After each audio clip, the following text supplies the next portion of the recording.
I got a call from a staffer. No heads up whatsoever.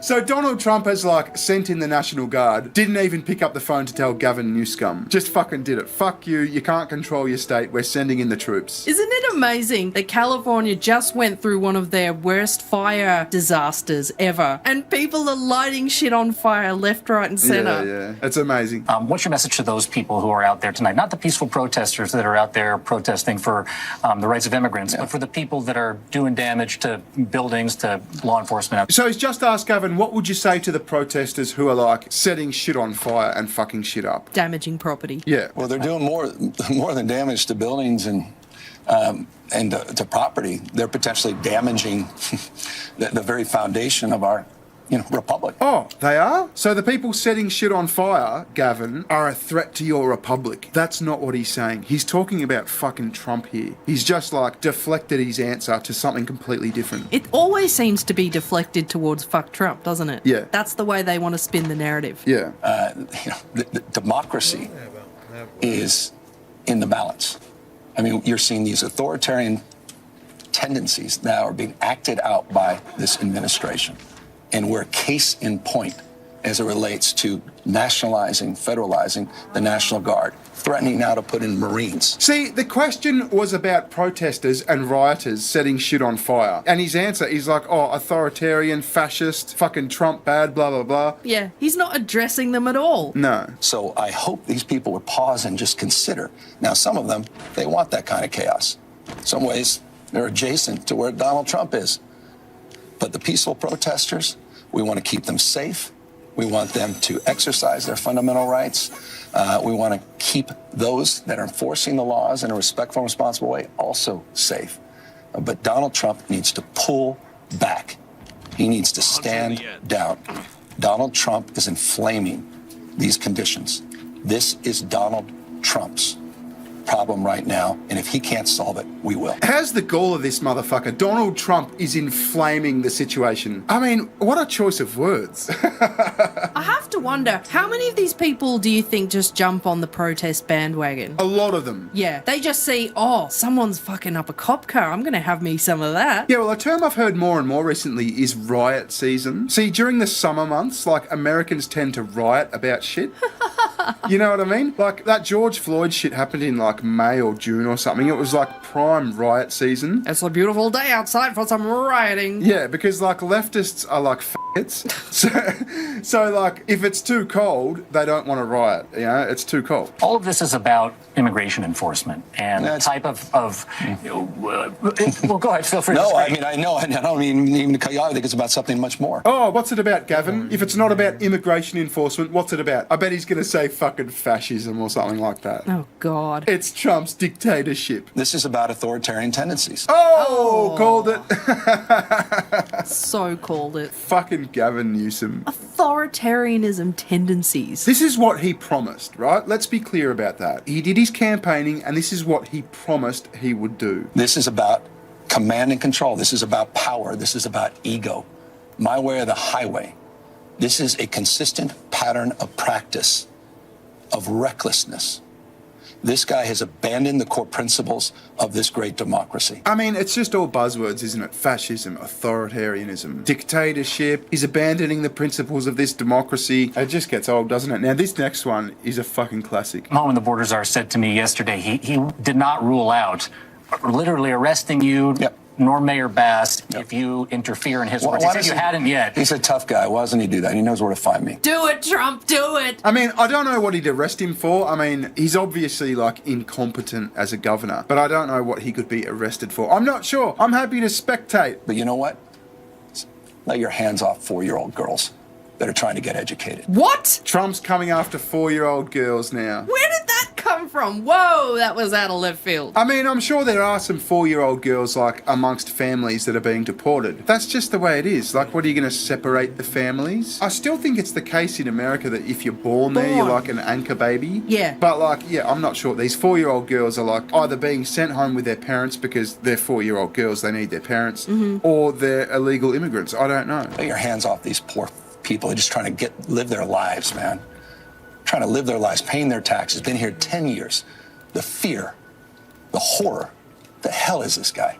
come after me, arrest me. Let's just get it over with. Tough guy. The next day, the President of the United States is calling for the arrest of a sitting governor. Oh no, Gavin. This is a day I hoped I would never see in America. Well, isn't that a shame, Gavin? Look at that picture of Trump. That's his mugshot. Now, I know Trump wasn't sitting when he got arrested, but how does it feel, Gavin? Yeah. Can we just talk about the tax thing again? Yeah, I was going to touch back on that. The tax thing. Is he serious? Well, I mean, he could be talking about... So what we're referring to is like when he said, these are like hard-working, tax-paying people. Trying to live their lives, paying their taxes, been here 10 years. Yeah, they've been here for 10 years paying their taxes. Really? Well, I mean, they're going to be paying like sales tax, obviously, and they're going to be paying like fuel excise when they fill up their fucking trucks, right? But like, I don't think they're paying income tax. Hell no, they're not. I mean, where are they sending it to? They don't have green cards. They don't have social security numbers. Yeah, I mean, I don't think they would give them like tax identification numbers. I mean, are they like lining up at fucking Walmart, going and working on a farm for a day, taking their cash, divvying off a little bit, throwing it in like an envelope, and just leaving it on the doorstep of the fucking IRS? I don't think they're doing that. Yeah, they put a wad of cash in an envelope and address it to Mr. President. To the IRS, this is my tax for the year. Thank you for allowing us illegals to work in your wonderful country. Love heart, love heart. Kiss, kiss. Yeah, I don't think that's happening. They're not going to do anything that's going to allow the government or the IRS to trace them as illegals. Yeah, I know. It's just fucking dumb. And speaking of stuff that doesn't fucking happen, right? I can't find the clip, but I saw like a group of like rioters screaming like, no ICE, no KKK, no fascist USA. Now, I don't have my ear on the ground in America, obviously. I'm not from America. But is the KKK a real problem? You know what I mean? Like, at least ICE is fucking tangible. At least they're there, they're real. Like, does anyone have a KKK problem? Does anyone go down to the fucking shops on a Friday night and go, oh, it's those fucking KKK members again? Yeah. They're causing a menace down at the bottle shop. I don't think that's happening. So anyway, now we're at the like reality denialism portion of this video. Okay. So this is a sitting congresswoman from California. We are having an administration that's targeting peaceful protests, people that are there to protest. I love how she says that when there's like video of like cunts burning shit down right next to her. Yeah. The president is sending the National Guard because he doesn't like the scenes. He doesn't like the scenes of people peacefully protesting. Oh, he just doesn't like the scenes of people peacefully protesting. Okay, lady. Bitch, they're lighting shit on fire. Yeah. What exactly is peaceful protest to you? Yeah, I know. And what's like violent protest? Like, what do you got to do to be violent protesters or rioters? I mean, this whole thing fucking kicked off because ICE were doing their like lawful raids and the fucking LAPD couldn't step up and fucking defend the federal agents from like protesters and rioters. Yeah. Trump had to send in the National Guard. So what happens when the military gets involved? Well, he's got to declare like an insurrection for that to happen. Okay. So apparently there are like a bunch of Marines on standby, but they're just there to support. They can't like enforce law unless like an insurrection has been declared. And what is support exactly? Well, support is like, I suppose, clean up and just like helping the fucking National Guard, helping the cops. That's boring. You know, it's not like battening cunts. But that Democrat bitch reminds me of like, remember a few years ago with like the Kenosha riots and shit? There was a bunch of clips of like MSNBC and CNN saying, oh, fiery but mostly peaceful. Oh, fuck off. What you're seeing behind me is one of multiple locations that have been burning in Kenosha, Wisconsin over the course of the night. Look at that headline. Fiery but mostly peaceful protests after police shooting. Yeah, meanwhile, I can't hear you over the fucking shit exploding in the background, dude. This is MSNBC in Minneapolis after the George Floyd shit. I want to be clear in how I characterize this. This is mostly a protest.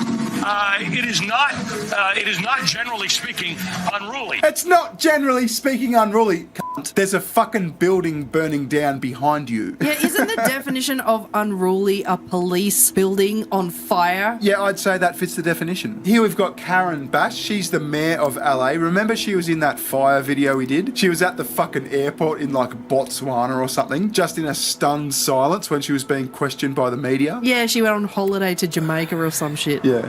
I think actually the communication and collaboration has been good. I was at the command center most of the day today, and, you know, people are literally working in the same room together. The CHP is there, the Federal Protective Services are there, the National Guard wasn't there, but everybody is in communication. And I think that that's why things have gone well. I mean, you haven't seen massive violence take place. Oh, things are going well. You haven't seen massive violence take place. Bitch, there's fucking cars on fire fucking everywhere. She's not a very bright one, Miss Bass, is she? No, she's not. But anyway, that's sort of what's happening. A lot of the cars that seem to be targeting are these fucking self-driving, I think they're taxis or something. Teslas. Yeah, probably. But you know what I find ironic is the way that they've got these things on the roofs that look like sombreros.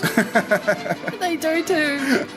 Anyway, that's what's happening as far as I can tell. Shit's going to unfold. This is going to get fucking spicy soon, I think. And there's apparently like a heap more protests planned for like all around America and shit. So yeah, this could pop off, man. This is like what I thought we might be able to expect after the inauguration. I think they just like waited for the weather to be nice. Yeah. But this is the kickback to the Trump administration. I think you're right. The Mexicans were just waiting for some weather that was more akin to where they came from. Yeah. We don't like the cold. We are not like the ice. Anyway, we'll leave it there. Visit Sugar Tits. She has a channel. Yes, please do. And we'll catch you later. Thanks for watching. Ta-ta. Bye-bye. See ya.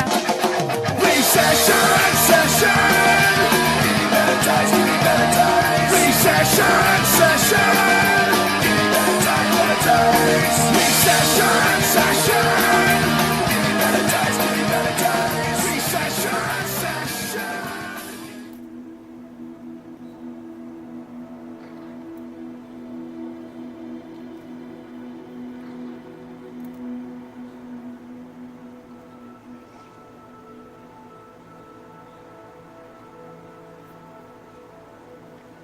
Is he gonna say Generation 3 heroes suck?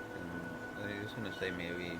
Hello, my friends, and welcome back. I'm Chisco Gaming, and in today's video, I want to talk about the Generation 3 hero. Yeah, him. No, the third one would be the only one to use. And The best. All right, this has been the most performant for me. All right. Now, that said, it's Mia. if you had Logan, you might put him in front, replace the Geronimo. Yeah. I actually don't know if that's better or not. I would say that. Theoretically, I could swap in Philly, right? Like this marksman is kind of a flexible spot. But I find, again, as I mentioned with Philly long ago, that Philly's strength is when you He's going with that. Italia still, and he's using Molly still. I just want to see, for science, for the video, the dude is using Gen 1 heroes. Let's see if my money where my mouth is. Can I make up this difference? I think I cannot. I think this is a waste of an attempt. That's way But too much. my curiosity is piqued. So we're going to do this. How do I want to line up here? I think this is an okay setup. I'm basically debating if I want to switch like this or not. That's kind of the question here. I think we'll run it like this and see what happens. So their infantry charges in. I'm going to take a lot of damage. That Geronimo is going to just soak up so much. Oh, I'm cooked, bro. Yeah, I don't know. So like I said, this is perfect. Even though the dude is using Gen 1, and I would say Gen 1 is 100% not meta to use. I could be wrong. You leave a comment down below. We're in Gen 3, they're using Gen 1s. Gen 2. I got absolutely boom roasted by this guy, all right? And I got boom roasted because, as I mentioned, you're just going to find that at this point, the biggest differentiator is going to be the gear. Now, I'm sure that will change later on, where everybody kind of catches up on gear and it gets closer and closer, and then that's not going to be the case. But we're in that sort of sweet spot now where people have pulled ahead by quite a bit, and people have pulled ahead by quite a bit, okay? It's just going to be difficult to catch up to that. All right, now, every day I still do buy 5 extra attempts, all right? And I try to use those before reset.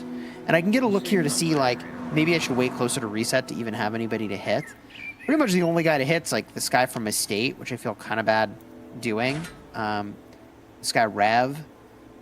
This other person. I mean, I'm not that high up on the board, 138. Like, there are some people to hit, I suppose. So we can get a couple more of these hits in here. But that's most of what I wanted to kind of talk about in this vid. At this point, as I mentioned, the power diff is real. You will feel it. And you'll notice that one tactic that does work really well is to spread out that XP. And for Gen 3, your biggest take is that Greg for Arena just absolutely decimates. Absolutely decimates. And now I'm up to 4, which is pretty cool. But I'll probably chill here, pushing 3 hours and 15 minutes before reset. Welcome back to Haunt Me. But, you know, whatever. It's for the video, okay? Now, if you are free to play, what should you be thinking about? Well, Mia is your hero that you're going to be getting from the Lucky Spins. So, if you're doing spins and you're picking up some Mia, that could be an addition to your arena team. I just don't think it's that good, okay, compared to your other options in this gen.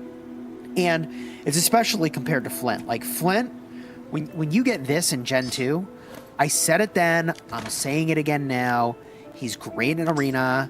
He's your first mythic tier infantry that you can get by spending gems. Just a huge W. Absolutely phenomenal. Mia also phenomenal for rallying the bear.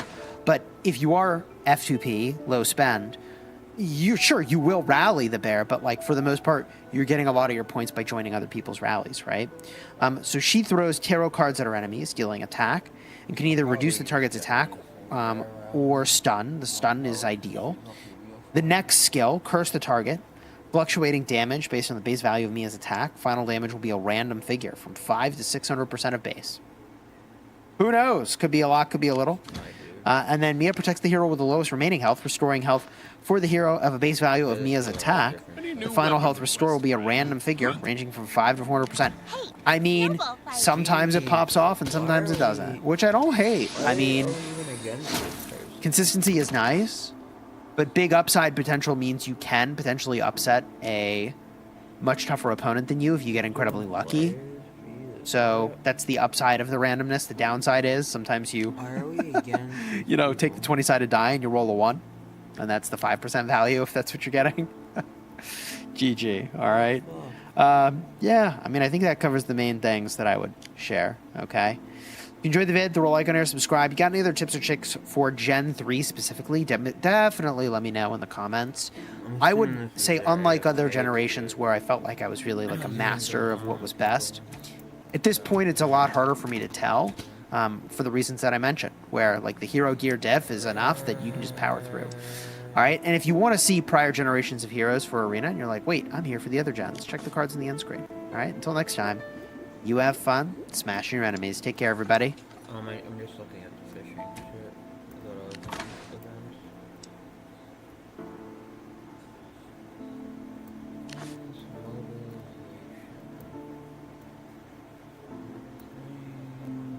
Should still be in first by a decent amount.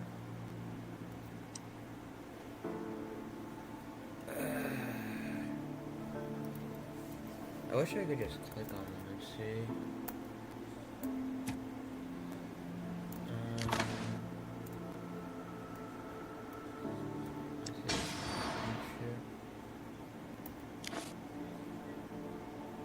Kind of upset that we only won 2 flags. Oh, everyone just won 2 flags.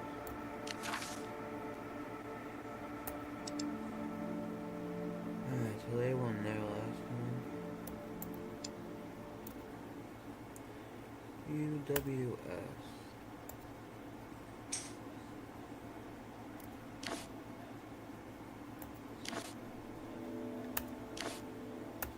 I think we should be able to beat them.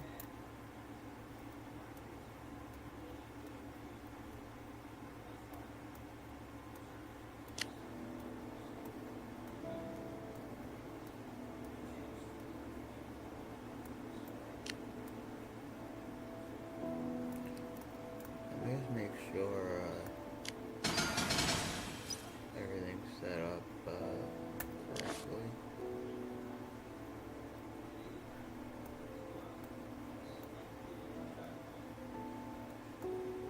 Engagement is 1, 2, 3, 9.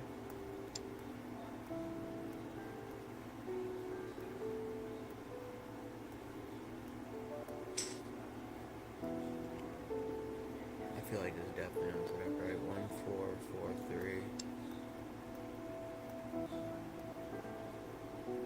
It's definitely not server.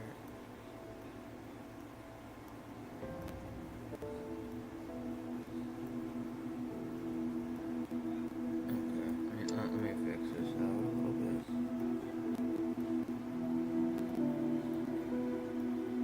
I wish I was on my phone to do this. It's gonna take a while to do.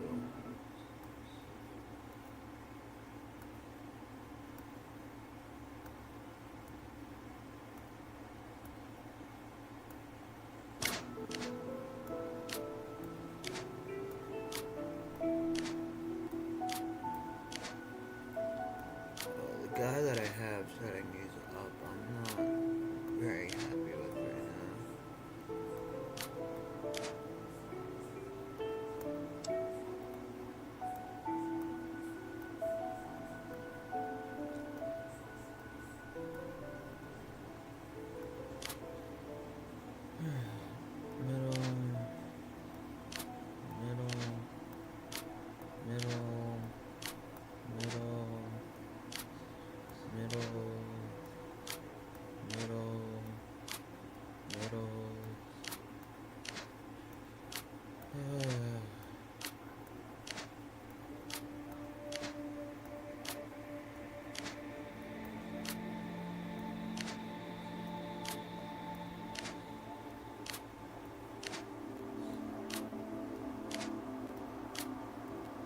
These ones are probably to the point where they won't be an engagement anyway, but I don't know.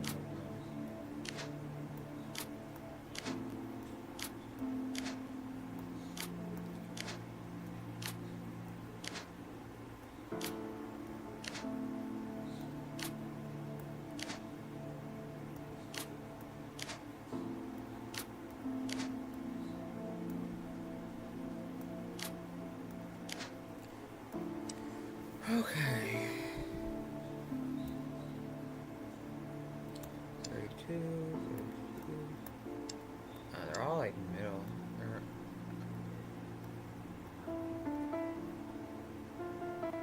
1, 3, 6, 8.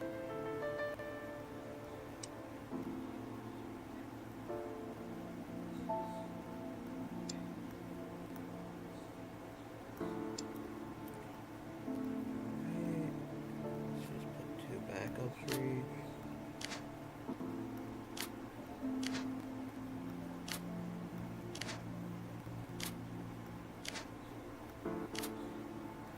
Alright, I should be all set.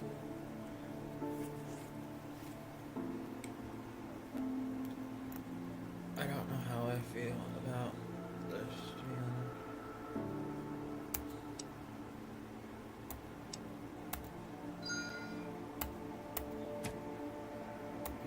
We barely won that last time.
That last one really scared me.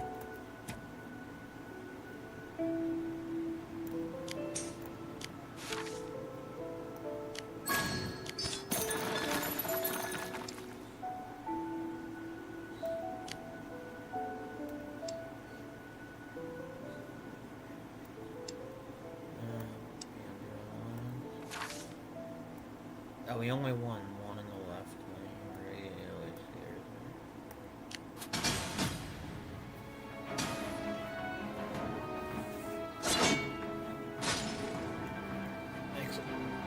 This KOR is pretty weak. I thought it was right there.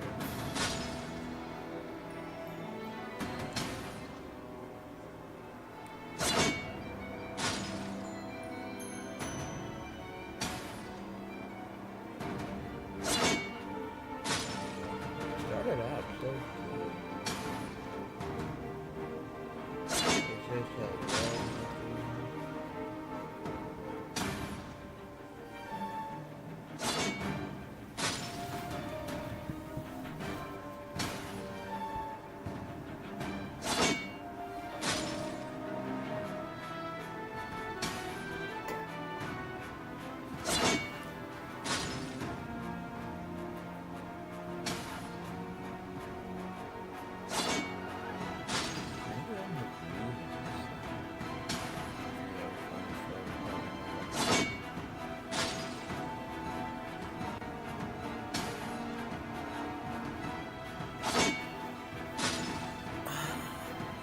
how does this go?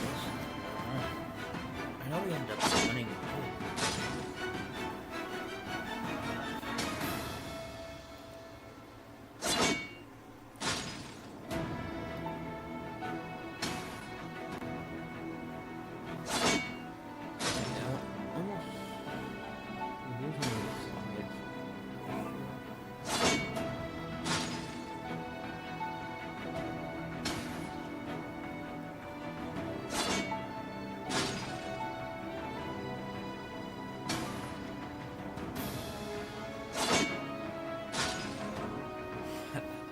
These sides just totally get wrecked.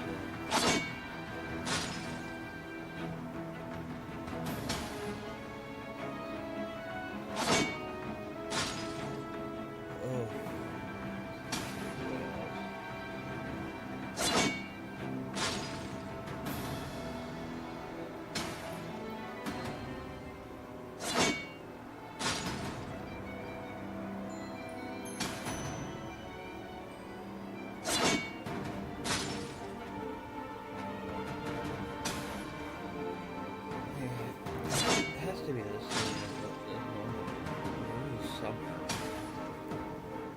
they're gonna win 2 each, I guess. Oh no, our mints is going down. I'm pretty sure we're gonna maybe I'm wrong.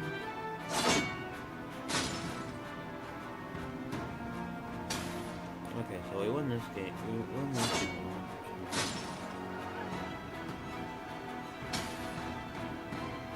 We have to have a lot more.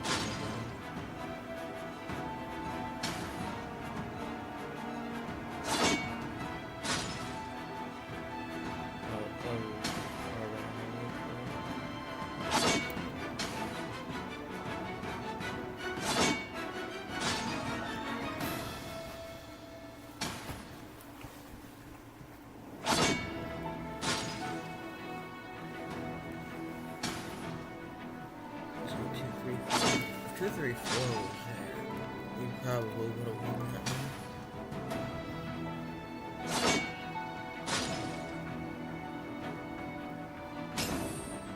Yeah, we lost him in. Huh.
It's either that or into 1983.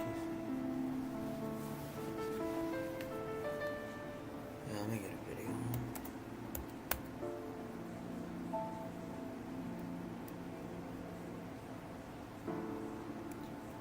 I'll watch a short clip. My name is Mr. Miyagi, and welcome to The Dojo, a quick guide series where I show you everything there is to know about whiteout survival. Today's topics, T11s or Heroes troops and the War Academy. Thank you Ismail for asking about this topic. The War Academy unlocks after 230 days, and with that, a new currency called Fire Crystal Shards. Each day, you get to convert 100k steel to 20, or 2000 Fire Crystals to 2600 Fire Crystal Shards. Although I cannot recommend upgrading to T11s due to the insanely resource price for trading as well as Whoa, so I could just use steel to get healing. If you still want to upgrade, I suggest to start with infantry, then marksmen, and lastly lancers. However, what I do recommend is doing all the research until the actual T11 upgrade. Pro tip: focus on infantry health and defense first, then marksman lethality and attack, and finish with lancer lethality and attack. You'll thank me later. If you're a real one, drop a like, and as always,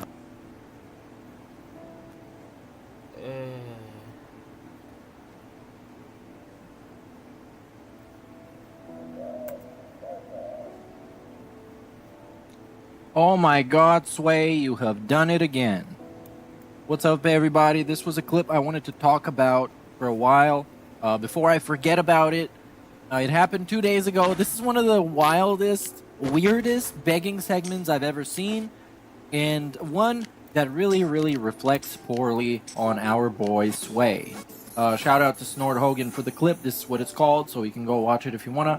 Let's just get right into the thing. I'm back. It's time for about 90 more minutes of the Lies of P DLC here on the stream today. So, it's just funny, and here's what I want to say, alright? So today I went into it on stream thinking, you know, I got a lot of good stuff going on today's podcast, so I'm not going to mention anything about goals or income or nothing. We're just going to go right into it, and we did. And we had all this stuff to talk about, right? Think about it. We talked about the Switch 2. We talked about the new steering wheel that I got for Truck Sim. We talked about all these games, game trailers, everything. By the end of the show, the podcast, I made around 40 some bucks or whatever, and then I mentioned to everyone, hey, just so you know, we got this goal this week. We want to hit the goals. Please support the stream. And then I started playing Lies of P. Somehow, this boy is trying to frame himself as a victim or somebody that is in a defensive situation just because he didn't beg for money this one time, which is absolutely ridiculous. And this is a sign of the weird fairy tale fantasy world that he's created for himself, where you should be grateful that he didn't beg you for money, that he didn't attempt to exploit you, that he didn't cry poor yet again, that he didn't act like a little entitled bitch. You should be grateful for that. And by being grateful, you should give him money for that. And I guess this is how it should work. You should beg Darkside Phil to do the same things as everybody else does that are normal. You should beg him. And once he does that, you should be grateful and you should praise him. Praise Phil. He did not ask me for money for this free YouTube video he's making. That was, geez, hour and a half ago. And I've gotten 0 since then. 0. And now I'm supposed to feel bad for him for quote unquote getting 0 since then. I mentioned it until right now, like until I went on this break. I purposefully said if I say nothing, I wonder what'll happen. So this is proof of what? That you've conditioned your audience to only support you when you desperately ask them to, regardless of whether or not they're actually liking what they see? Yes, it is. So, when people say dumb stuff, like, you know, you're e-begging and you ask for contributions, yes, I do. Legendary DSP moment right here. Legendary. Asking dumb stuff like, dude, you're begging too much. Yes, I do.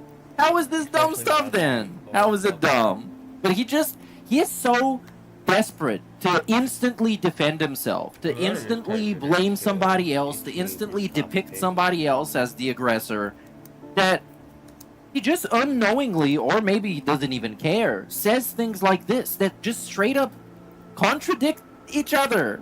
within the same line of thought, within the same sentences. It's ridiculous.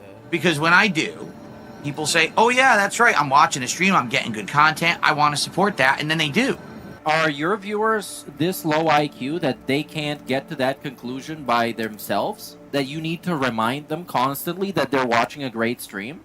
That you need to constantly tell them that they're enjoying the content for them to enjoy the content? No, it doesn't show it. If I don't bring it up, I don't get support. That is very sad, Phil, and that's not really a brag. That's not about how you're different.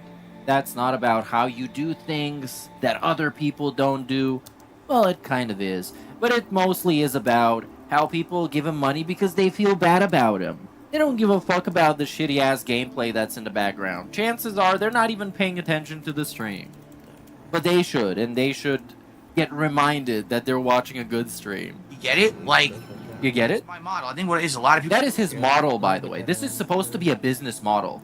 Because this guy, believe it or not, is not only a beggar, he is also a very successful businessman. And whenever he starts talking about this business bullshit, it completely falls off a cliff. Which, I guess he's gonna explain right away why. People forget. This is not a paid-for model.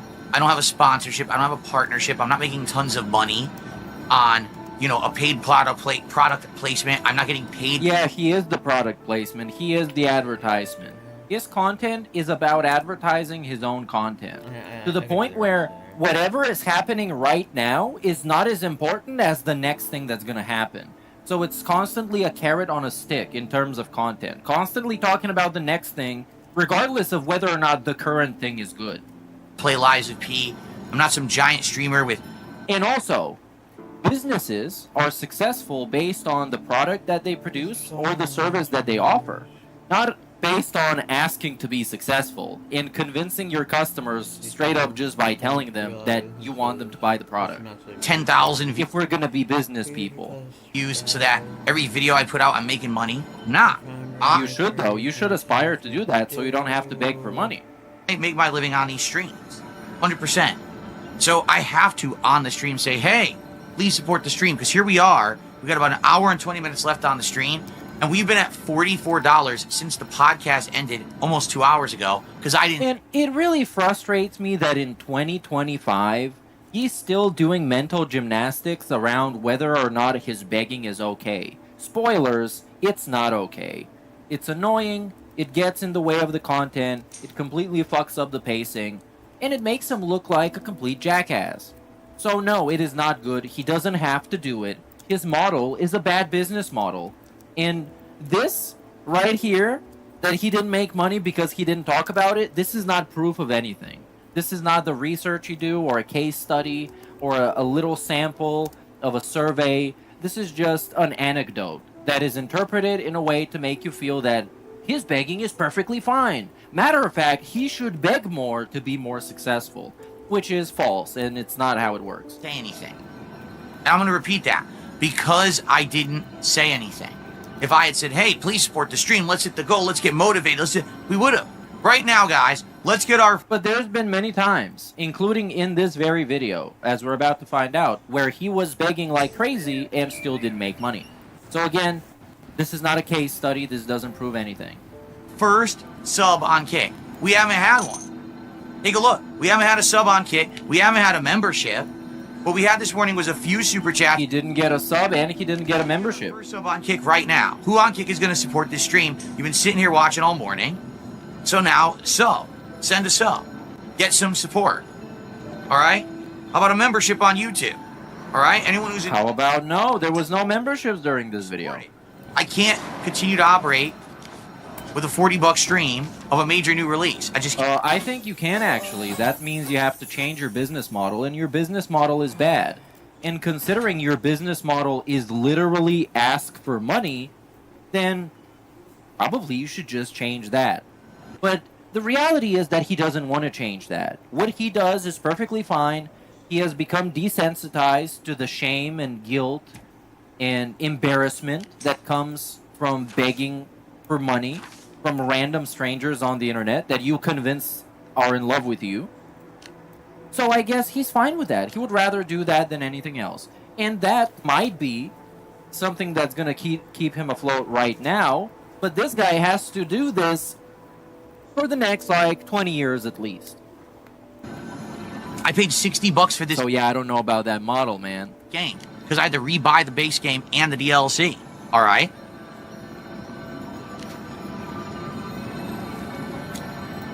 So please support the stream. And we're back to begging. And let's hit some goals. I want to do this DSP Tries It this week. You guys voted. You want to see me do this T-Pain Munchies meal. I mean, it looks gross to me. Maybe I'll be pleasantly surprised. Maybe I won't. I like the curly fries at. And also, I find it really weird when he tries to use the guilt trip of, I really want to do this, you guys. Of course you want to do this. You're getting paid at least 4 figures to do this. And then once you start doing this, you're going to get paid even more. Of course you would want to do this. What is that supposed to do to entice people to give you money? You guys, I really want to do this thing where you're going to give me more money. Of course. I don't think I'm going to like the other stuff. If you really want to do it for free. Because I remember there was this one time where literally the Christmas marathon was paywalled. And he almost did not have a Christmas marathon because people didn't give him enough money. And it's like, okay, man, if you think it's that important, if you think it's that hype and that great, just do it for free. To be frank, but I think it would be an interesting DSP Tries. I got ideas for the next couple as well. Okay? Let's get some support going. You know, I just spent over $300. Oh, there you go. He spent over $300 on a wheel, pedals, and like a gear shift stick, which benefits completely and only him. And he convinced people to buy it because, well, if this is the first time you're watching Dark Side Phil, you might want to find out that this is the only adult that I've seen on the internet that needs to convince other people on the internet for himself to buy himself some toys. Because otherwise, I guess they would complain or something. So he feels really bad buying stuff without their permission or approval. So he went through a bunch of mental gymnastics to convince them that he actually really needs the pedals and the wheel. And he spent $300 on some of the highest end gear that he can find, just so he can play up to 5 games at most during the life cycle of this purchase. But that's awesome. And that's why you should give him money, because he spent money on toys for himself that only benefit his own experience. On this wheel right here, and this joystick is this thing, this shifter. Oh, it's not even capturing. Yeah, it won't capture. For fun truck sim streams. All right? Please support this one. Please, let's get something. Let's get some support right now. I don't care if it's a super chat, a tip, a membership, or a sub. Let's get a piece of support right now from somewhere. I mean, right now, how many viewers do we actually have over on Kick?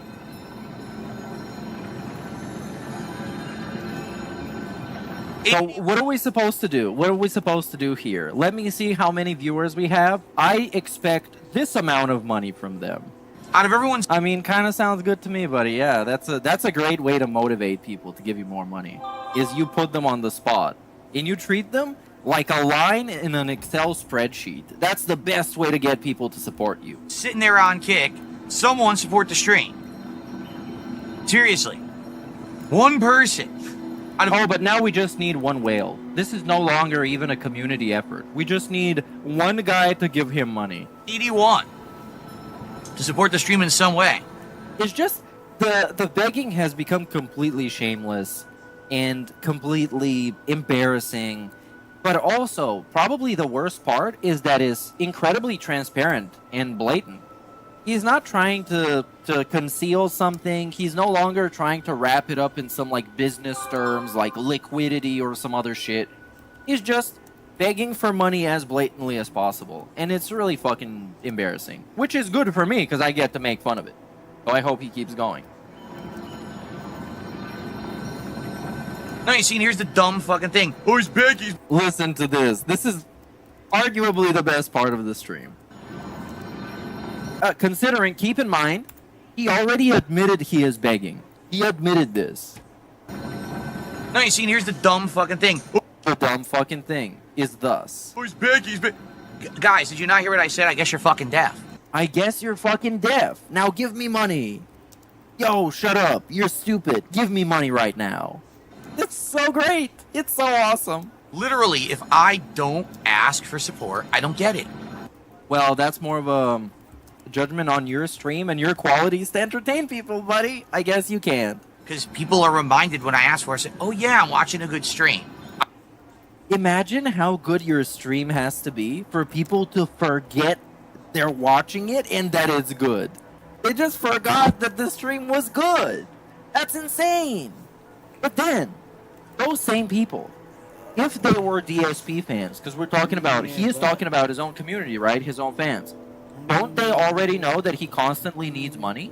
And the goals constantly have to be hit every fucking day? And even when they get hit, the goalpost is shifted. So if you're a real DSP fan, the begging is not even going to work for you, because you know this. You know he's broke. You know he needs money for his day off.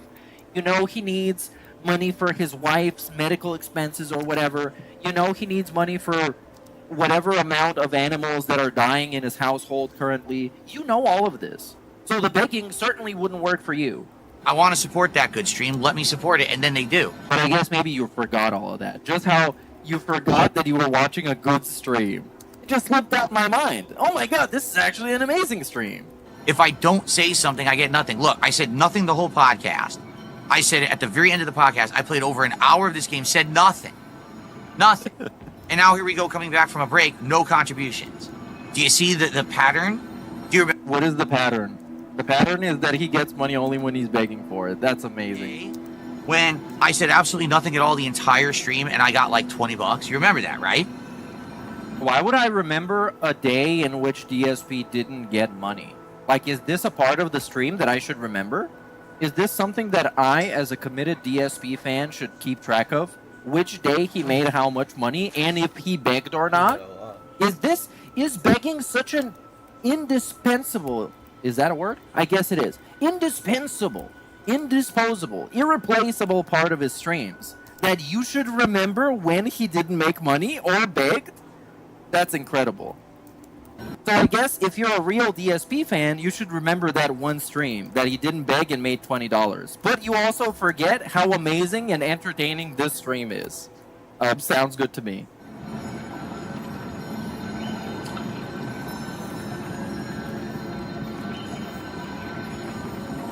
So let's get some support. All right, let's continue now with the game. But please, someone support the stream. Please. And now we're just in desperation mode. Because this whole time, it's been 5 minutes of him just begging, and no one gave him $1. Not a single dollar. I'm going to spoil this for you. The next day, somebody gave him like $100. But at this moment, he kind of proved that his scheme doesn't even work. His gimmick doesn't work. The begging shit and asking for it and getting it, it doesn't work. So why did he spend all this time proving a point for? About an hour, 20 minutes left to hit the goal. We can do it, but I need some people to actually... What does that mean, we can do it? I don't understand we can do it. Come by and support the... We can do it is giving some guy money? Content they're watching, okay? And the guy that's getting the money says that we can do it. Like, we can make you guys give me money. Okay. That's incredible. Okay, folks, welcome back. But yeah, this is what happens when you have, I guess, a weird parasocial relationship with your fans. And also you convince them that somehow you are also a part of them, which you're not. Especially when you have segments like this. But yes, this is one of the weirdest, most unhinged guilt trips and begs that I've ever seen. And at the end of the day, he got nothing. I think he might have made a couple more dollars this stream, but he didn't make as much as he wanted, and he didn't make any during the course of this clip. So thanks for watching. Keep it flat. Stay sway.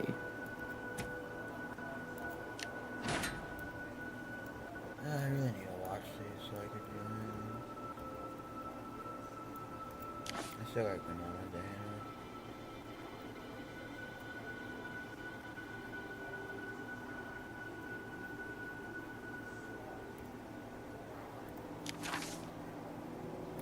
I don't mind going level 6.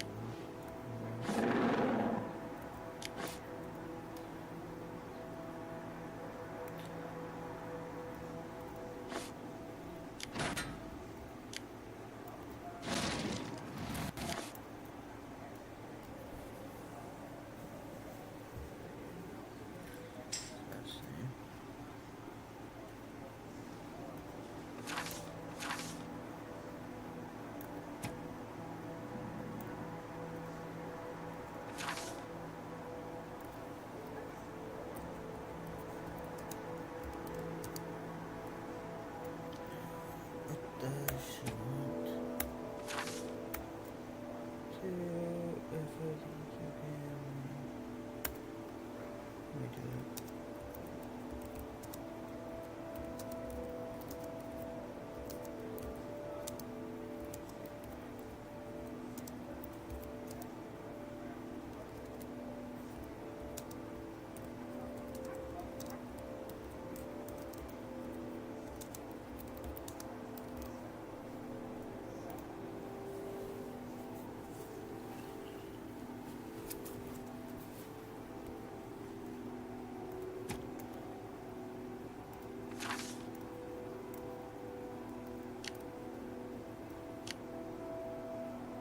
There is an application. Is the dude still not?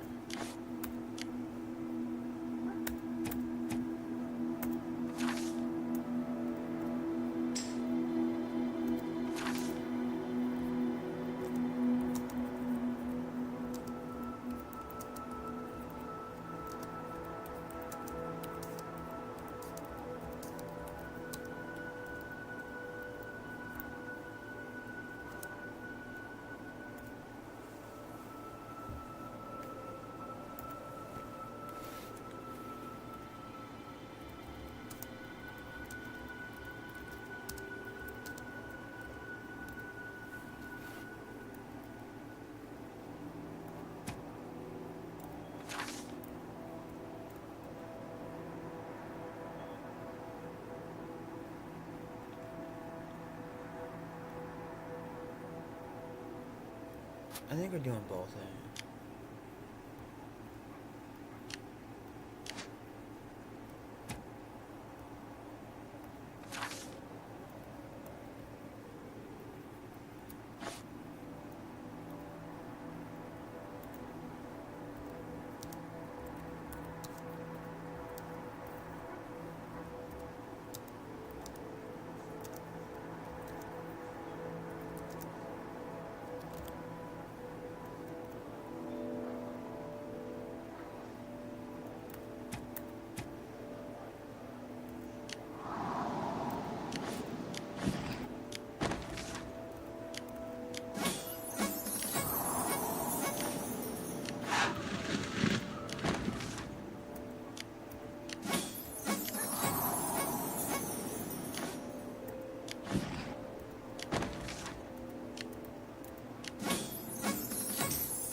I hate Foundry so fucking much. I just set me up mainly.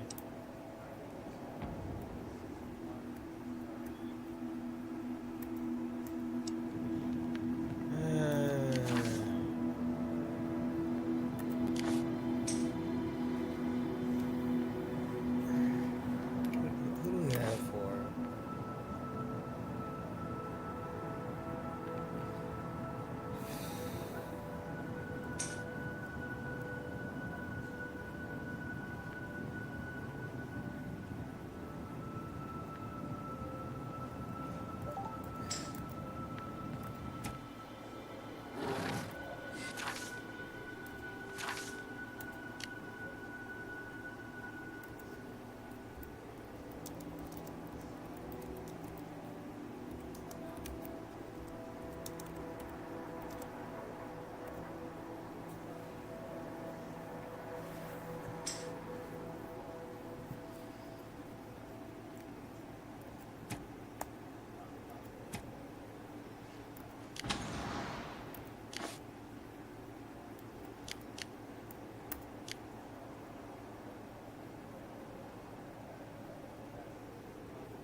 The hunt only ends. The hunt only ends.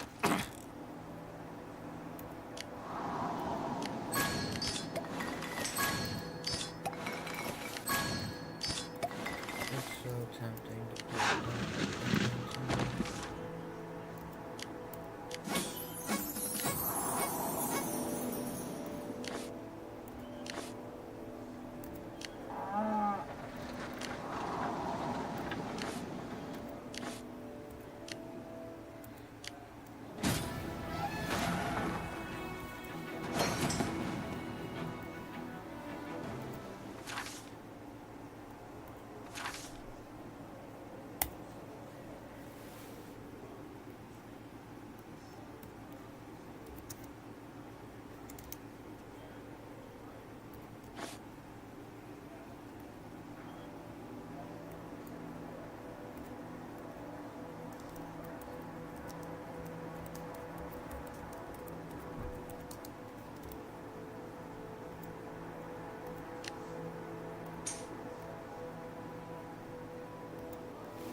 I did 2, 3, 4 votes, so I really hope he can fucking attend.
did the voting for it. That's Johnny Knuckles.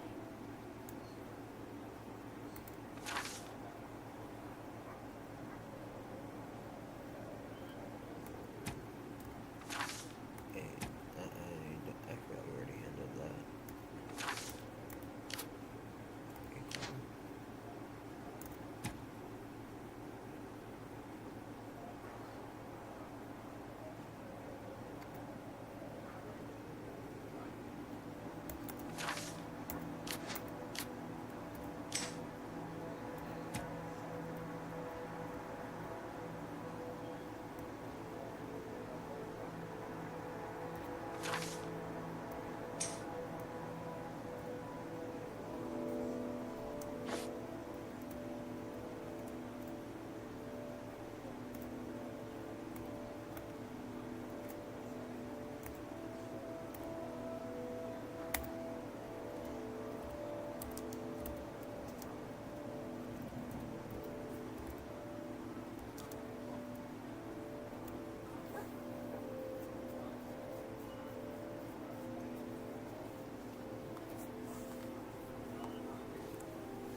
Where is my chat? I hate that you have to have Discord open.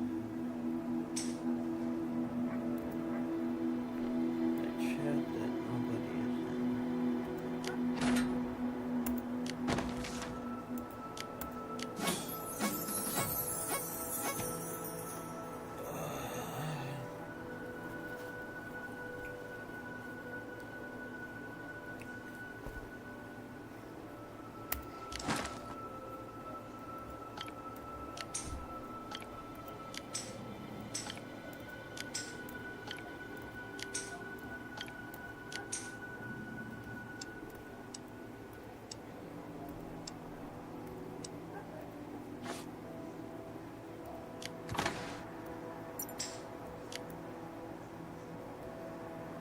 There you go.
Can I just like a day before?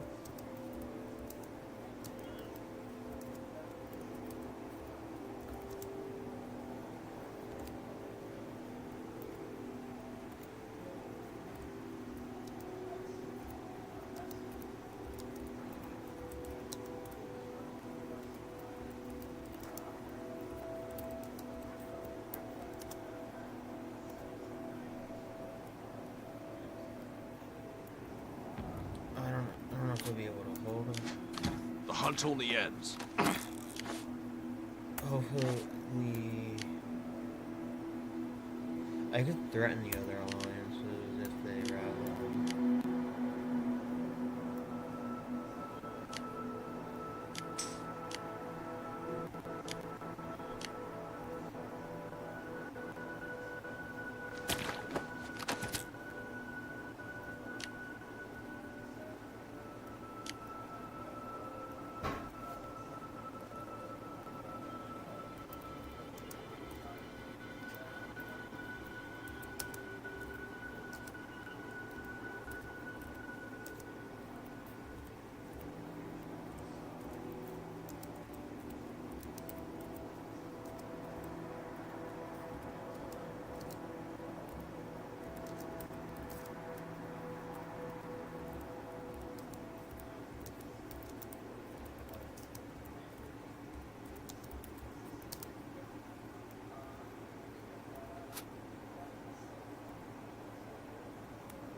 That will ironically probably be what I do. She called someone. I'm not sure who called.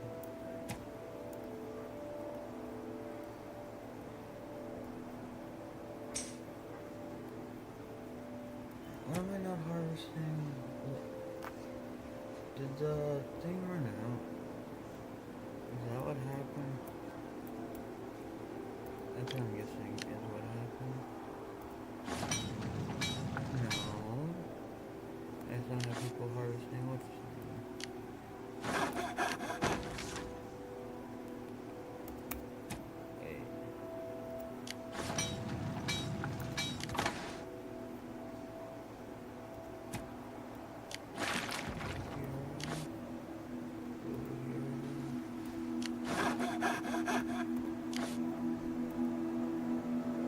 I do have wood, I'm missing. I'm missing coal. There we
What's up?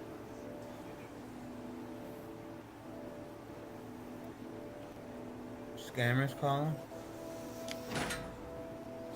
Said scammers calling?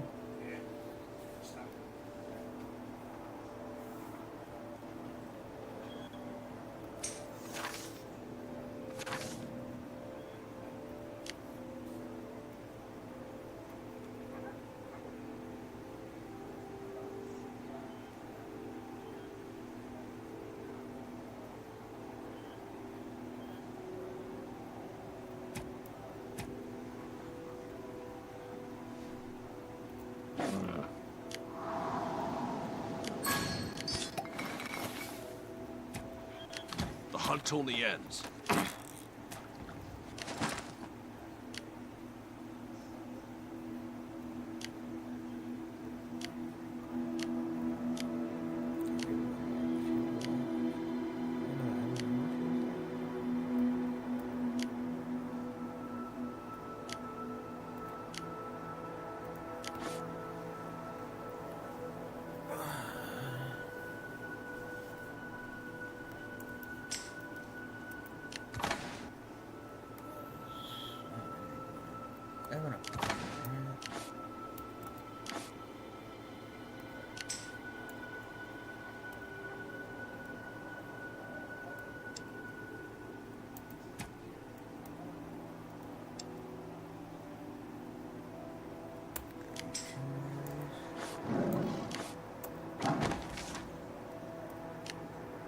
Honestly, I might as well just put very few soldiers in here.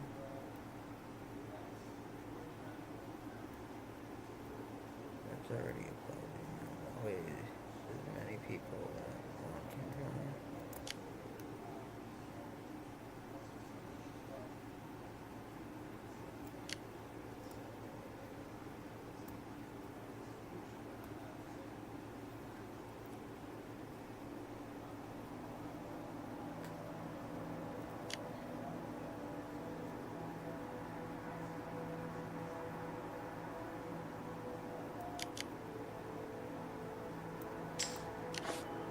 We have to do it all over again, right? Don't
empty. It might be a little bit left, but it's empty. Thank you, Dad. Okay, now I can put this on my phone. I'll be a lot more comfortable with.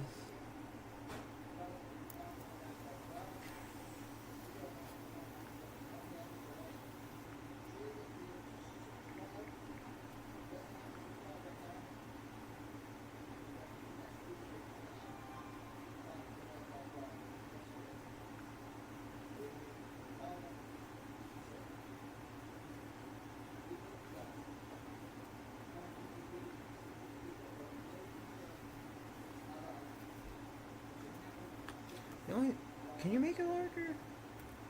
Oh, you can. Okay, so that's actually. I don't know why this app has such shitty reviews.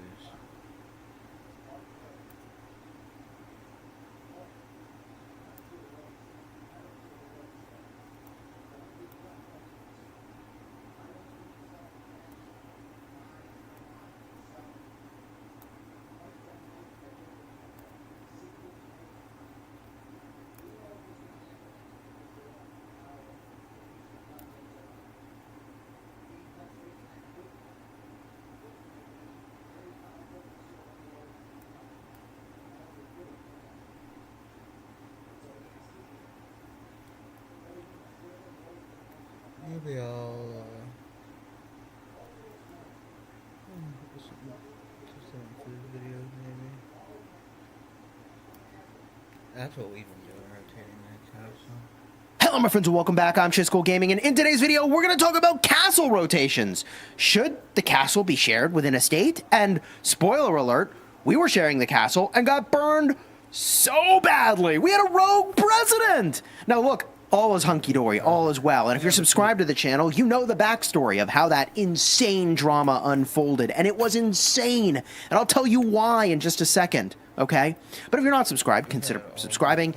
And let's just do a lore breakdown of, like, this weird situation we had where players went rogue. And it's insane for the following reasons. First of all, you see all these players complain about alliances that are too dictatorial, and they took over the center, and they're just setting all these rules and being really, you know, people hate the sort of enforced organization of like a top-down, thou shalt, you know, running of a state. And it's understandable. People don't want to be told what to do. Okay, I get it. Okay, I get it. But the funny thing is we went the opposite route and said, oh, hey guys, like, we're going to rotate. Okay, we're going to rotate who holds the center, who is the president, okay?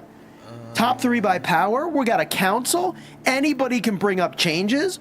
You could 2/3 outvote us for things to happen in the state. Like, look, hey, let's go, baby. I trust you. I implicitly 100% trust you. Yeah, you know where this is going, right?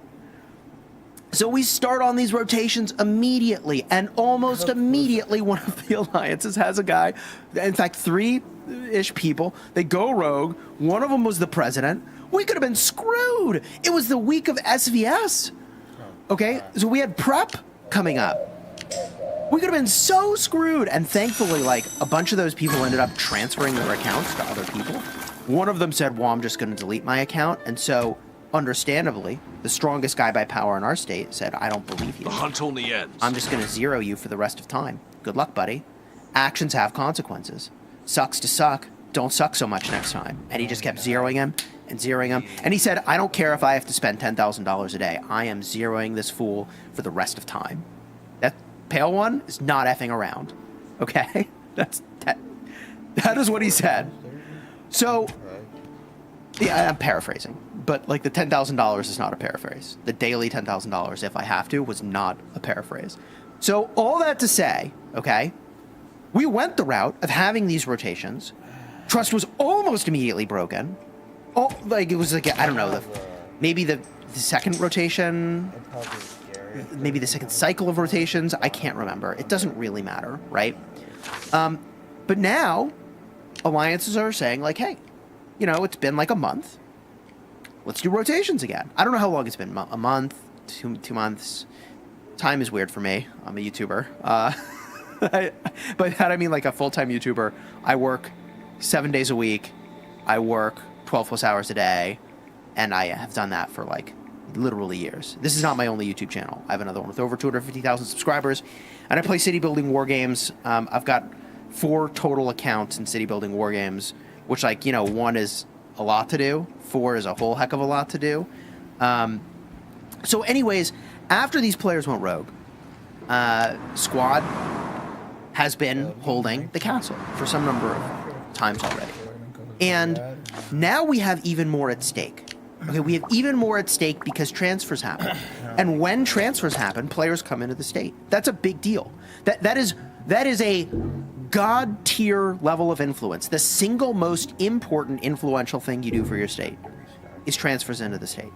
And we have the good fortune, in part because of my YouTube channel, in part because of the structure of the state, of getting hundreds of players coming to our door saying, I'd like to come to the state. So, with all of that context established, the question becomes, when should we pick up rotations of the castle again? When should we start doing that again? And my feeling is that I 100% trust the leaders of RTZ. I 100% trust the leaders of Bro to do the rotations. But I also did right before certain players went rogue. In the same way, it's like I 100% trust you. No questions asked. I 100% trust you. I can't do that again. If I do that again, and then players immediately go rogue again, I get clowned so hard, and I deserve it. I mean, in the comments, people will be like, people were already like, you did a rotation within the first 3 months of your state. You are the idiot. And like, they're right. To an extent, they're right. I was too trusting. Way too trusting. So I'm going to walk in and do it all over again and be too trusting? No, I trust these guys. We gave an equal split of transfer players to each of the top 3 alliances by power. That is the single greatest showing of trust. That is entrusting the future of the state to those alliances. Possibly more important than the presidency was the transfers, right? That is god tier levels of trust. And that's what we should be doing. Except these couple players ruined it for everybody. And so now we're being cautious about rotation of the castle. Because if someone is the president and they get it for a transfer cycle, and if we happen to be an ordinary state, they could use all our tickets. They could bring in 50 people that want to fight us. It could be some bullshit, right? So for the foreseeable future, SQD is going to have to hold the castle in the cycle before a transfer, if it's like an SVS cycle, in case we lose prep and castle, and of course during the cycle in which we have a transfer, we're going to have to hold castle.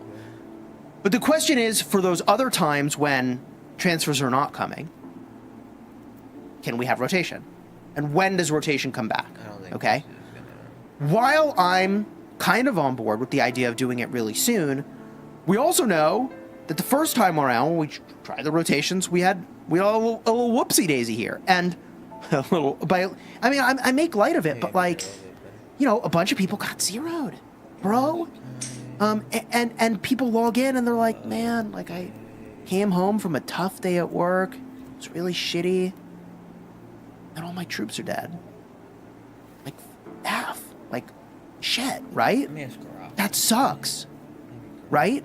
That was the experience inflicted on players by these rogue actors, okay? We can't let that happen again. So, my perspective here is that we just got to hold president straight up through at least one more transfer cycle, which is going to be at like, I don't know how many more rotations the castle. And then definitely, indefinitely for transfer cycles. That's a lot of it. Whiteout survival. When's the best time to fish? It sounds like your question got cut off. Could you finish that thought? What were you asking about survival? Whiteout survival. When is the best time to fish? In whiteout survival, the best time to fish is during the daytime, especially around noon, when the temperature is warmer and fish are more active. Check the in-game weather and events for bonus times too.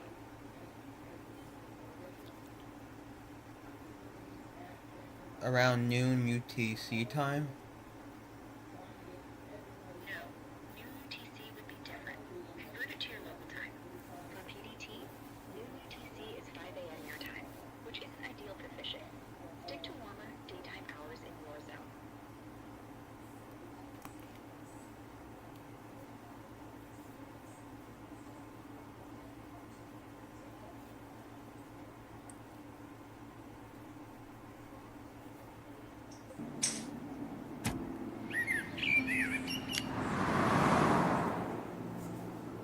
So if it's 12 UTC, is that a good time to fish?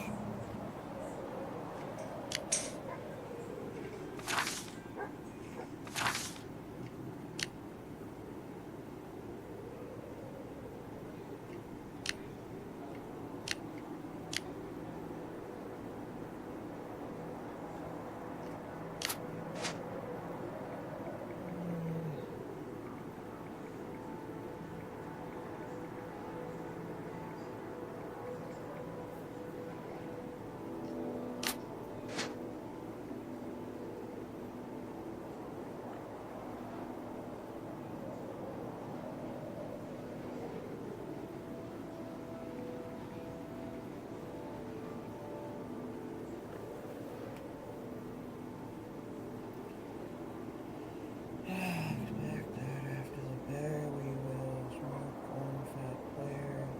Lola already kicked him out and gave it away. Oh.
I'd like to pick them up if that's what happens.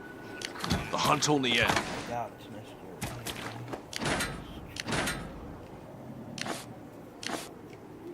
Nope, not Mr. United, either of these two. I do not know what she's talking about.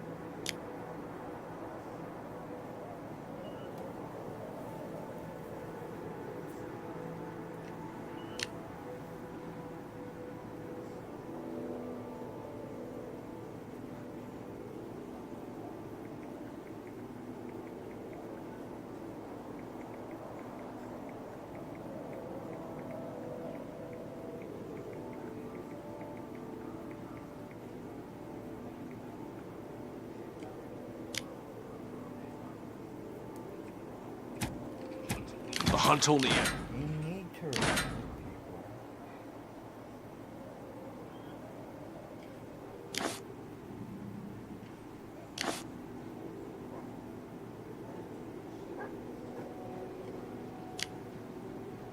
And they end up kicking off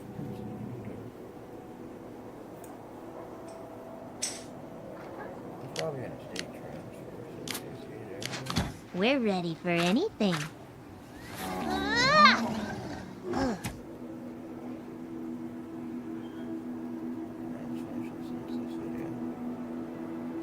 It is what it is. Like it is what it is, right? And what do you think we should do? Just start rotations again? Because I think that's a mistake. unfortunately. Even though I'm a fully 100% trusting of these leaders, and I'm on board for it. I think that if that happened, and then players went rogue again, like my own alliance would rightfully riot against me because I'm the clown at that point. Because I let it happen. And let me explain that a little bit more. There are these YouTubers, okay? They're called nuisance YouTubers. And a nuisance YouTuber goes to other countries and they do things that are deeply, deeply offensive at best. What you do? Where they are like, and illegal at worst. You know, they're defacing public monuments, they're acting inappropriately in public, causing disruption in ways that are truly vile and disgusting, deeply disrespectful of a country's traditions and sacred places, and. And for a long time, these YouTubers that went and did these things, they get a lot of clout, right? A bunch of kids watch them and they think it's funny because they're kids, they're stupid, they don't know any better. But like, these guys weren't getting punished, the nuisance YouTubers, and so people kept doing it. But recently, nuisance YouTubers started getting life-changing jail sentences. And it's not life-changing in a good way. They're effed. They're really effed. You know what happened to all the nuisance YouTubers? They're gone. They don't exist anymore. Okay? So what's the point I'm trying to make? I think the point I'm trying to make here is that if we had the equivalent of nuisance YouTubers show up, okay, and there's no consequences, people are going to just do it again. But if we make it really clear that, like, if your alliance houses, you know, like, insurrectionists, that we're going to hold the leadership accountable, your alliance will be held accountable, like, the whole 9 yards, do you think they're going to do it again? What do you think the leaders of those alliances are going to do? Do you think it changes their behavior? Because I bet you it does. Right? And okay, I haven't had this conversation in this way that like we're talking about it here, where it's like everybody's going to get held accountable, but I probably need to, right? Certainly, like we need to have that conversation before rotations happen again, where it's going to be like, okay, rotations are going to start again, and like if anybody goes rogue from your alliance, we're just going to hold you accountable. You better kick them out before it happens, like way before it happens, like way. I'm awake enough, yeah.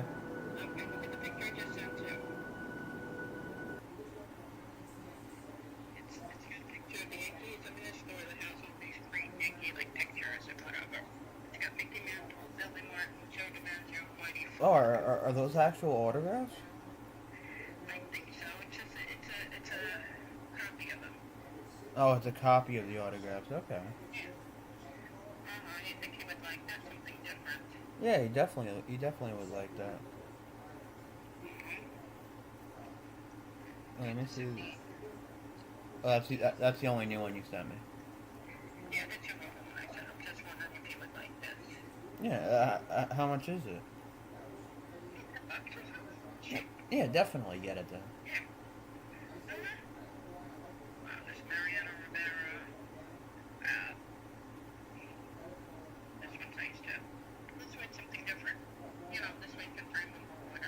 No, yeah, he would definitely like that.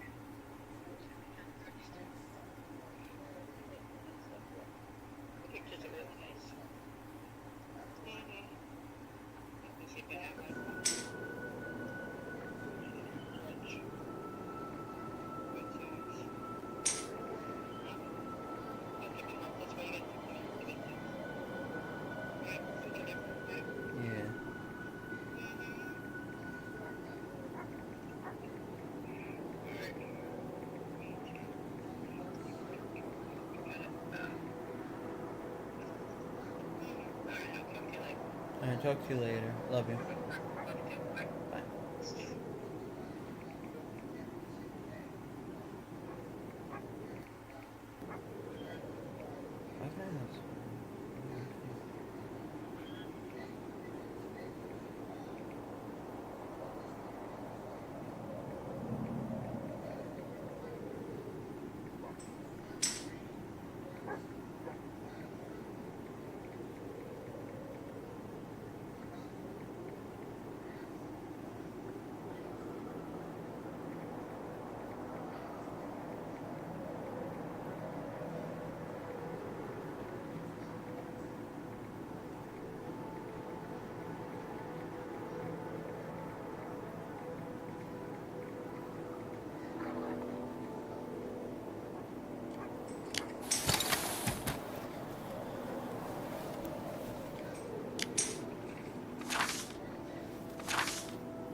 my bad if there's actually anyone watching. Way before it happens, like months, right? Like if people are talking negatively of other alliances in the state, I'm not saying that's happening, but like regarding these 3 people that went rogue originally, like there's nothing you could say to me that would make me believe that they weren't shit talking in the alliance chat and trash talking SQD before they went rogue, right? Had to happen, had to have been the case. So if that was the case, the leadership at the time didn't do anything about it. In part because one of them became the president. I don't know, man. Now I'm rambling, I guess.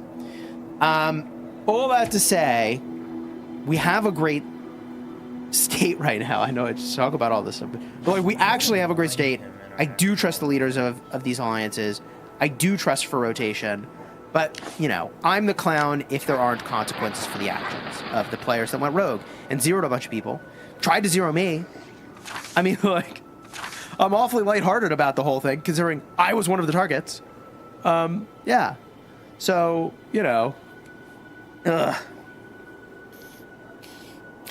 I think the correct answer here is that for the rest of time, at least 6 months to a year, SQD has to be holding Castle for transfer cycles and Castle before a transfer cycle. If there's an SVS prep, and I don't even want to chance it, the rest of the time we probably can rotate. But even those rotations probably don't start for a while. Till after, like, the next transfer cycle. Right? Because, like, everybody's got to prove that they're cool and they can make that they're not going to be a bad actor. Right? And you didn't have to prove it before, but then there were bad actors, so now people have to prove it. And it's unfortunate, in a way, but also in a way, like, guys, like, there's not, like, what do you think you get by being president? Like, why is this so important? Like, maybe I've just done this for long enough, 6 years of city building war games, to know that you don't want to be the one holding president. That's the real thing of it. Right? It's only inexperience that someone wants president, truthfully. And I mean that, like, not in a disrespectful way. Like, once you've done this enough, like, okay, somebody else can do it and I'll just enjoy playing the game. Because, like, you just become the butt of criticism. There's no upside. There's actually no upside. You think this pack? You think this pack the president gets is worth it? It ain't worth it. It ain't worth it, I'll tell you. So ultimately, the genesis of this video is actually my inner turmoil of deeply trusting the people who are the leaders of this state and wanting to immediately go to rotation and not hold president, because I really don't want to hold president. But at the same time, there's a tremendous amount of stability that I don't know how much people actually value that comes from someone some bro saying you can trust him. Okay, buddy. But someone who has a very high likelihood, how about this, of actually doing what he says he's going to do. How about that? Right? I'm not going to go rogue and zero a bunch of people. Like, I'm not going to ruin our prep. I'm not going to ruin our transfer. Like, guys. Oh my God. So at the end of the day,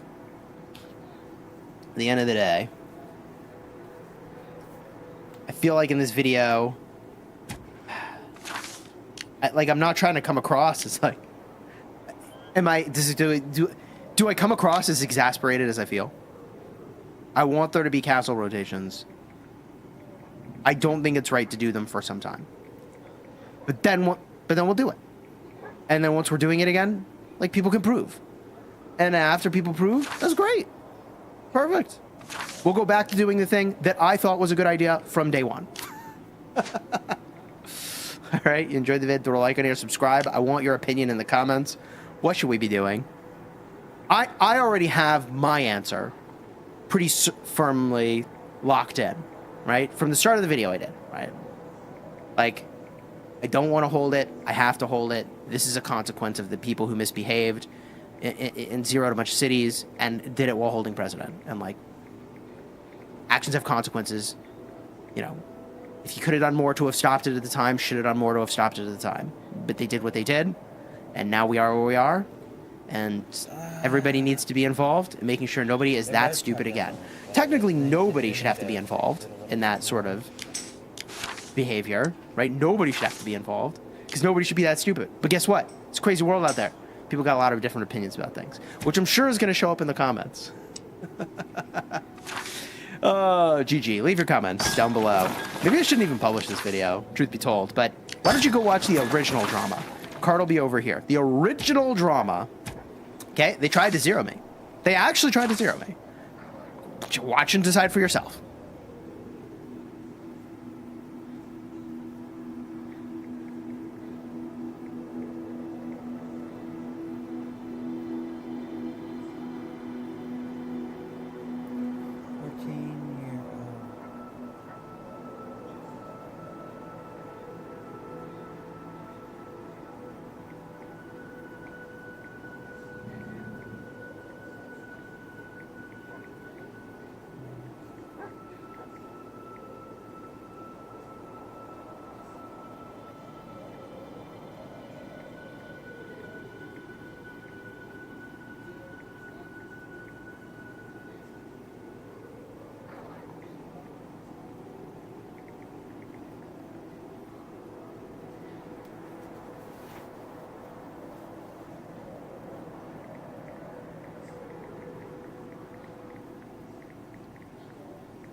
Talking with Jackal.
I don't know what times are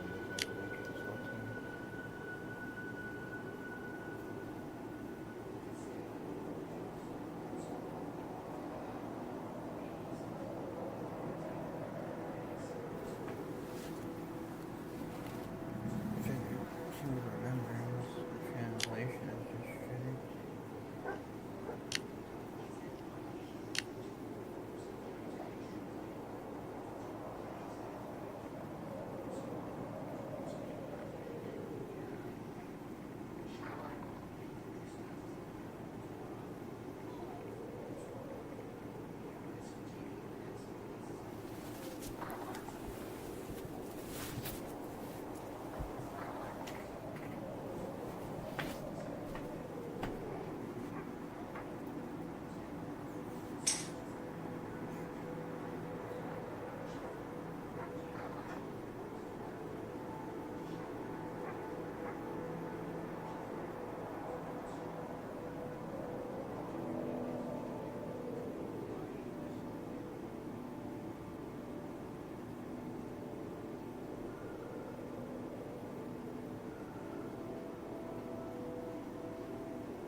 one is that like troops attacking me?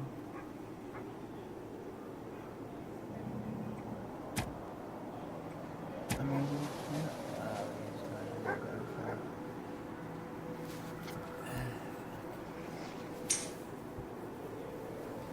Something I need to be done about that though.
Where are they?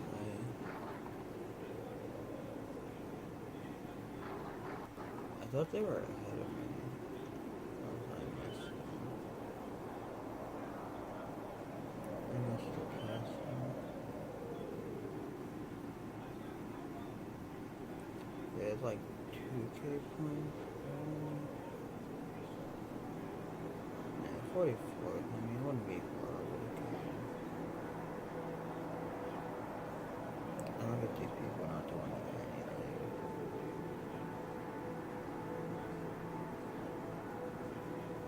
She's been Anna hasn't been on. She's been. Hey, snowball fight.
I want to talk about state transfers because we've got our first state transfer opportunity coming up at the end of the month, and there's a lot that I'm still learning about that process, and a lot of that I'll still learn from you and by going through that process for the first time, but feel free to leave a comment with any other thoughts you have as I go throughout this video, sharing what I've learned so far. Big picture, the goal of state transfer is to make sure you're in a state where you're happy And each state has a limited number of transfer candidates they can accept. Now, in order to transfer into another state, you're going to need to accumulate these items over here called transfer passes. A lot of people would advise that picking these up like every single week is a good idea. They're in your Alliance shop. They are 70% off this week, at least for me, which is going to run me 150,000 of the Alliance currency. In fact, for whatever it's worth, I've kind of stopped going in and buying a lot of this daily stuff. I focus much more on, let me make sure I have enough currency for the weekly stuff, because this stuff's really good. Anyways, you're going to need transfer tickets. You can buy them from the shop here, or you can buy them from the shop up over here, and getting them from the Alliance shop is going to be the cheaper way to go. So if I go into the regular packs and I scroll on down, I should be able to find transfer passes in here somewhere. Maybe? There they are. Transfer passes. The cheapest that they'll be here for is $5 per pass. So theoretically, you might want to buy this over the course of many weeks if you need to get your transfer passes in order. But this bundle does tier up to higher and higher tiers. I believe for $100 you get 5 passes, along with speed ups and other stuff. But anyways, that's a separate topic. Obviously, buying this in conjunction with a really good holiday event will be really amazing if you pull that off. All of that is not really what this video is about. This video is about the process of transferring to another state. And a part of this will be determined by whether or not the state you're going to is an ordinary state or a leading state. A leading state will have bigger requirements or limitations for who can come in, and I'll show you a graph with some of that information in just a bit. An ordinary state will have more relaxed requirements for who can join. So my understanding is that the transfer process will be broken down into 3 phases. The first phase, I think they let you know if you're like an ordinary or a leading state. The second phase is where you can invite, I think, in upwards of 30 people if you're an ordinary state to join. And it's not like your 3 special invites. It's just you can have up to 30 people you bring in. And then I think you can get another 20 in phase 3 where things just open up. Okay, so anybody can transfer without having to get sort of pre-approved. Okay, so as a state that is planning to be an ordinary state, that's us. I think we plan for like 30 people to join. We pick out who those people are. We get them in. We've got our 3 transfer ticket opportunities where we can get people in. And those recover for your state at a rate of 1 per month, I believe, or 1 per transfer cycle. So those are pretty important. We need to use at least 1. Can use as many as 3, can I think accumulate as many as 3, but obviously, you know, like players over 130 million power need to be really good and big contributors. So,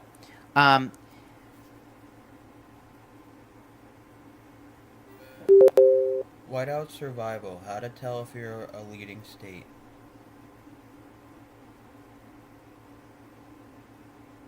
Whiteout survival, how to tell if you're a leading state.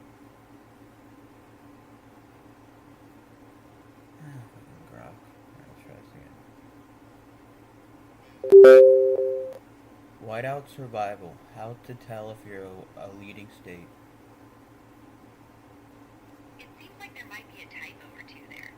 Did you mean, what about survival? How to tell if you're in a leading state? Or something else? Whiteout survival, how to tell if you're a leading state. I think you might mean, what about survival? Or wild survival? Whiteout survival. It sounds like you might be asking about wild survival. No. Wipeout. Whiteout survival. Okay, I'm still a bit unclear. Are you asking about surviving a wipeout, like in surfing, or some other No. context? Whiteout survival, the video game. Oh, you mean Whiteout Survival, the mobile strategy game. Yeah. To tell if you're a leading state, check your rank on the leaderboard, how many resources you can control, and how strong your alliances are compared to others. It's all about strategy and keeping your survivors happy and healthy.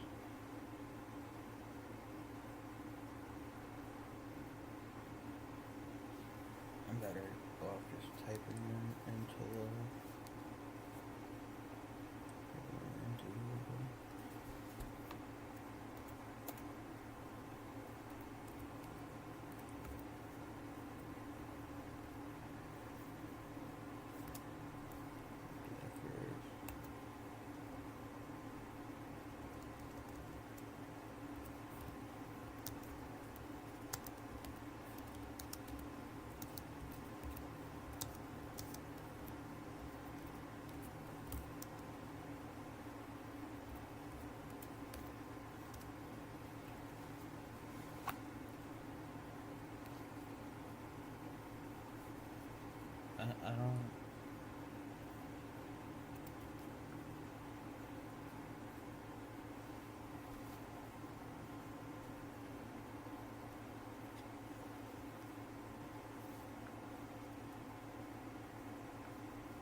there's one above.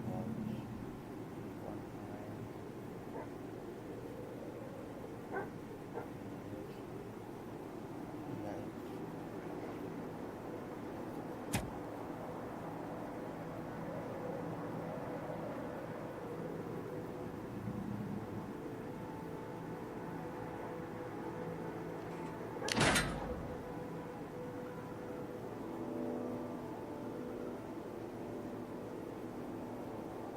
I thought I passed one.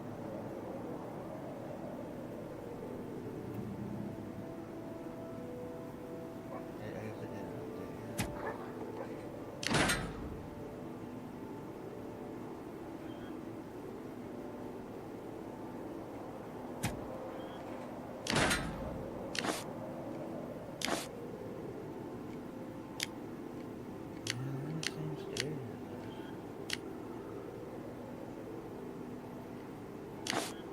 Power level, honestly, isn't it?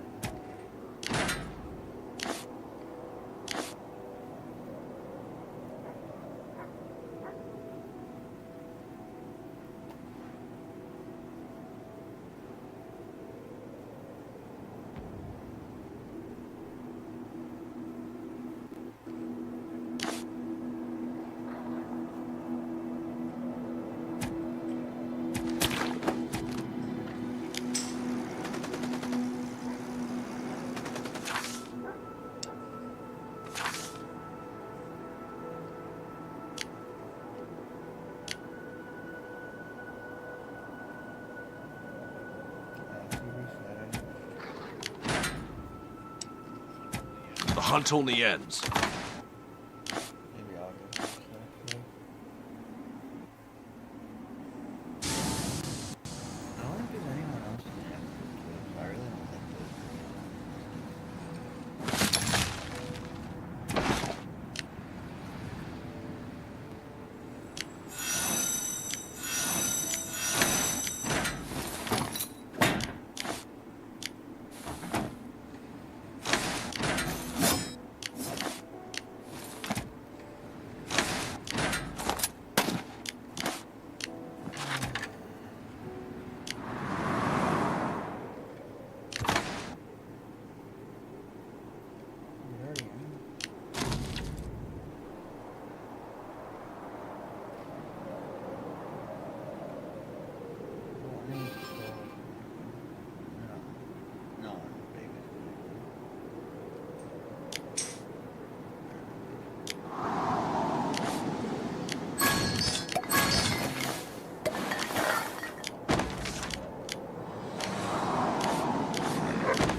Hello from the Dawn Alliance's most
probably get knocked down to 20 though. There's number 2 through 4,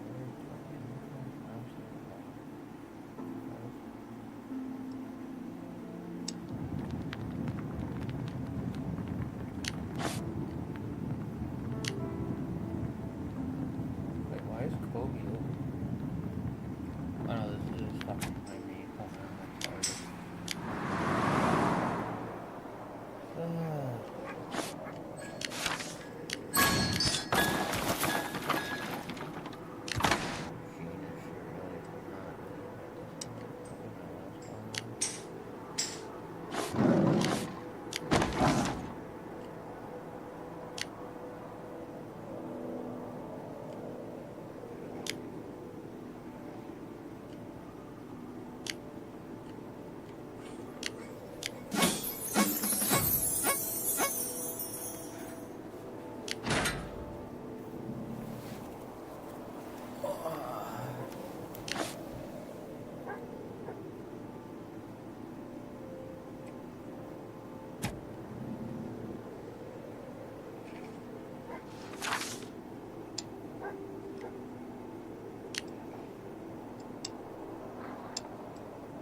The hunter. It's a big jump to get to there again, right?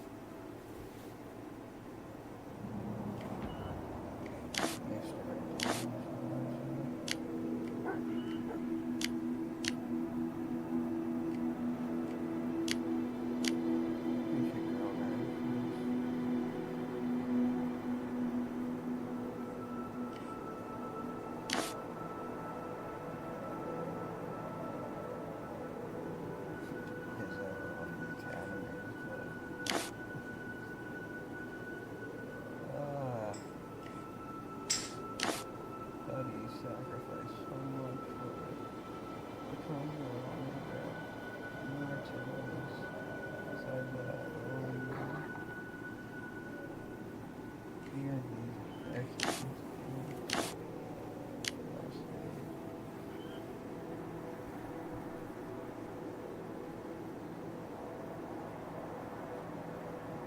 Did he just spam it?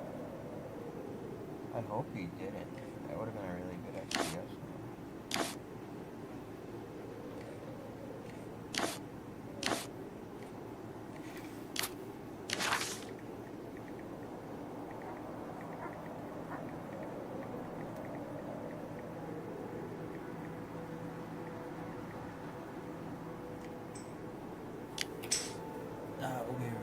That would be a big shame if he did.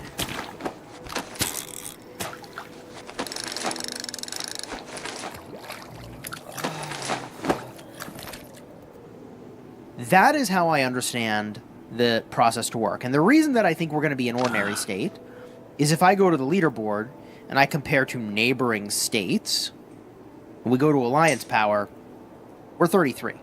Now, in fairness, our power as a state is split across 3 or really 4 main alliances at this point. So that might be a little misleading that we have a more balanced distribution of power across the different alliances. I'm not entirely sure, but I'm feeling pretty comfortable that we will be an ordinary state. If our main alliance was up by the top here, I would start to be a little bit worried as to whether or not we would be leading or ordinary, okay? And if we get a look here, I can just show you our alliance power within our state. We got a 7.5, a 6.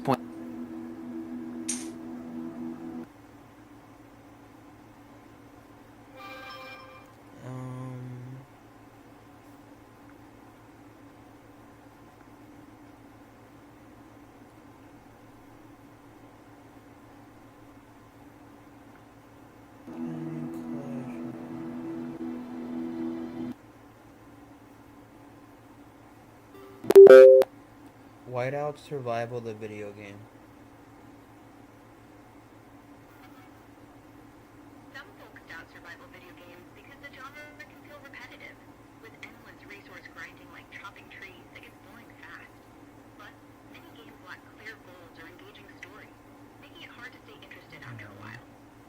In Whiteout Survival, is the Foundry Battle and Canyon Clash on the same day?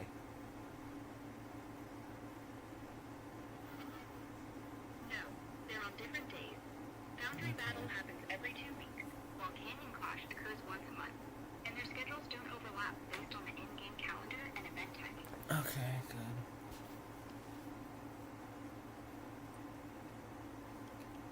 That is all I needed to know.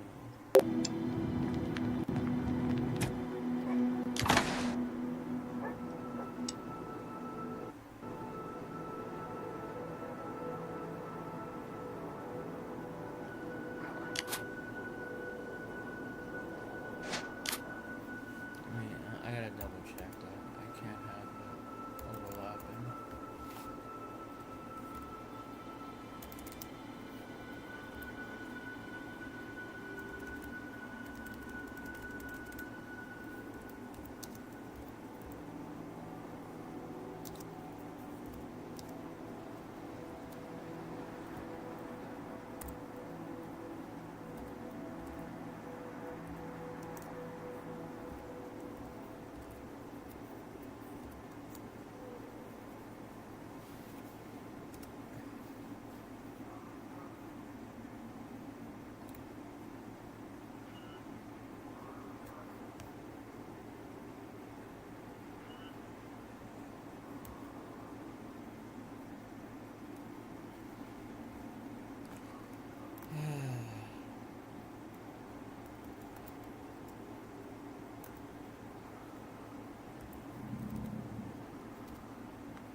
So retarded.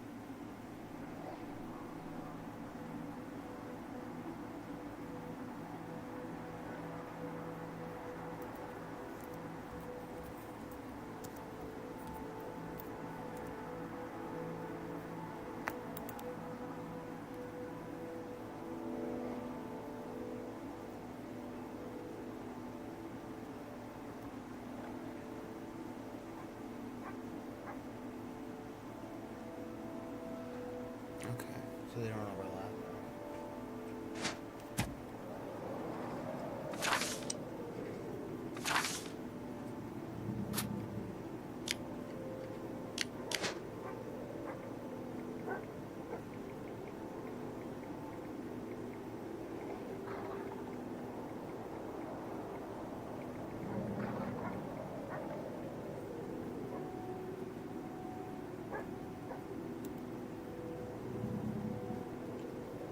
What an fucking idiot.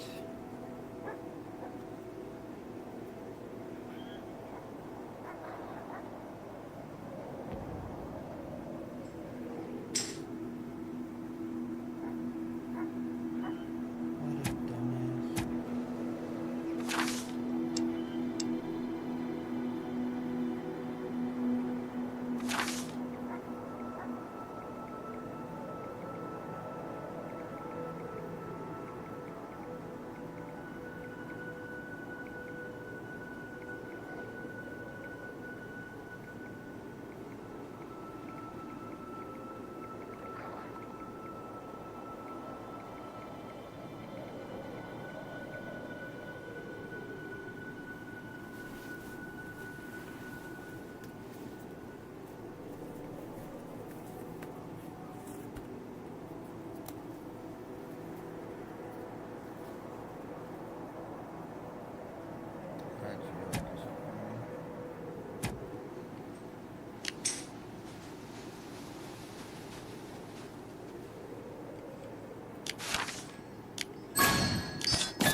Or at least flippy to them anywhere the fuck you have. It makes sense to make it run a rank 4.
Bad start.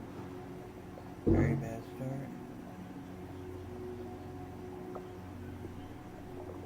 Very, very, very bad start.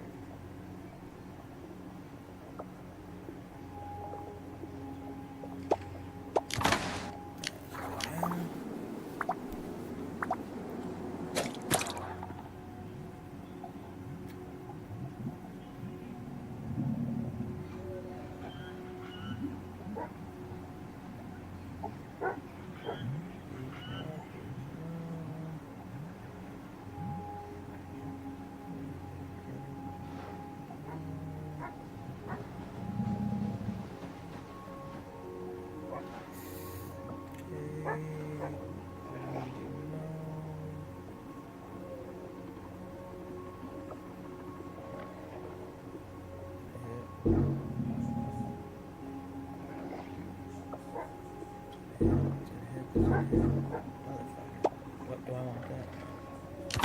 What do I want to know? I want to get my weapon.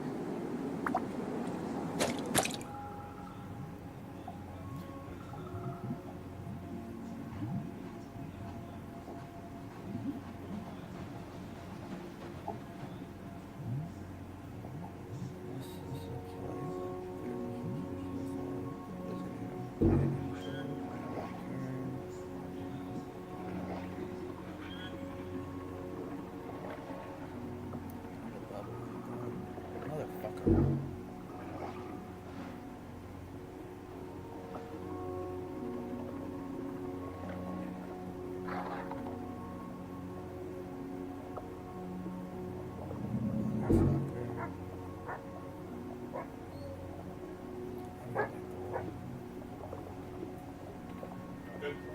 Yeah, I'm alright.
Hello, my friends, and welcome back. I'm Shiscool Gaming, and in today's video, I want to talk about the state transfer event, because when I was trying to figure out how transfers were going to work, there was information out there, but you had to, like, find somebody who had the screenshots, and it's like, okay, bro.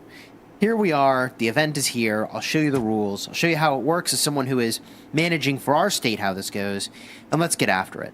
The state transfer event takes place over the course of 3 different phases. Phase 1, which you see here, is the pre-transfer phase. This lasts for about 3 days, and during this time, you're able to see, are you a leading state or not?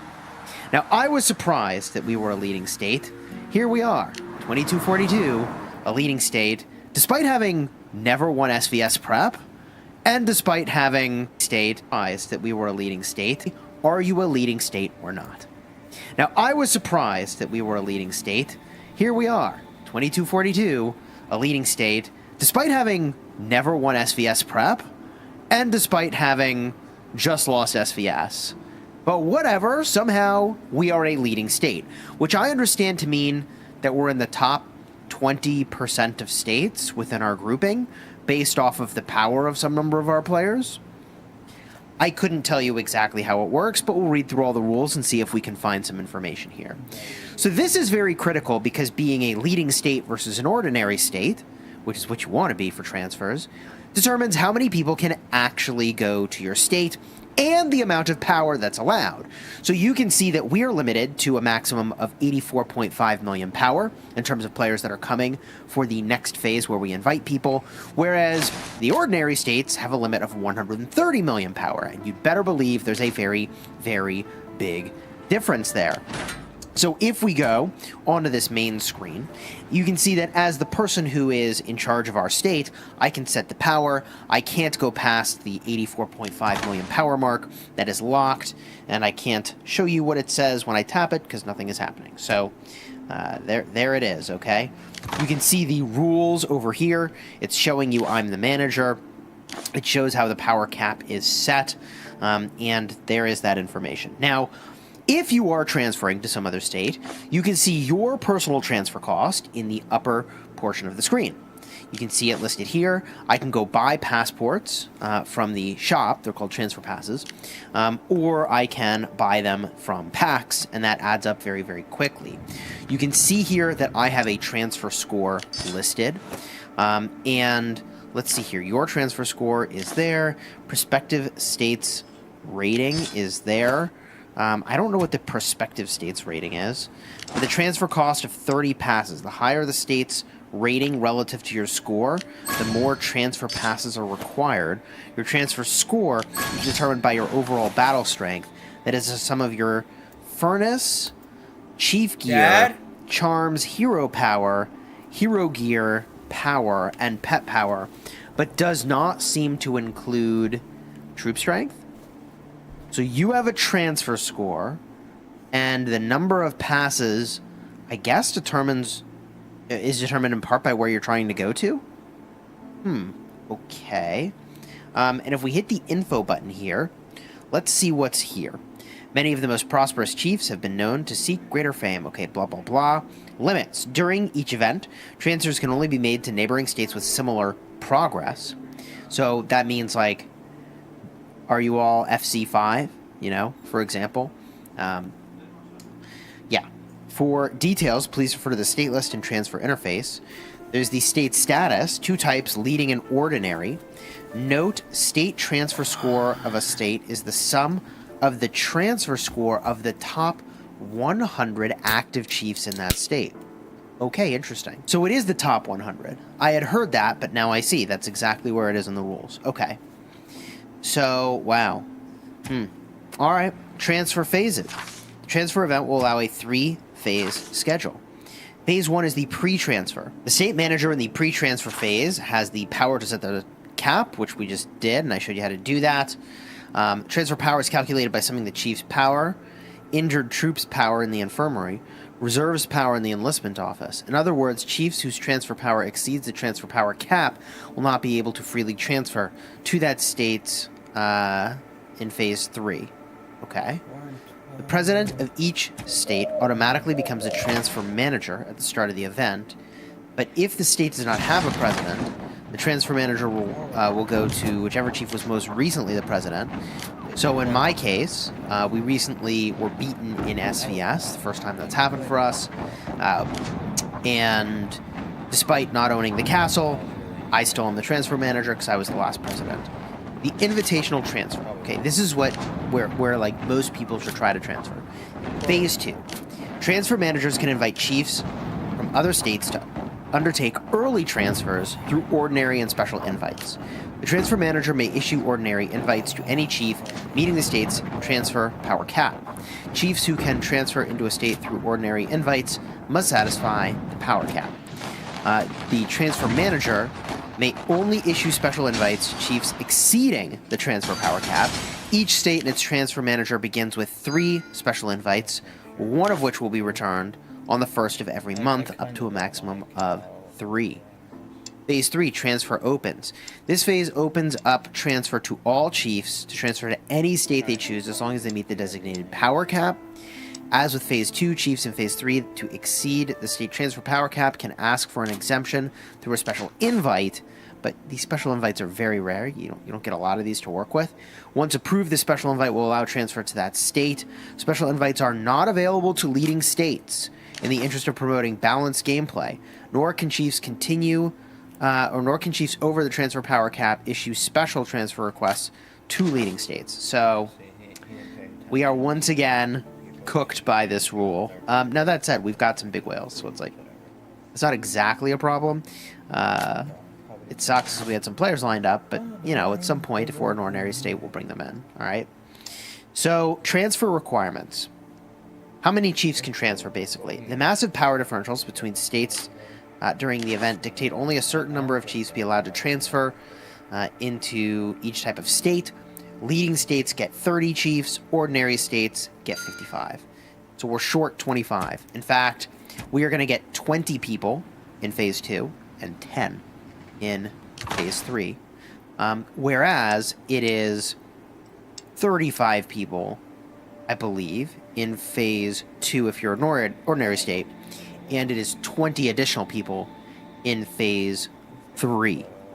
So that breakdown again is 30 for a leading state into 20 Phase 2 and 10 more in Phase 3. For an ordinary state, it's 55 total. That's 35 in Phase 2 and 20 more in Phase 3. The transfer requirements. Here we go.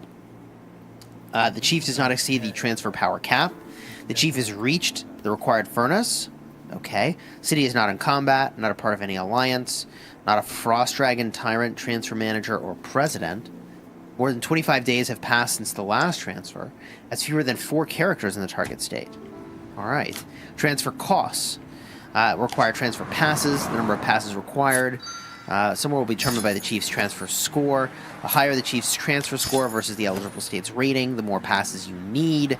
The transfer score is determined by your overall battle strength, a sum of your chief's current furnace, chief gear, and charms, hero power, hero gear, power, and pet power. GG. Key details. Okay, interesting. There are so many details. Oh my god, what is happening here? Okay, so what are all these details about? City relocation. Your city will be randomly teleported into an area in the ice field. Okay. And you get a 24-hour shield. Seems fine. You'll be automatically removed from any active group chats you have following a transfer. You can only have group chats with people in your state. Interesting. The arena. Your arena points will be reset to 1,000. Ooh, GG. Enjoy your new state, they say. Fishing tournament. Your involvement in your state's fishing tournament event will immediately cease at its current stage. If you have purchased a pass, all unclaimed rewards of all tiers will be reissued. If you have not purchased a pass, only unclaimed rewards for the tiers you achieved will be reissued. Feel free to get involved with the fishing tournament in your new state if you transfer to another state during the Master Fisher Leaderboard tally. Ranking rewards will be given to you based on your ranking in your previous state. Armament competition and officer project. Any personal milestones will be tallied and issued, then ranking data deleted. GG. Hero Rally.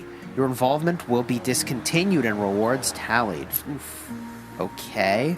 If you purchase a pass, all unclaimed rewards of all tiers will be reissued. If you've not purchased a pass, only unclaimed rewards of the tiers you achieve will be reissued. Alright. Emporium of Enigma. The Emporium is open in your new state, then your current holdings of thorns will be carried over. Oh, interesting. Okay. If your new state is not open, the Emporium, all thorns will be removed from your backpack. Ooh, exchange before you go. Vault of Enigma. Your involvement in your current state's Vault of Enigma will immediately cease with unclaimed rewards sent to mail. Free for you to get involved in your new state. Mia's Fortune. Get involved with your... involvement with the current state will cease. Unclaimed rewards sent to mail. Feel free to get involved in your new state. Symphony of Change. Your involvement with this event in your current state will immediately cease. With unclaimed rewards sent to your mail. Get involved in your new state. Packs. The number of pack purchases available for any regular and limited time packs will be reset. Any packs can be repurchased. Interesting.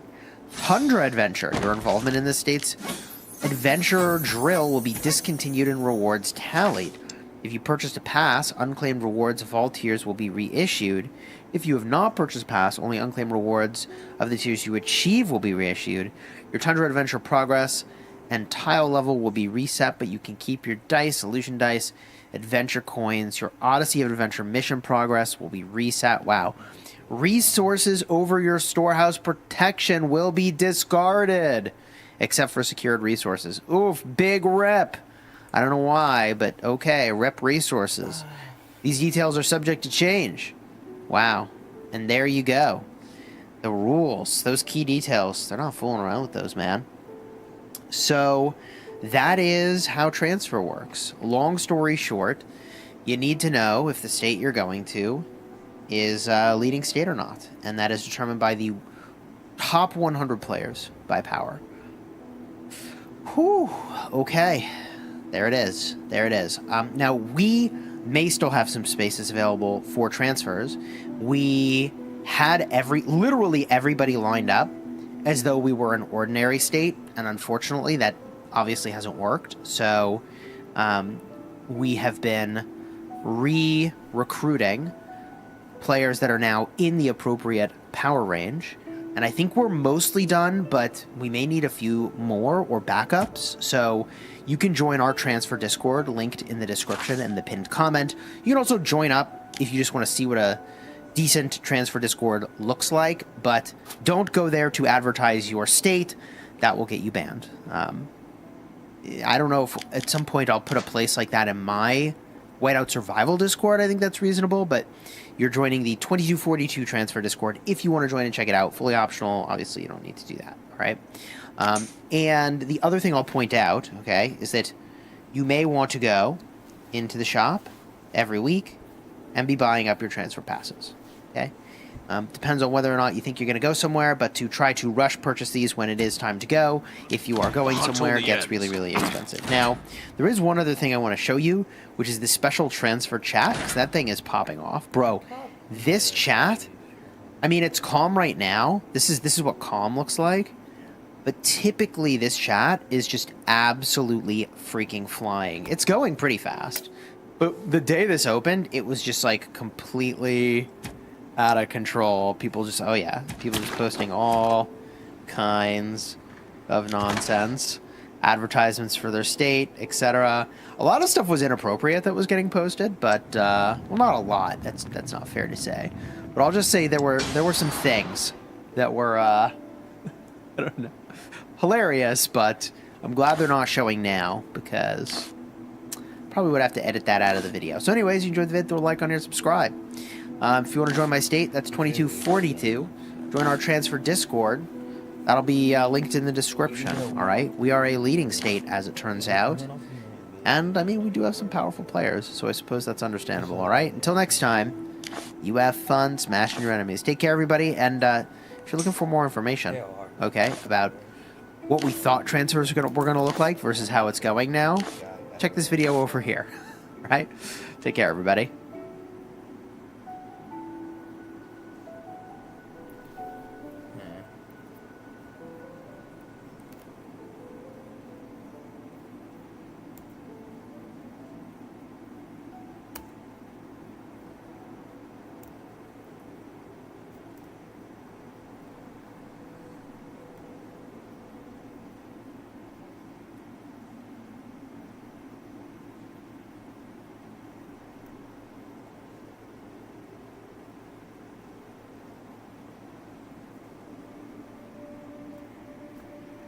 At this moment, we all need to stand up and be held to account, a higher level of accountability. If you exercise your First Amendment rights, please, please do it peacefully. Few inches later.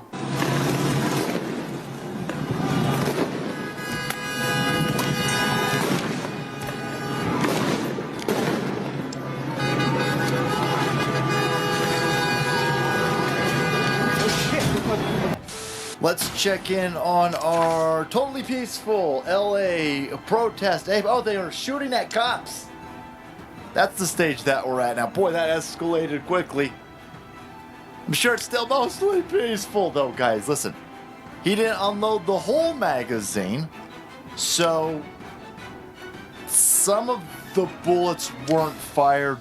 Therefore, he mostly didn't fire at the cops. Well, I don't know if that is that where we're going with this? I wouldn't be surprised if that's where we went with this. Let's head down to Dale's Donuts, boys, where we've got Murray King over here. Rioters are now shooting at police. You hear gunshots all over the place. Pow, pow, pow, pow, pow. Like, well, listen. How do you know that those aren't fireworks? Oh, fireworks being thrown at the cops is still mostly peaceful. I mean, they're only a quarter stick of dynamite, so I guess it's not technically mostly dynamite. It's just a quarter. No, they're shooting at cops, man. There you go. Yeah. It's wild. Oh shit! The dude filming was like, whoa! What the? The lefty scumbag filming was like, take that, police. No walls, no borders, no no borders, no walls, no USA at all, no humans illegal. Oh my God, he's got it. Yeah, idiot. Oh no, this. Yeah. Hey, you're part of an actual insurrection. You've got foreign invaders. This is military-aged dudes waving foreign flags, speaking a foreign language. They're shooting at our cops. And you're on their side because you're fucking stupid. Yeah. You bought all of the platitudes. You regurgitated all of the propaganda that you got in your liberal arts stupid rainbow dildo degree. This place sucks. These people are shooting at cops because ICE is kicking out illegal aliens. These people love Mexico so much that they'll kill cops in this country to not be deported back to Mexico. And the other day, I can't remember which video it was, but I mean, this isn't some sort of Nostradamus call over here. Everybody who was remotely paying attention could have made this guess, but I said it's only a matter of minutes before somebody ends up dead. And I said it'll be a looter getting shot by other looters, stealing the guy's stuff that he looted from the Apple Store. Ends. Which is probably where we're at over here. Town hall, hey Dems, you can't say the LA riots are peaceful when dead bodies are turning up. When they're shooting at... So stupid. You lefties are so stupid. Look at this rhetoric. They're shooting at cops. But before they were shooting at cops, they were braining rocks with concrete from a freeway overpass. Before that, they were setting businesses on fire. It was never peaceful. There wasn't a second where this was peaceful. Here's KTLA. A death investigation is underway Tuesday after a man's body was found on a sidewalk in an area of downtown Los Angeles that has been the site of recent protests and lootings. What? Sorry, what now? What part of Los Angeles? The part where all of the lefty commies were setting stuff on fire and killing each other. Viva la raza. Yeah, so the lefties are dying in their own stupid lefty peaceful protests, huh? This probably isn't even the first one. It's probably just the first one we're being told about. But the dead bodies will pile up again. White, limp-wristed goofballs with David Hogg arms and black people killed 20-plus black people during the Black Lives Matter peaceful protests of 2020. Summer of Love. So, yeah. Illegal aliens are going to get murdered. These stupid protests illegal aliens are going to end up murdered by black people, liberal arts goofballs, and other illegal aliens. Right? Insane. So anyway, police were called to the area of West 3rd Street on Broadway shortly, 1:30 in the morning.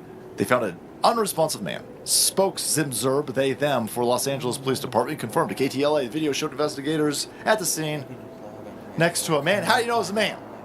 That could be a female penis on the ground, boys. That could be a dead female penis having Zimzer. Racist LA do better.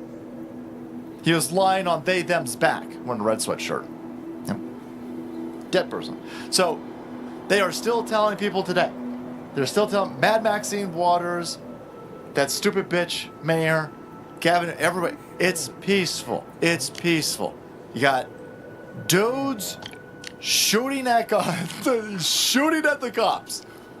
They're shooting at cops, and you got dead bodies. That's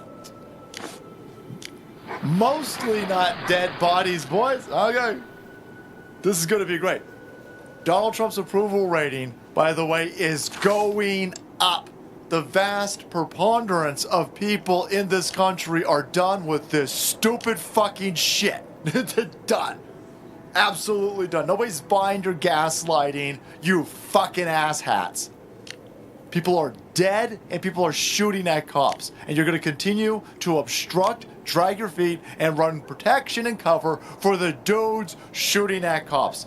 Even Democrats, even ones that went to college, you're going to lose them over this.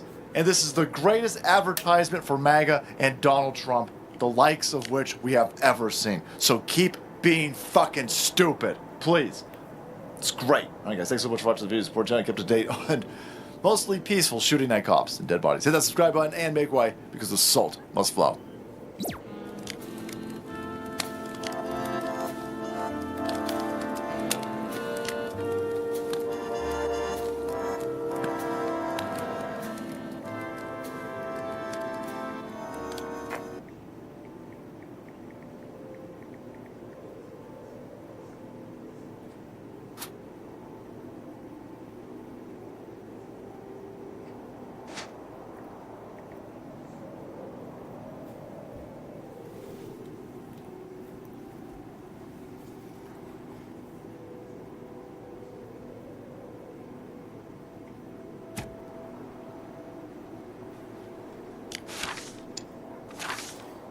That motherfucker when he hit me took all the blue.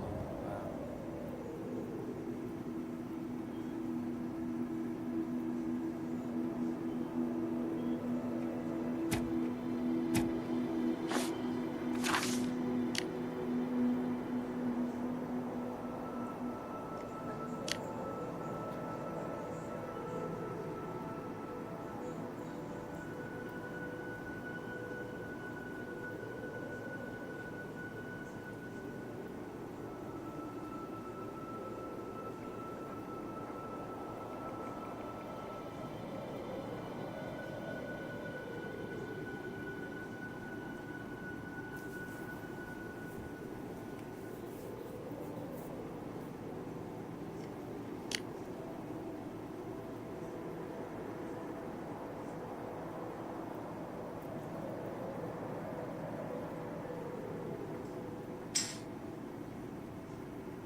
We're ready for anything.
The hunt only ends.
What should the priority be for your hero gear, especially when you get to the point where you are enhancing it and getting the empowerment levels, which are incredibly powerful? That's a question I'm actually asking you. I don't have a complete answer. I have the answer that I was given in my Discord server linked down below. That's a conversation you can join into. And look, there's a lot going on with hero gear at the top end. Once you get to level 100 and you go beyond that, then you open up the possibility of empowerment. And I want to explain this very briefly for folks that may not have seen this before or are newer to the game. Now, when you get to these empowerment levels, you get major boosts when you hit these breakpoints of level 20, 40, 60, 80, and 100. But they have a very steep cost. They require you to have mithril, they require you to have more and more mythic gear pieces to throw away, and they require you to have a certain amount of mastery forging as well, which requires essence stones, plus at this level, it's also going to require a bunch of mythic gear pieces to throw away to go with it. So I mention all of this because picking the right pieces of gear to invest in matters a lot. And what's more is that not all pieces are equal. In fact, every piece is different in a slightly different way. Let me explain. 2 of the pieces of equipment, you'll have figured this out, for battling in the world, Expedition, are giving you lethality. That's the helmet and the boots. 2 of the pieces are giving you health. That's the belt and the gloves. But when it comes to the empowerment stats, there are different bonuses you can get. The ones that I care about for battling other players in SVS includes attack and defense. Now on these gloves, which are a health piece, you get an attack boost at level 60 and a big defense boost at level 100. But on the belt, this is also a health piece, infantry health. You get a defense boost at level 60 and an attack boost at level 100. So I think there's a sequence to like what is the right order to go invest in your hero gear. And when we talked about this in my Discord server, again linked in the description, the advice I was given was to move in on the health pieces for infantry, and that in the early game, the scaling for health is so nutty that I should actually just push as far as I can on those 2 pieces and later go back and do other stuff. Now, part of the reason I got that guidance is because I already got every single one of my gear pieces to the plus 20 mark for all my troop types. Now, I think there's a lot of value to doing that because they give you some pretty quick stats, okay? And for the cost, I'll take it. The cost goes up and up and up and up and up and up the further you go into empowerment and the further you want to go with just enhancing the gear, right? Like it's 3,450 experience to go to level 21. Nothing is beyond. It is over here. Nothing How is much? 5,500 experience to go to level 61. So the cost is going to go up and up and up, and the gain is about the same. I think it's all exactly the same for each level you're getting. So, yeah. Now, the reason, again, I've moved in on health is that you bring a lot of health in the early game, and also the scaling for health, I'm told, is very, very good, and I would definitely believe that for infantry. So that's what I've done. But if you're thinking about sort of micro-optimizations, I think that a pretty logical way to approach it, okay, is that you go for the stat you care about the most for that troop type, on the piece that gives you, again, in the empowerment, the stat you care about the most. So, step 1, what stat do I care about the most for infantry? It's health. That means I'm going to start with either the belt or the gloves. Step 2, what is the next stat I care about the most? Well, it's either defense at level 60 or attack. Here I get defense. Here I get attack. Well, infantry, I'd rather have defense. So, I moved in on the defense piece, health, defense first. Then I'm going back and I'm taking this piece to 60 to get more health and attack right over here. And then I will actually go all the way to 100 on this piece probably before I touch the lethality on my infantry, okay? And there's a bunch of reasons why that's the case. This video is not really about the full breakdown of like how troops work in this game, but since we're here, why don't we just talk about it very, very briefly. These percentage-based boosts on your gear, what are they boosting? They're boosting the base stats of your units. Here's the base stats of infantry, okay? Now, this is my tier 10 infantry, Fire Crystal level 5, specifically. And you can see here that my base attack is 14, my base defense is 20, my base health is 20, my base lethality is 13.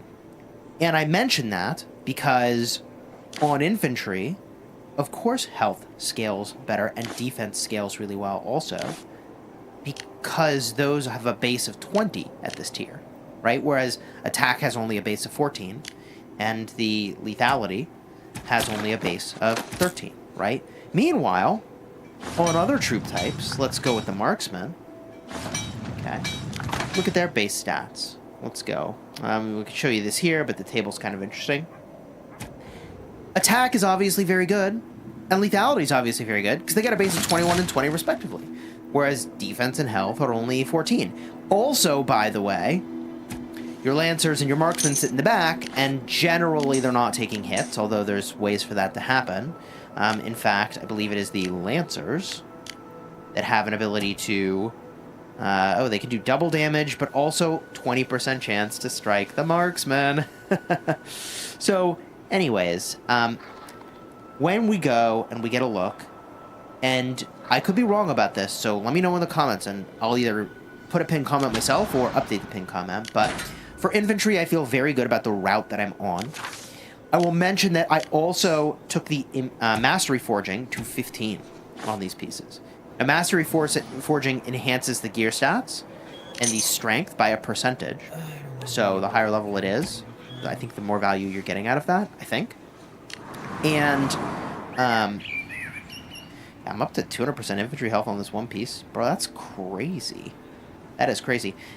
The other thing is that to get to each of these levels of empowerment, you need to have, I think it's just one more level of Mastery Forging. Let me know. I've never gone to 80 and 100 before, but I think you need to be level 11 before you do this.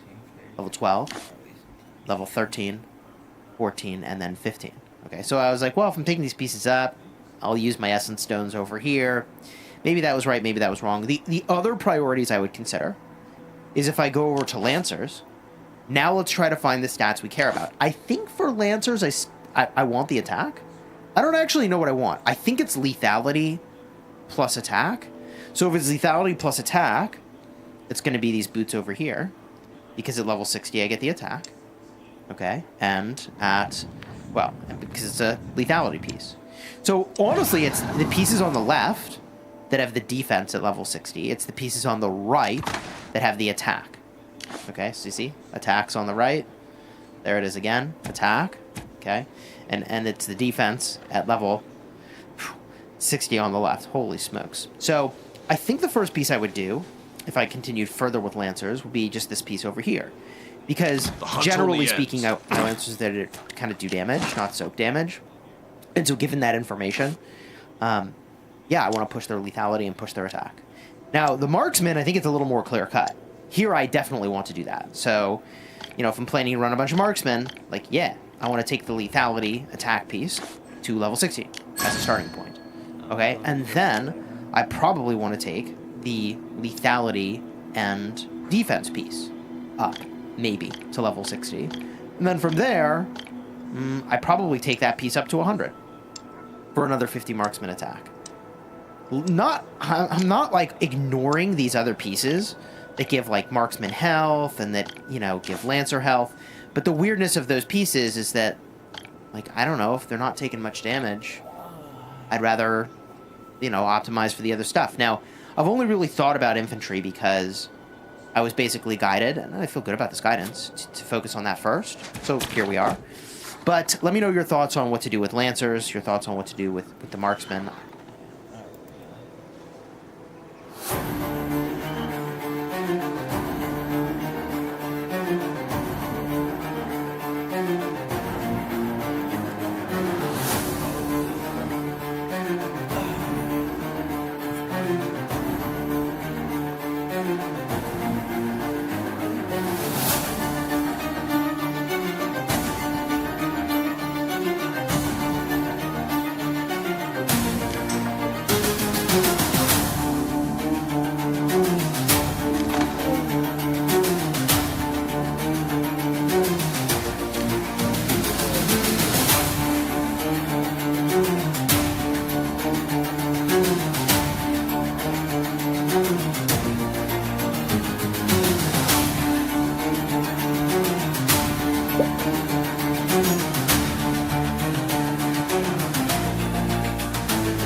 Police rescue family from extremely toxic mother. Let's check it out. He's not going to put his hands on me like that and choke me and slam me on the ground, so you can take him away from my house now. His kids are little brats, and they're bad too. Hey. She's crazy. He's a liar. God knows, I know, and that's all that matters. I've never seen this side of her. On September 1st, 2024, officers responded to a residence following a report of a woman scratching and assaulting her husband after a verbal argument about their children's behavior. Oh, shit. Yeah, she needs to go. She got to go to jail. He's not going to put his hands on me like that and choke me and slam me on the ground, so you can take him away from my house now.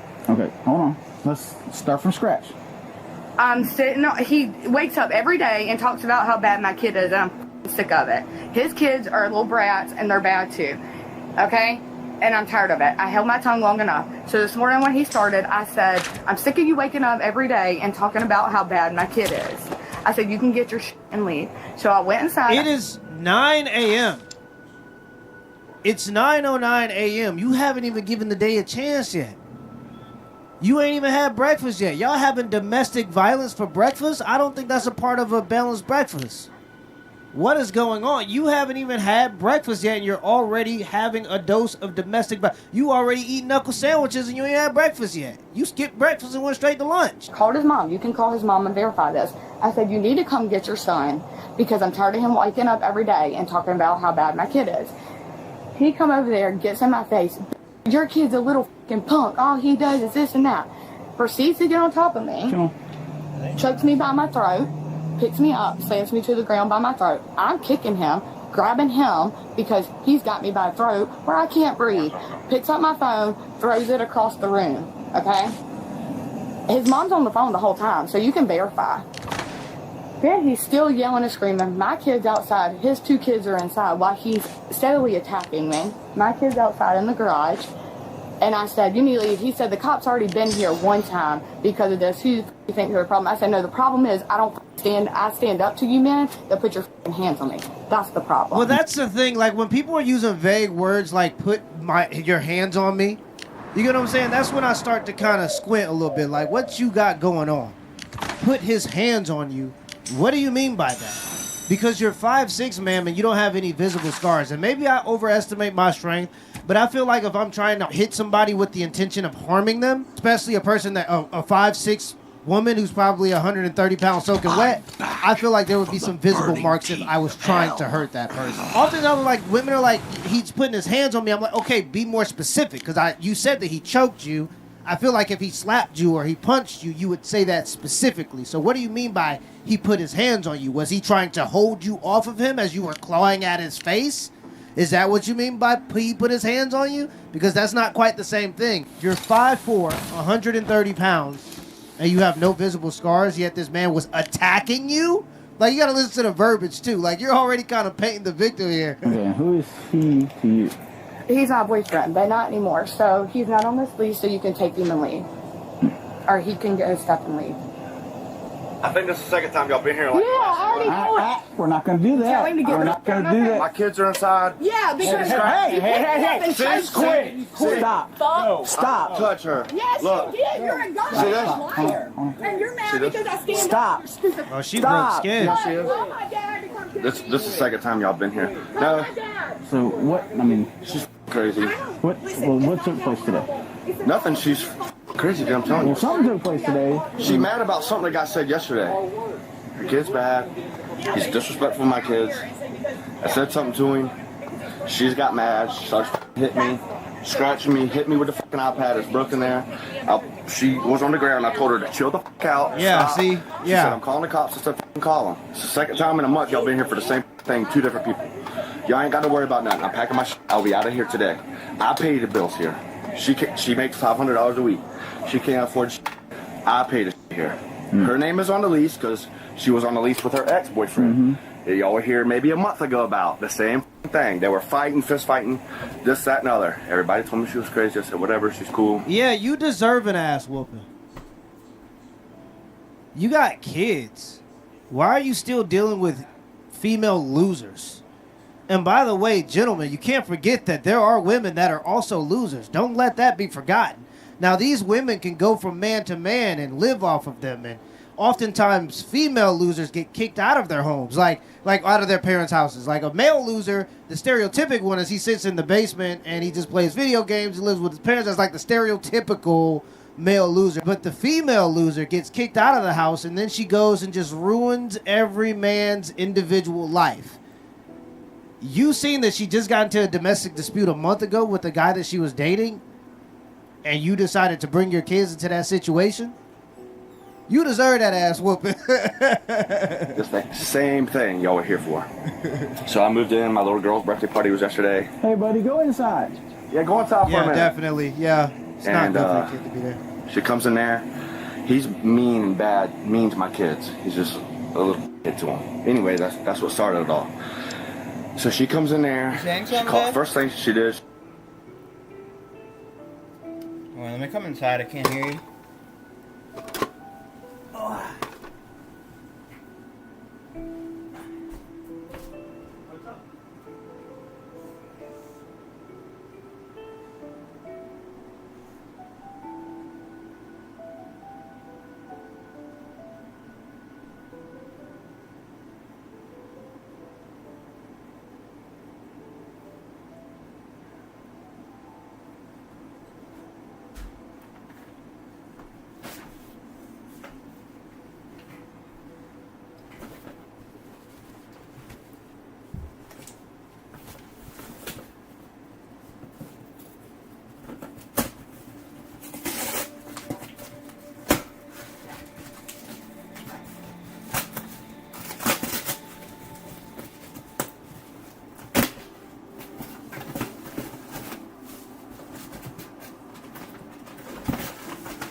Dad?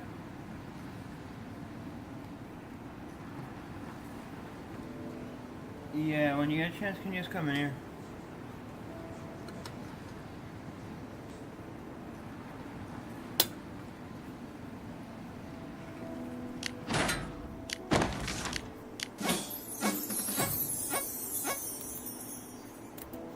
She calls my mom. Don't. Can you just take that out when you get a chance? Can you just take this out when you get a chance? Take it out? Yeah. Yeah, be careful. The hole is a little bit in it. Can I get some paper towels too? Thank you, Dad.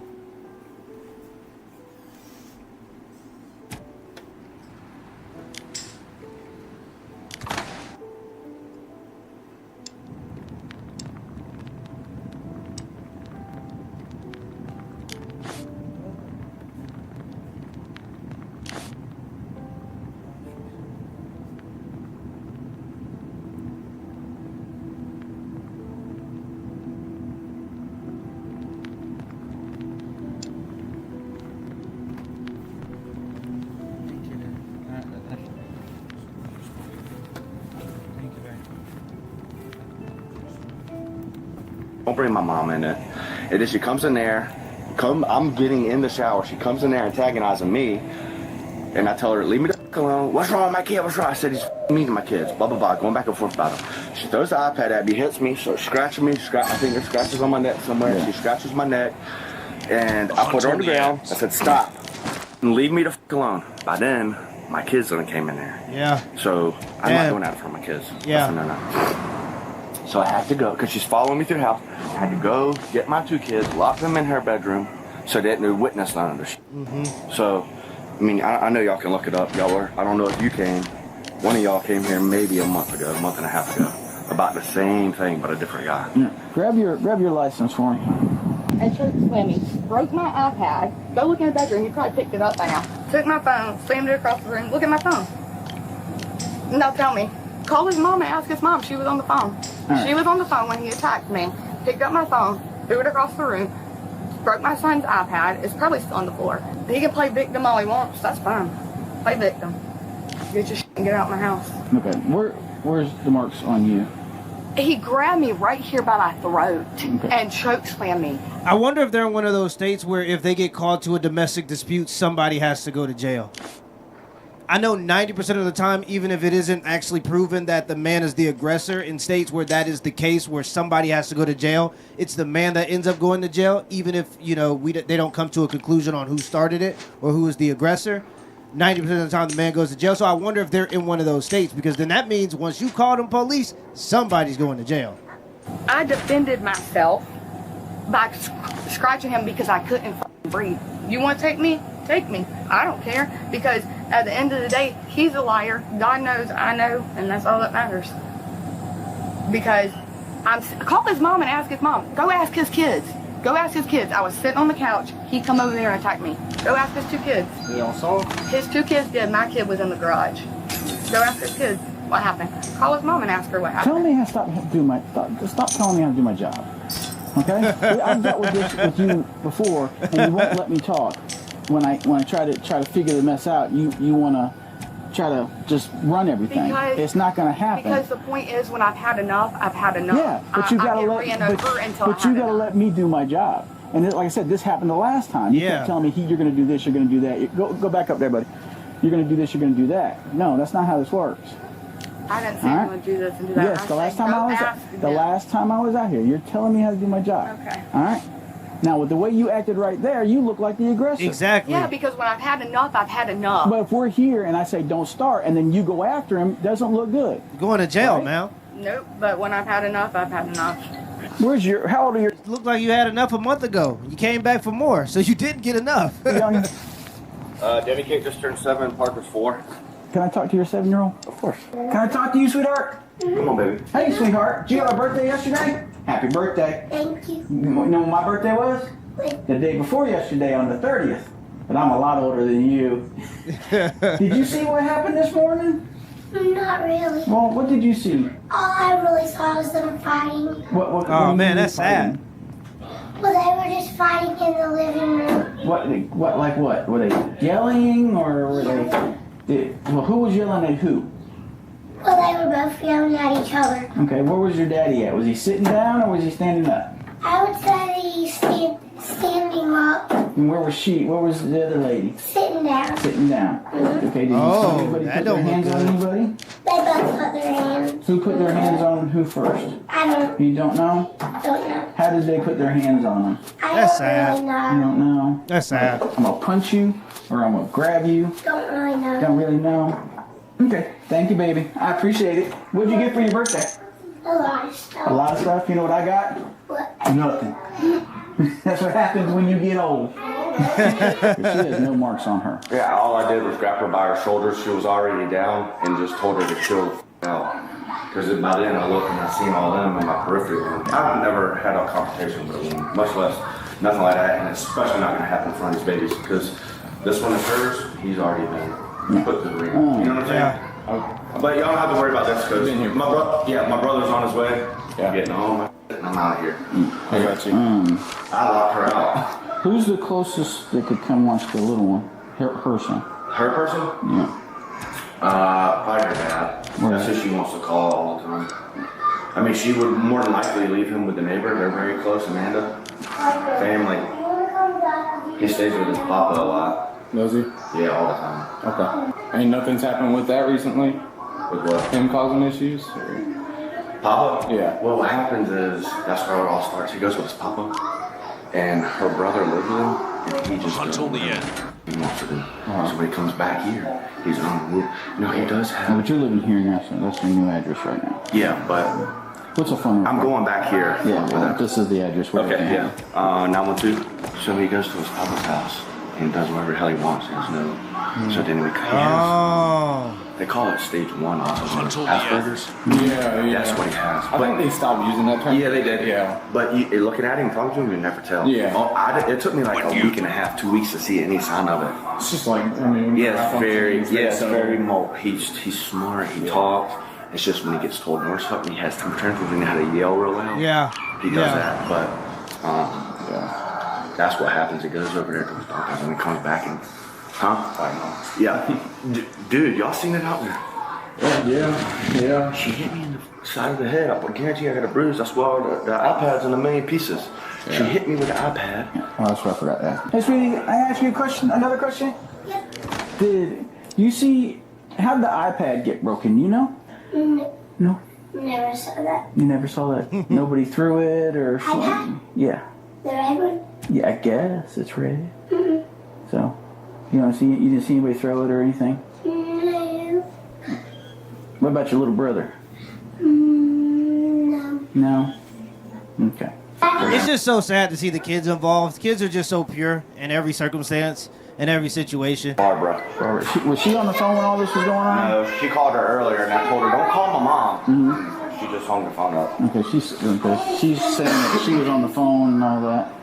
She was on the phone earlier because we were in here talking, and then I went back there. I had a shower running when she was on the phone. I was getting in the shower there. I was gonna go to my mom's house just because, and that's when she come back there. After dicking with me, and that's where it all happened back there. Okay. Now, she put her hands on me a couple times before that this morning in the laundry room. Like she's some grown man, she grabbed her arm and went to my neck and pushed me up against the door. Mo, what are you doing? Chill. I've never seen the side of her.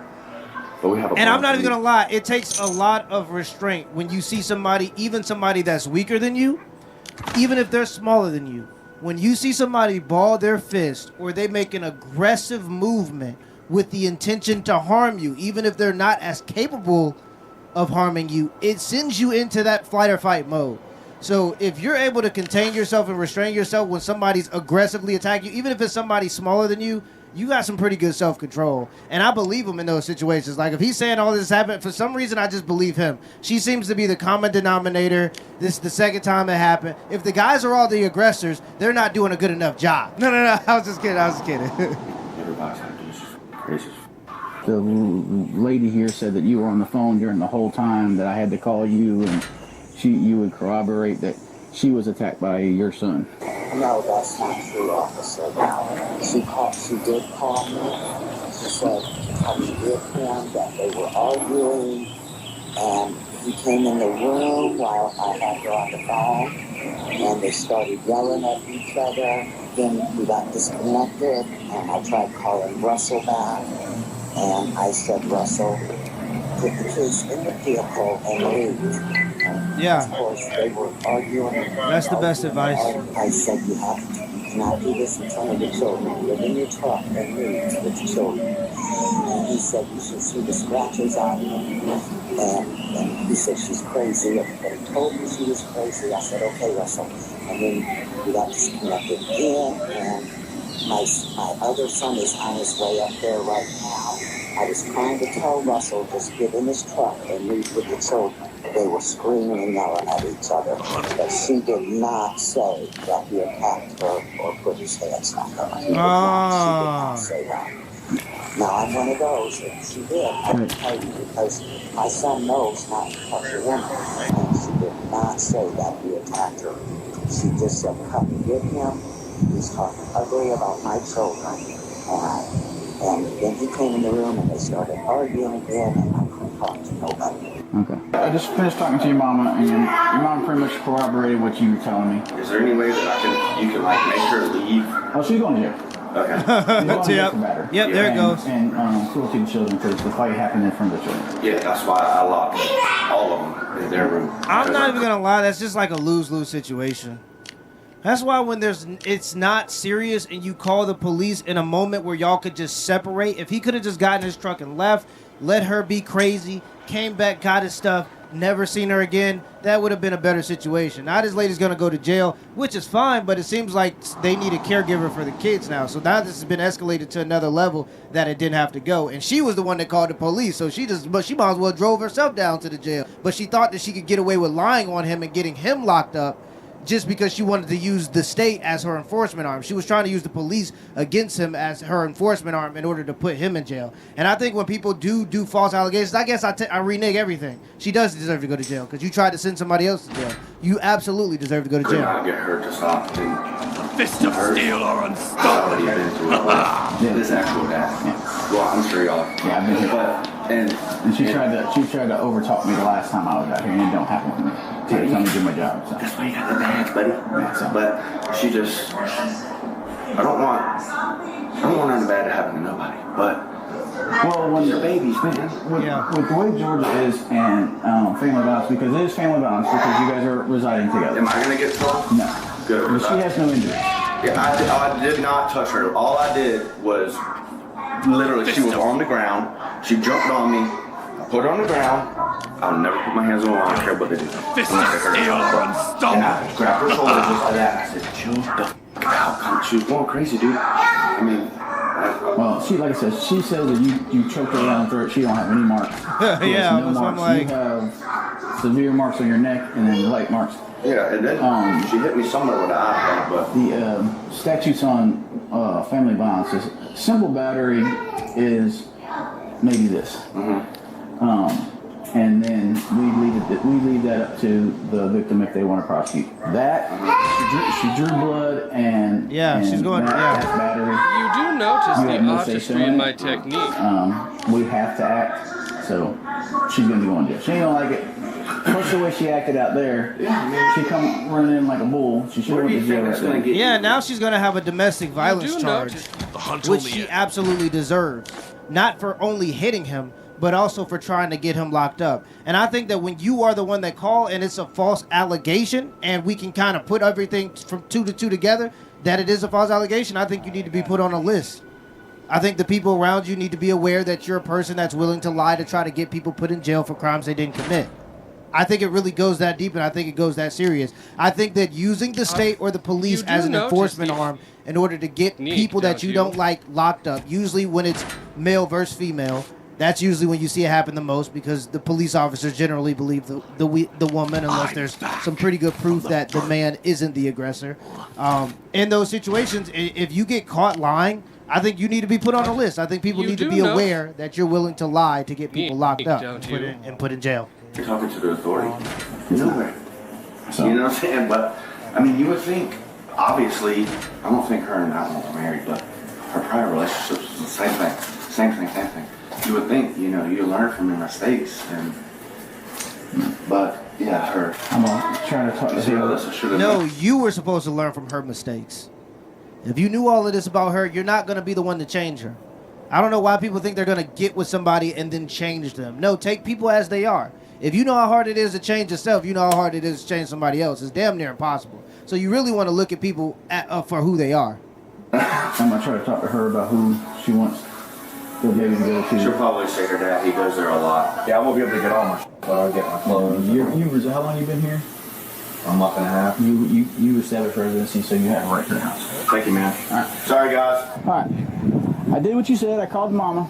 She didn't corroborate anything you said. I talked to the children. They didn't corroborate anything you said. So this is, he's got injuries you don't. All right. Sayonara. So you're gonna go to jail for battery, family violence, all right, and cruelty to children. Okay. Yeah. So turn around, put your hands behind your back. You got somebody to come watch your son, your neighbor, or somebody until your dad can come. He's not leaving. He's not going to be in my house while I'm not here because my name's on his house. Oh, you let him. He's been here for a month, so he's established residency here. Oh no, that hurts. Don't leave my kids with him. I'm not. That's what I'm trying to get. That's why I'm trying to get you to look. See, now she's trying to make him seem like he's gonna hurt kids. Like, come on now.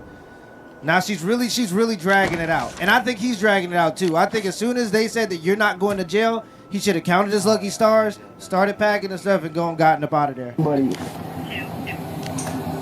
did your neighbor watch until your dad can come like last time? Hold on. I'm not going to place threats, but you better be out my mother's house before I get home. If you want to take me to jail, take me to jail for threats too. Whoa, man, you sounding really aggressive there. That's the last his kids will see it him, I promise you. Hey, come get me from jail and come get Riker. And this is why these types of people need to be put on a list, because they get resentful and they do it again and they do it again and they never get tired of it. This is the second time in 2 months they're talking about. So this is why these people, we need to be aware that these people exist and we need to know who they are. Come get Riker right now. Call Amanda back. That's tight, dude. Hold on. I placed a finger in there. I placed a finger in there. All right. Come. Send somebody to get me from jail and come get Riker from Amanda. Let me call Amanda. Is that Amanda that lives next door? Bullitt County? Is that Amanda? Am I going to Bullitt County? Yeah. Is that Amanda? Yeah. Okay. All right. Is that Amanda that lives next door? Yeah. Okay, I'll walk over there because I remember that you and the baby went over there that one time. How beautiful! That's very friendly. That's fine. You're Amanda, right? Yes. All right. She's going to jail. She assaulted him. Can you watch the baby until her granddad can come? Yes, I just talked to her mom. Mm-hmm. Her dad and her brother didn't answer. Her mom said she'll get ready and come get him. Okay. Can you watch him until? Yes. And then he's Ready to packing his walk stuff over up. there? Yeah, he's packing his stuff up to leave. Okay. But she's going to jail because you can't assault somebody like that. Okay. So, hi. Can I ask a question? Yeah. Did he do something to her? She has no marks. None whatsoever. Okay. And then everything she asked me to do, call his mom and corroborate her story, and they're like, that's not what happened. I asked the children, no. Okay. So he's got multiple, and his head's starting to swell right here. I got on the side. I gotta get that picture. I would tell you to get all your stuff today and get out. I told her that you established residency, but she's already making threats. It won't be good if he's here when I get out of jail. She's not gonna get out of jail because it's family violence, and she's got to see a judge. So, but I would. Hey, come here, pal. I would take. Give me a hug back. I would take today to move all my stuff. Yeah, I'm gonna go get a U-Haul. Yeah, you need to go ahead. You're gonna go over there with them for a little bit, okay, and play?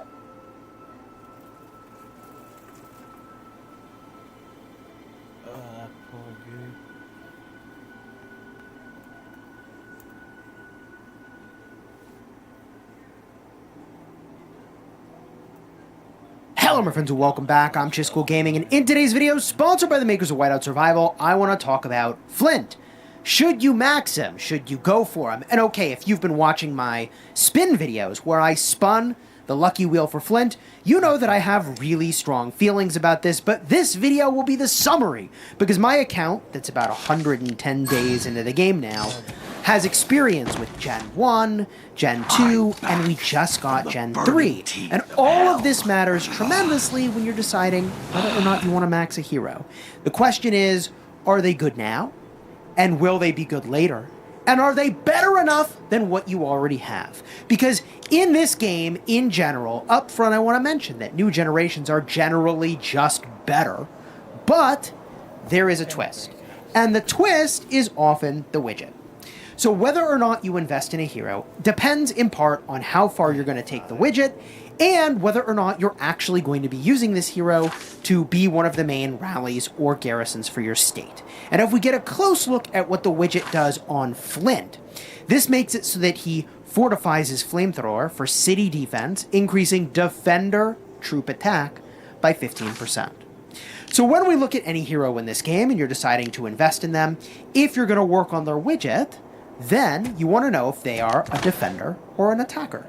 So Flint is a defender, and a part of the reason I have been very bullish about recommending Flint, and the community overall strongly recommends working on Flint, is that he's the first infantry defender hero you will get access to. In the early game, at the mythic tier anyways, you're going to have Natalia, who is really strong but is an attacker. And if you really progress a lot with VIP, you'll have Geronimo, also on his widget, an attacker.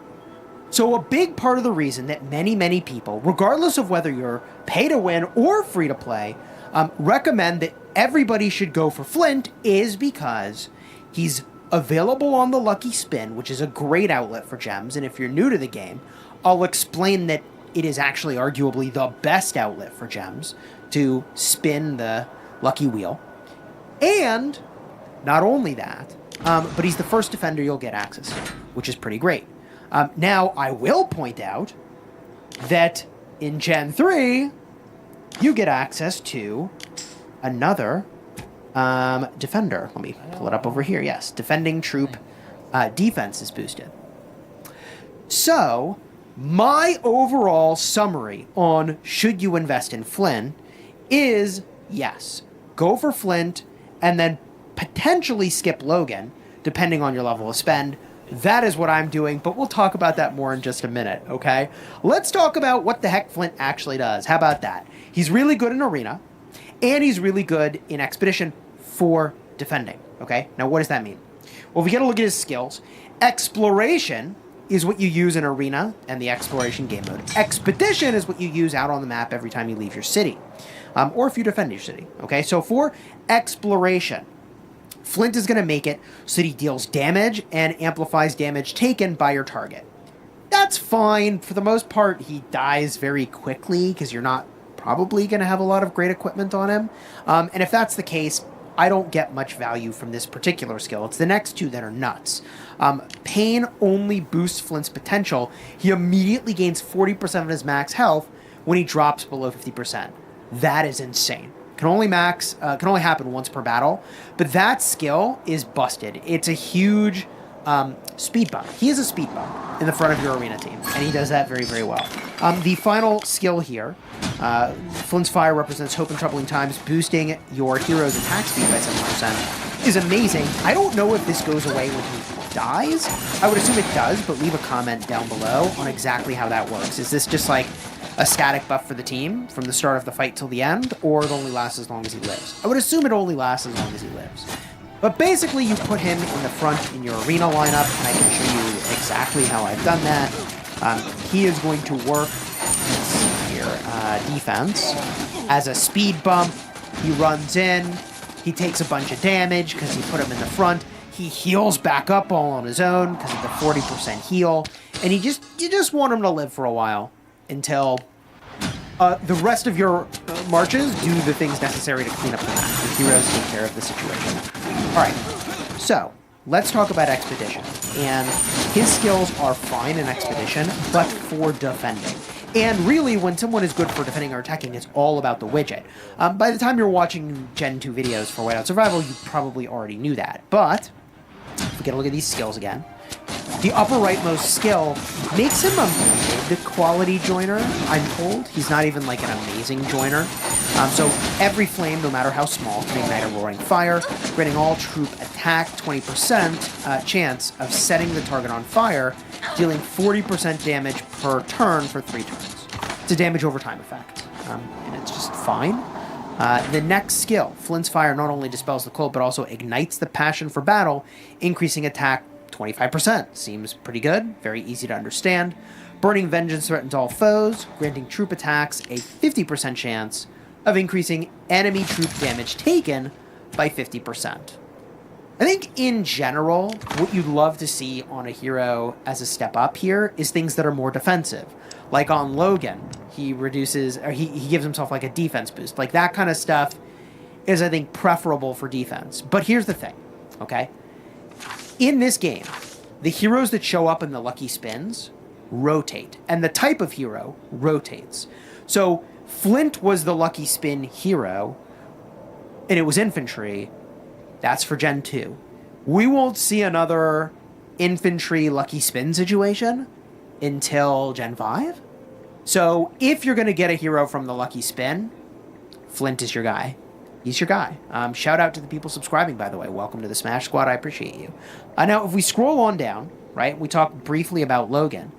The advantage of Logan is that he has more stats. And thankfully, other players have gone in and done extremely detailed analyses around what is the break point where you'd use Logan, or what is the break point where you'd even say, hey, I'm going to upgrade from Natalia if that's what you're using. Or even, you know, I have Sergei. Am I going to Flint at like 3 stars or whatever you get to? Ideally, obviously, it's 4 stars, okay? But let's go now and let's look at these charts and talk about it. All right, so here's the first chart we're going to look at, and it shows you approximately how much better each generation is than the previous. And if we get a look here at Flint, he is a small stat boost over Natalia and a very big stat boost, obviously, over Sergei. Like a huge stat boost, right? Like the jump from Sergei to Natalia is 40%, and Natalia to Flint is another 13%. So the jump there is big. And you can see here the stat details in this description. Because of Natalia's high stat gains, Flint's main growth is in defense. But for free-to-play, Flint is the go-to tank with Sergei in Gen 2. Defense gains are in line in general with the 20% stat increase per generation. So long story short, Flint here is amazing all around. And if you work on the widget, he's amazing all around, even if you have Natalia, because he is a defender. Okay? And when we look to future generations and other things you could do, technically Geronimo is better, but only if you're attacking and have the widget. If you're defending, Flint is still better, because the widget, by the way, these widgets are a multiplier to your stat bonuses. It's not like you go from, 500 to 515. I've talked about this a lot. You would go from 500 to 575. Oh my god. Keep it together, buddy. Anyways, that's why these widgets are totally nuts, okay? Now, Logan, on the other hand, is a 21.7% average stat boost over Geronimo. Geronimo was only like a 1.1% stat boost over Flint. So let's just call it like slightly more than like a 23% boost, okay, in these stats. Logan is just going to be outright better than Flint. But if you're going to go for Logan, you're going to have to get him from the Hall of Heroes. So the advice given here is Logan follows the Gen 3 trend of having a big buff to defense. If you don't have Geronimo, Logan is a great new tank for your lineup. IMO, the best investment for Gen 3. Now there, I would argue probably differently. I have been told that Mia is the best investment for Gen 3. And if you care a lot about your arena, then I think Greg is like what you would really go for. But long story short, I actually plan to skip Logan. Now, when I say skip, it's just because, well, the widgets aren't cheap, and I'm prioritizing other stuff on my account. I already completely maxed Flint. I already have completely maxed Geronimo. I'll jump in big again, probably over here, right? And quite frankly, maybe I'll go back and work on Logan at some point, like to be determined. But that's just sort of what I'm thinking now, okay? Now, there is one other chart to go and look at here, which is like, okay, well, how much better is Flint than what you've already got? And then, when when you think about investing in a hero in this game, you need to know kind of what you've got and what you'll go to after that. And I think that's how you can make better decisions. But if we get a look here, you can see that in order to upgrade to Flint, if what you had was Sergei completely maxed out, All you would need is literally 0 on the widget. You don't even need to complete the 4th star on Flint. And you're already at a break point where Flint is going to be better. So if you like work on the widget at all, okay, your Flint is going to be an advantage over Sergey, even just at 4 stars. You're doing better. So that's huge. If you have Natalia, completely you're doing, you wouldn't take better kind of okay, but then frankly completely max and what's attack bit, and we won't see another infantry lucky spin situation. And obviously each generation chart we're going to look at, and it shows you approximately how much better each generation is than the previous. And if we get a look here at Flint, he has a small stat boost over Natalia and a very big stat boost, obviously, over Sergey. Like a huge stat boost, right? Like the jump from Sergey to Natalia is 40%, and Natalia to Flint is another 13%. So the jump there is big. And you can see here the stat details in this description. Because of Natalia's high stat gains, Flint's main growth is in defense. But for free-to-play, Flint is the go-to tank with Sergey in Gen 2.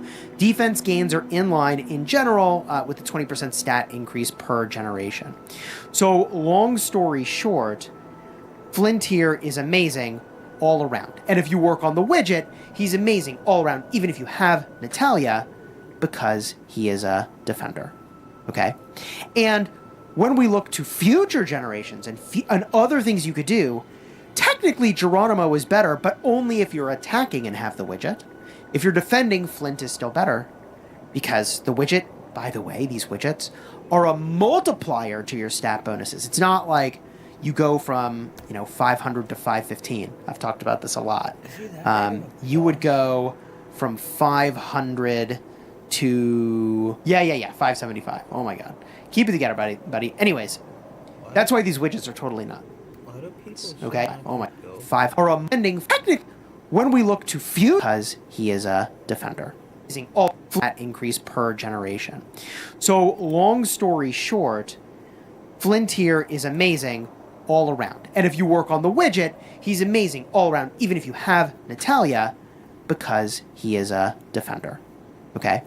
And when we look to future generations and other things you could do, technically Geronimo is better, but only if you're attacking and have the widget.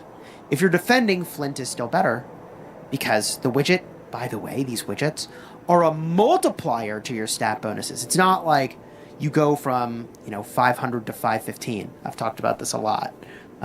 You would go from 500 to 575. Oh my god, keep it together, buddy. Anyways, that's why these widgets are totally nuts. Okay, now Logan, on the other hand, is a 21.7% average stat boost over Geronimo. Geronimo was only like a 1.1% stat boost over Flint. So let's just call it like slightly more than like a 23% boost, okay, in these stats. Logan is just going to be outright better than Flint. But if you're going to go for Logan, you're going to have to get him from the Hall of Heroes. So the advice given here is Logan follows the Gen 3 trend of having a big buff to defense. If you don't have Geronimo, Logan is a great new tank for your lineup. IMO, the best investment for Gen 3. Now there, I would argue probably differently. I have been told that Mia is the best investment for Gen 3. And if you care a lot about your arena, then I think Greg is like what you would really go for. But long story short, I actually plan to skip Logan. Now when I say skip, it's just because, well, the widgets aren't cheap, and I'm prioritizing other stuff on my account. I already completely maxed Flint. I already have completely maxed Geronimo. I'll jump in big again, probably over here, right? And quite frankly, maybe I'll go back and work on Logan at some point, like to be determined. But that's just sort of what I'm thinking now, okay? Now, there is one other chart to go and look at here, which is like, okay, well, how much better is Flint than what you've already got? And then, when again, when you think about investing in a hero in this game, you need to know kind of what you've got and what you'll go to after that. And I think that's how you can make better decisions. But if we get a look here, you can see that in order to upgrade to Flint, if what you had was Sergei completely maxed out, all you would need is literally 0 on the widget. You don't even need to complete the 4th star on Flint, and you're already at a break point where Flint is going to be better. So if you like work on the widget at all, okay, your Flint is going to be an advantage over Sergei, even just at 4 stars. You're doing better. So that's huge. If you have Natalia completely maxed out, then Flint is only better, interestingly, if he's almost 100% maxed, which is kind of wild to me. So in some ways, I guess you could argue for skipping Flint if you have a max Natalia. The main difference, however, is that the widget for Flint is for defending, the widget for Natalia is for attacking, okay? And then if you have Geronimo, pretty much the Geronimo is better unless you're going to defend. We're ready for So, anything. if you already have a completely maxed Geronimo, which you'd have to be spending a lot to do, the Flint is only better on defense. All right, but he is better on defense, and that's definitely worth mentioning. And then when you have Flint, if you wanted to upgrade to Logan, which is like what I'm considering, okay, the break point is the widget to level 9, and then 4.5 snowflakes on this guy, on the Logan. So it is going to take a lot of investment for Logan to be better, and that expense will largely come in the form of the widget. All right, that's where it shows up. And my Gen 3 priority is the Mia. Mia is apparently the Lancer Rally hero of choice till like Gen 6, I'm told, something like that. So my number 1 prio for Gen 3 is not Logan, it's Mia, which is why I think I can feel good about having invested in Flint. Maybe I'll do Logan, depending on how I'm feeling, but probably not at this point. And Greg is probably my number 2 priority for Gen 3. But you're not really here for Gen 3. You're here for Flint, gosh darn it. But I just really want to emphasize that when I got to Gen 2, I wasn't necessarily thinking about Gen 3. I was already overwhelmed with so many things that were happening in the game, which was very exciting. But I wish that it had been framed up for me, and this is why I'm doing it now for you, in the terms of what you have and what you will later graduate to. Okay, all of that out of the way. Let's jump back in game real quick. Obviously, I've had a lot to say about the widget on Flint, so we should look at that more comprehensively here. As you can see, I completely maxed it out.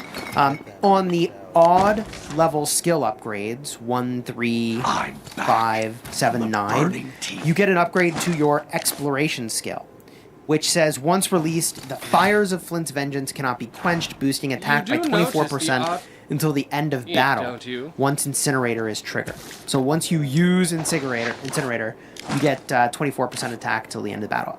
For me, that's really not what this hero is there for. He's a speed bump. It is what it is. I suppose that doesn't necessarily have to be the case if you have like multiple really good hero gear sets for infantry. I don't, and I have other heroes that have that gear, so he's a speed bump for me. It is what it is. And then down here is that expedition skill we talked about. So this you get on levels 2, 4, 6, 8, 10. You'll get upgrades to this, which is going to fortify his flamethrower for city defense, increasing defender troop attack. Defender troop stuff, man. Super powerful.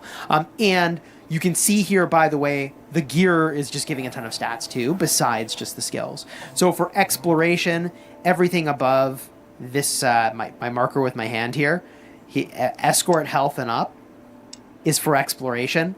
My hand and down, the infantry lethality and health, okay, these two are for expedition and defending your city. All right, 60%, which, like, generally speaking, every time you graduate up a generation, you get access to more stat potential. Like, if you look at Natalia's widget, okay, this is giving 55.5% of stats on the widget.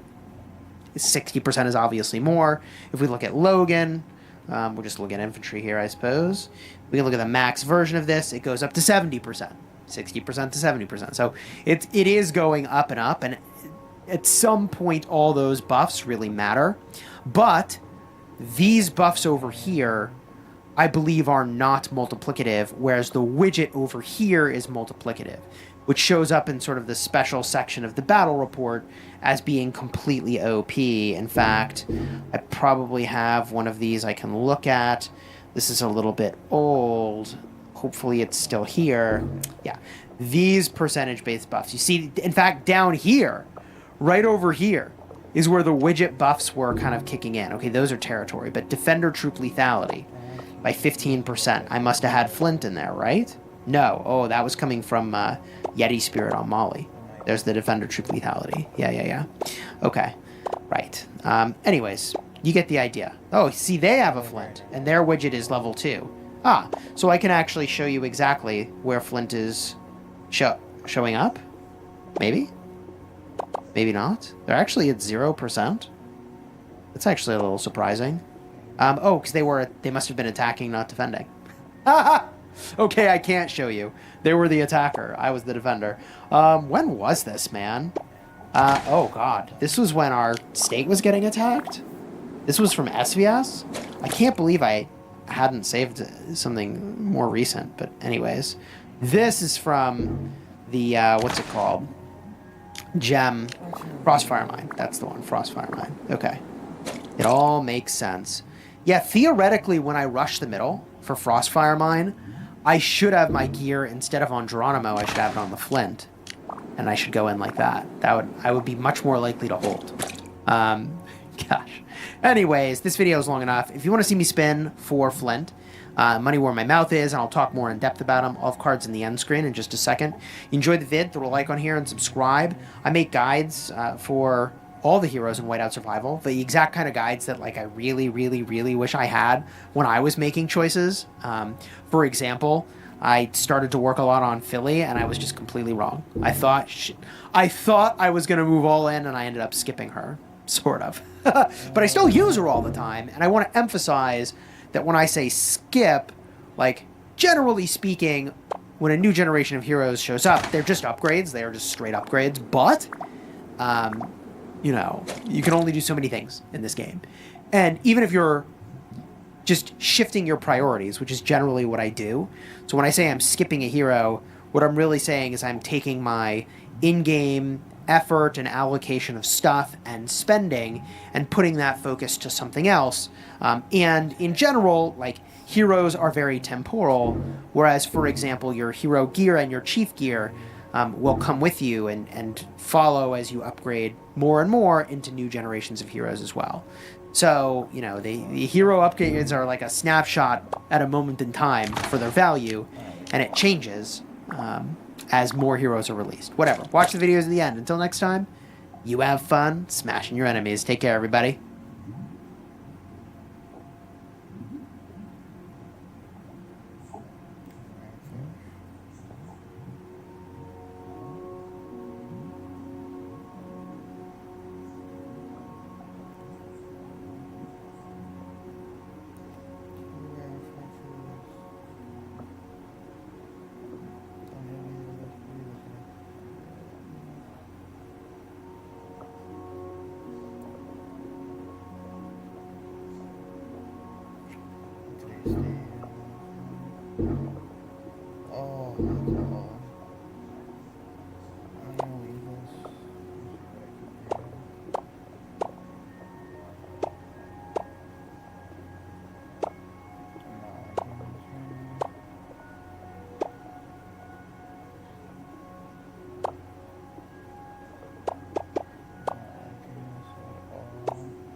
We are watching the movies this week for Big Fat Schlock are Night Angel and Galaxy of Terror.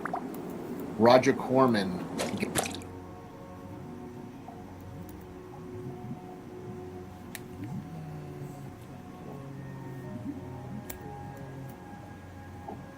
Galaxy of Terror.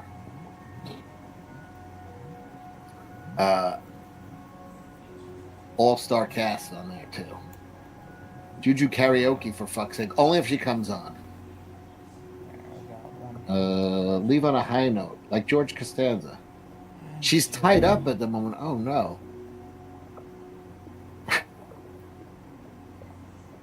Oh, she's with Tyrone at the moment. Got it. That makes more sense. Yeah. That's her backgammon coach. I don't even know she was into backgammon. Huh. She has so many interests. Corman was the man. So far, I'm an hour into it, and there's no titties, but there are monsters. Oh, there's a worm. Yeah, there are worms. I haven't seen a worm rape anybody yet. But I haven't finished it. I'm gonna finish that late night tonight. I'll finish Galaxy of Terror, and then we're also watching what was it? Night Angel. That looks fucking psychotic. That looks like real body horror type shit. The worm rape is fucking classic. So yeah, the worms rape in Galaxy of Terror. Okay, cool. It happens. Spoilers. And it's not an anime. No, this is nothing like Slimy Graham. Nothing like it. Does the blonde chick get it? Because she's like, I hate worms. Uh-oh. Yeah, Joni Cunningham is in it. Yep. From Joni Loves Chachi and Happy Days. Aaron Moran. Freddy Krueger is in it. Robert Englund. What's his name? Sid Haig? Is that his name? Sid Haig? How? From a million horror fucking movies. Nurse Ratched. I can't think of that actress's name, but she played Nurse Ratched in One Flew Over the Cuckoo's Nest. She's in it. There's a million fucking movies. A lot of rare fish, even on. Aaron Moran, from what I could see, has a tight little package in that movie. Well, let's see.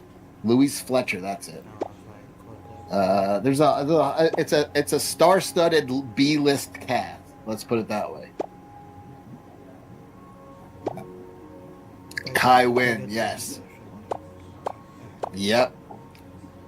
From fucking Star Trek, from Deep Space Nine. That's her. She's in it. She's the captain. I'm not gonna lie. It's low budget.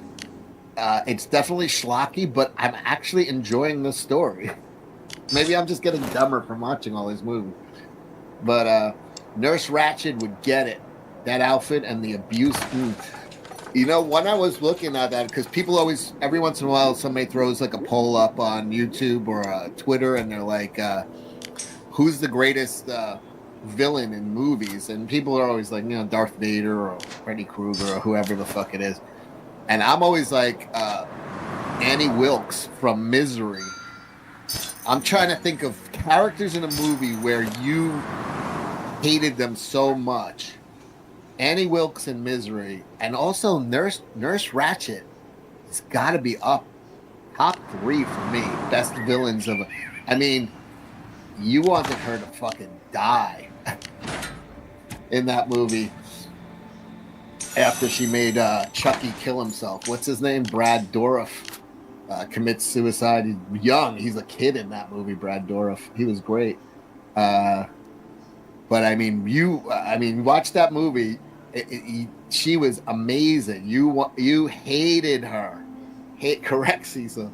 Nurse Ratched, one of the best villains ever. And Annie Wilkes, Misery, 2 chicks. Does that mean I'm a misogynist? But I think those 2 chicks are maybe 1 and 2 best cinema villains of all time. Buffalo Bill, yeah. Yeah, I like your fishing bag. I don't know if I should use the horn up this side and not the other.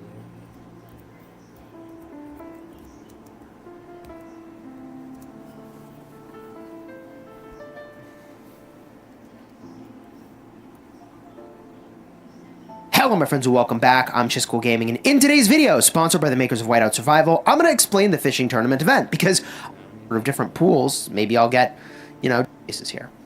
So you can see here that because of the buffs that I've got, we'll talk about the bundle in a bit. Because now you have this. Now that I've completed, all right, and we're on our way back up. GG. Here's what we got. Now everything I caught gave me points. The mug was in fact something new, so I unlocked that to my guide, but that was the only thing I found there. It is what it is. Now that I've completed this fishing, these points are what you use to upgrade your stuff. If you aren't at level 10 yet, you start at level 1, like everything's level 1. Or you can use these ice fishing vouchers. Instead of locking in your score, you can get bonus score. Now, you have limited ice fishing vouchers if you have any at all. I believe that making purchases is the primary way you're going to be getting these. So, before we showcase that, in fact, I can hit the plus on this. And yes, it is the Fishing Pro Set, the bundle, that has that. Okay, we'll talk about the bundle in a bit. Because we're going to hit retreat instead. Okay, so we lock in this score.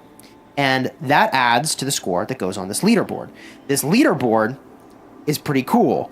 If you are in the top 10, you get a really cool city skin. Okay, doesn't last long. This is kind of a long time, 30 days. But, it's not permanent, I guess. That's what I'm trying to say. There's also the avatar frame.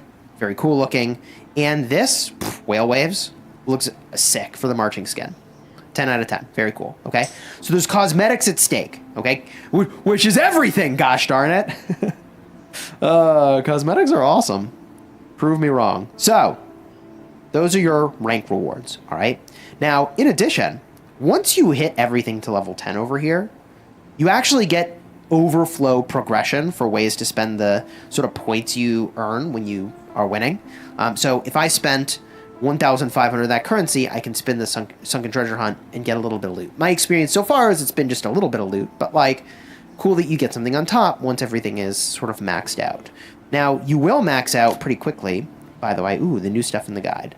Geronimo's wine glass. I'll take it. I have Geronimo in my collection. What do you get from the Fishing Pro Set? The Fishing Pro Set is doing some interesting stuff for you. First of all, it's giving you treasure charts, which is how you fish in the more rare fishing area. We'll do that together. I'll show you why that matters. In addition, you get a Horn of Poseidon, actually, in this particular version of the bundle in multiple. That lets you summon a specific thing that will be in your run, guaranteed. So if you do that, you're going to want to make sure you actually catch that thing. You get these tickets, ice fishing vouchers, which let you boost your score. Okay, and that's important for leaderboard reasons, obviously. You get just fishing tokens right off the bat, which are valuable because you can upgrade your gear right away. And the value of upgrading your gear right away is you can immediately start going to further down depths, okay? In addition, there's these items over here. Okay, 3 of them that are very important. The Ocean Scanner monitors nearby fish and tells you, as I'll show you, you can see her up before fishing for you summon with the horn. And as it turns, they're seeing all the wet. Without all fit pick, all there's multiple new map. Man, it's crazy. Oh, summoned fit. You will. We're gonna do it again. God. Here we a couple. Right. There's so apart. You player down about as deep as I needed to go. All right. Well, but I missed stuff. Okay. Okay. We're actually. Okay. So I would say yes, give me the extra currency. And that gave me the extra points. Do several things. This is OP. It's as we max on. I can 1,500 points in a single ice fish. If we go to the backpack, we go to other. You can see there's the chest. Okay, so I told you the chest here. It's got a tiny crazy. Must open them. Gosh darn it. So I think that covers the overwhelming majority of what you need to know. What I wish I'd known. Going into this fishing event for the very first time.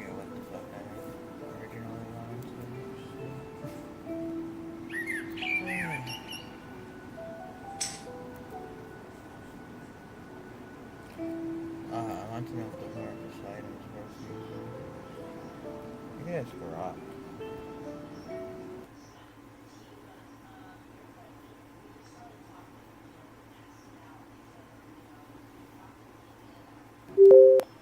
Whiteout Survival. Oh, you're into that game, huh? Whiteout Survival is a survival strategy game where you build bases, manage resources, and battle in harsh winter conditions. It's pretty intense. Is it worth using the horn of Poseidon and using the other instruments? I think you might need construction speed up or something like that, but I'm not No. For the fishing event, is it worth using the horn of Poseidon with the lantern? Yes, it's worth using the horn of Poseidon with the lantern during the fishing event. The horn guarantees a specific fish, and the lantern helps you see deeper, making it easier to catch. Okay.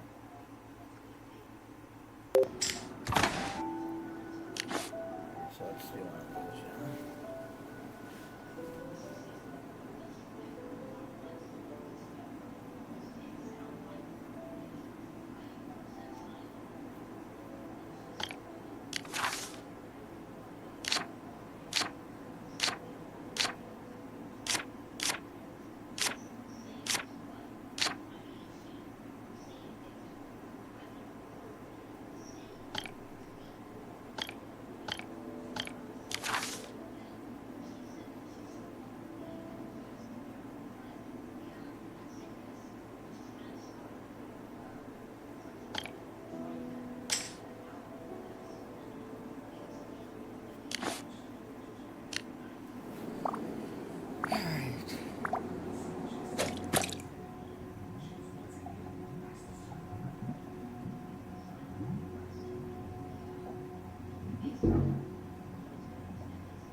Another really bad start.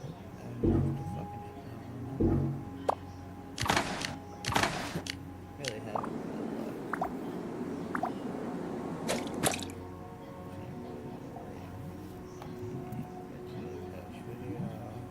Hit correct, Cecil. Nurse Ratched, one of the best villains ever, and Annie Wilkes, Misery, 2 chicks. Does that mean I'm a misogynist? But I think those 2 chicks are maybe 1 and 2 best cinema villains of all time. Buffalo Bill, yeah, he was good too. Obama, too spooky. She's the Sheriff. Was Louise Fletcher, She's the Sheriff? What the fuck does this have to do with laughing at libtards coping? I don't know, we took a little detour. It's nighttime, baby. It's Tuesday. All right, let me read some super chats here. The right stream, good. Got it. Hopefully it's a good night. Got that one. All right, we're all caught up on that. Let me just check out. Callergy gave me a Rumble rant for $5, and he says, "Did you ever get in contact with Spoon, the aristocratic utensil? P.S. I already know you didn't get in contact with Spoon, the aristocratic utensil. Get in contact with Spoon, the aristocratic utensil." You know what? Maybe I should get in. I don't know if I'm being brainwashed or he's doing Jedi fucking magic on me, but I think I should get in contact with Spoon, the aristocratic utensil. Just my own thought there. Great to see you. Again, another $5 from Kellergy. Great to see you, Cecil. I love you, man. Also, fuck you, Cecil, for scheduling your stream at the same time as Andrew Wilson's stream. I'm seriously thinking of just going to bed since I can't split my attention. Stay here. Fuck Andrew Wilson. I like Andrew Wilson. I just saw him with Gavin McGinnis. It was a good interview. Sounds suspicious. The mental utensil. Spoon is awesome. I don't know who that is. Why did it not? Oh, Spoon from the Tick. Spoon. Andrew Wilson is a fucking pud, says Doc Brewski, and he's my doctor, so I always take his advice. I'm watching 4 streams at the same time. What are you, Data from fucking Star Trek? Let's see what's going on in Chicago. We'll keep up and keep our eye on all of these protests as they're ongoing in multiple places. It's a very important issue of federal versus state rights, and that decision will go up on appeal. It will go to the 9th Circuit, which is... Yeah, Newsom just lost a fucking... He tried to get it blocked, and a judge said, fuck off. Fuck off, you Fruit Loop. This chick, this woman is delusional. All I'm saying is the Trump administration is gonna fuck around and find out. Yeah, the Marines are gonna fuck around and find out because what did she say? Does he not remember the LA riots? That's what's gonna happen with him bringing in the national. No, the LA riots are not gonna happen because of it. You're missing the point. It's not gonna happen because they're gonna be fucking stomped out. Lord. LA does not stand down, and especially not Hispanics, and for our right to protest. Oh, LA doesn't stand down, and Hispanics don't stand down. I'm gonna have to disagree on that one because if you guys didn't stand down, then how come fucking California, Texas, and Arizona aren't Mexico right now? I think you guys got a rich history of standing down. A rich and storied past of standing down. So shut the fuck up, you dumb bitch. Do I need to get it in the mouth? We're not going to stand down. Okay. You ain't going to do shit. Fuck out of here. No, the Marines are in trouble. They don't stand down. Then why is fucking California part of the United States if you don't stand down? Answer me that, genius. And your face is disgusting. Next. Great, yours is fucking just as bad. Ugh.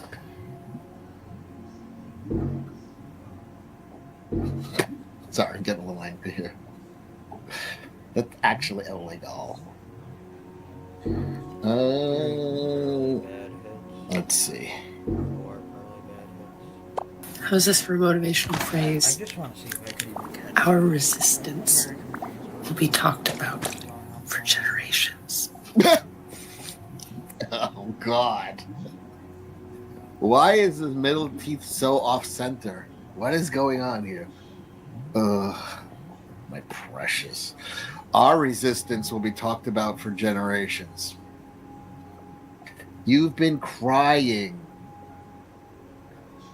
Our retardation will be talked about for generations. Maybe. I think that's it. Get a load of this freak.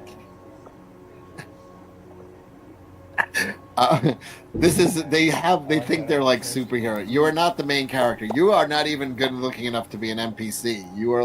You're an off-screen NPC. How's this for a motivational phrase?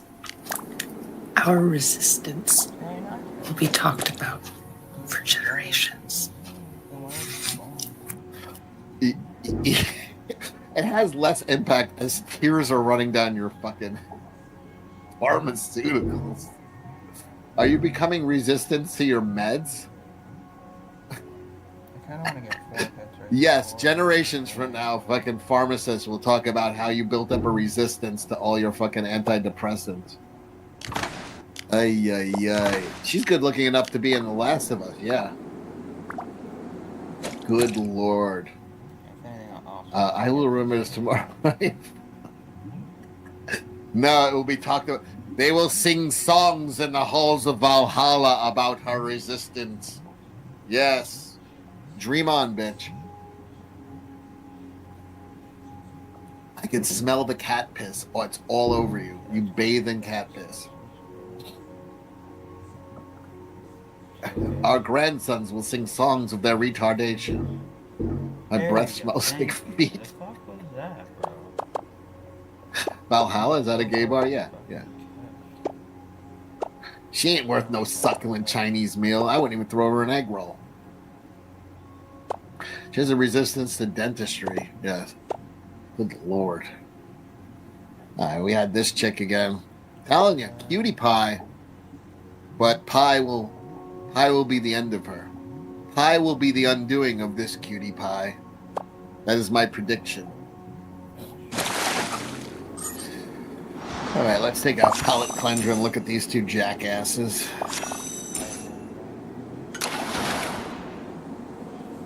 I'm Kathy Griffin, and I do not think Trump won in a free and fair election.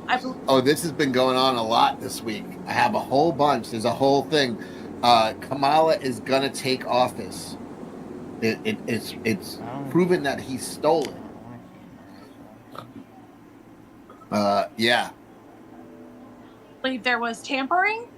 I don't know. I don't know if it was the Elon connection. I don't know if it was just a few good old boys in the South who didn't do what they accuse us of. If you remember Ruby Freeman and Shay Moss, what they tend to accuse us of is what we find out they themselves did. So I know I'll take heat for this, and people are going to say I'm crazy, but I've been called crazy before, Don.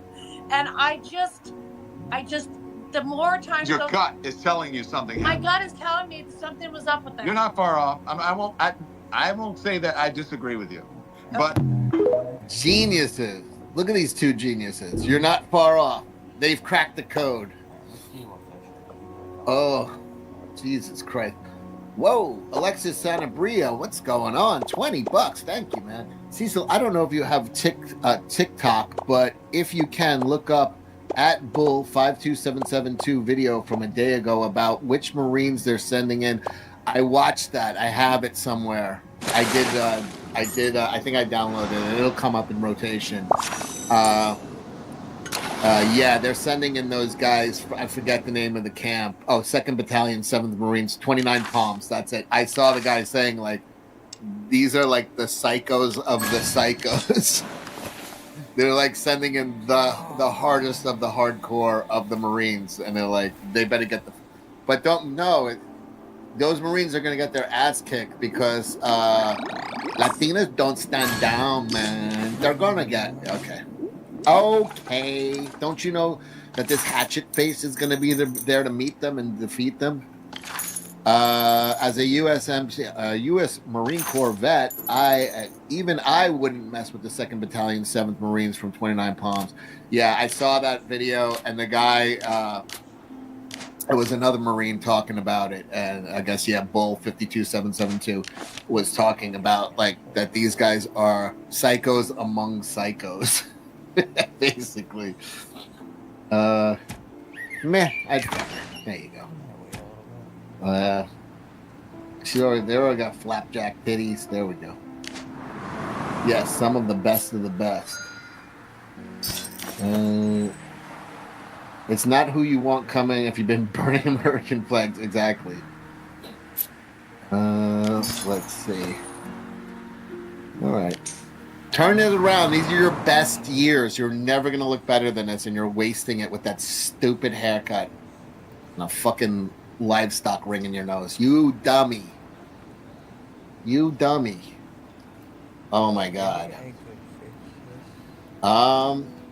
People need their asses kicked. This is New York City. This lady is like, hey, I got to get to my kid and these trust fund kids, and there's just so many people that are financed in the city. Half the city is just people who don't work. They're just rich kids and fucking widows and and this lady's like, I gotta go pick up my kid.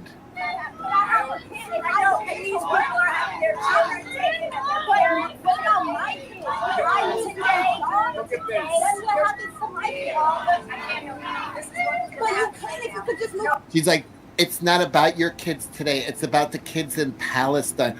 Oh my God. Did they solve Israel?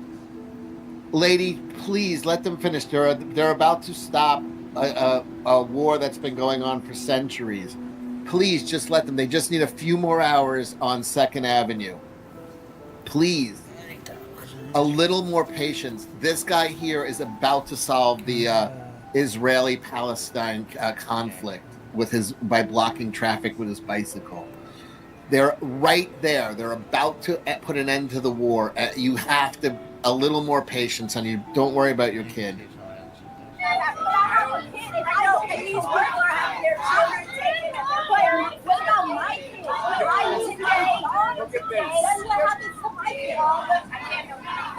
But you can if you could just move out the way. How is this a peaceful protest if there's nothing to do? No, it's not. How do y'all as white people feel about stopping a black woman from going to work? Oh no, not work. Work? We're against work, man. Oh no, not work. Oh my god. Oh my god. This guy needs an ass kicking. Oh no, not work.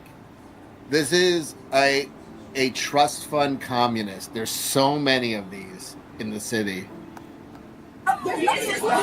No, it's not. How do y'all as white people feel about stopping a black woman from going to work? Oh no, not work.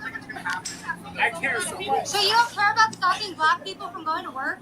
Look at this line that you guys are causing. I'm not causing no problems. I'm not trying to. We're just trying to leave. New York doesn't arrest anybody for anyone. Run them over. They don't arrest you for shit. Drag them a fucking block or two. And then go, oh yes, work. Fucking there's no way a black chick is gonna get arrested for dragging a white dude under her car for a couple of hours. Not in New York City. You use your black privilege for good.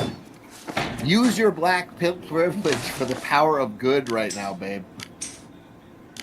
You win, yeah, on the oppression scale. Lanky gay white communist loses to black chick every day of the week. Run him over. Ugh. This lady here. Oh, please, other countries come rescue us. They're enforcing our border laws. Germany's being overrun. England's being overrun. France is already overrun. Norway is being overrun. Every one of those countries in Europe is being overrun because of their fucking ridiculously poor border policies, except for Poland and Russia. They're doing okay. Europe is falling.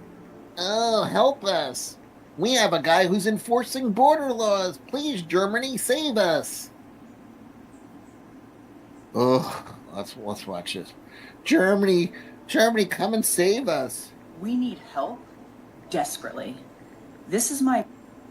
No, I didn't mean fisting. When I said ass kicking, I meant ass licking. plea to anyone watching around the world. Those of us here in the US are terrified of what's to come next. When we see what Trump is doing in LA. Yeah, I know. Her SSRIs are fucking working overtime. I mean, her hairline is about to be behind her fucking ears. Allowing ICE to occupy LA for the next 30 days is unconscionable. I know there are people all over the world that do not want to see this administration do what it's doing. So what are they going to do about it, dummy? What are they going to do? No, there are people all over the world in Germany, England, that are like, yes, we need a Trump here. Our country is being overrun. People who have protective bones in their body, not fucking liberal douchebags, are like, yes, we need our own Donald Trump here. Somebody who's protecting the citizens of the country first. No, he's loved in Europe by fucking people who still want to save their country. We're getting desperate at this point. People in Germany are reaching out to us to tell us that we are reminding them of them 80 years ago. She thought she did something there. She wanted to give us a few seconds to let that sink in. And for the people who voted for this here in the US, I don't know what you could possibly say for yourself. I know what I can say for myself. Fuck you, you pale hatchet-faced bitch. Fix your hairline. All right, this is the chick from Full House getting thrown around like a rag doll. What's her name? Then one of the daughters, Joey something, Sweet. Josie Sweet. Is that her name? Something like that. I'm back. The hunt only ends. Joey Sweet. You do know. One of the daughters, not the. Nothing is beyond the right Olsen. Sweeten. Okay, no, not even death. Sweeten. We have one of the Jody Sweet. Is it Jody? Not Joe. Yeah, Jody Sweeten. Okay, there we go. I was close enough. I got it. Not Joey. Joey Sweeten. There's the full answer. This is her getting ragdoll by the LAPD. Whatever happened to predictability? That's the best part. Whatever happened to predictability? Whatever happened to? Whatever happened to predictability? How rude.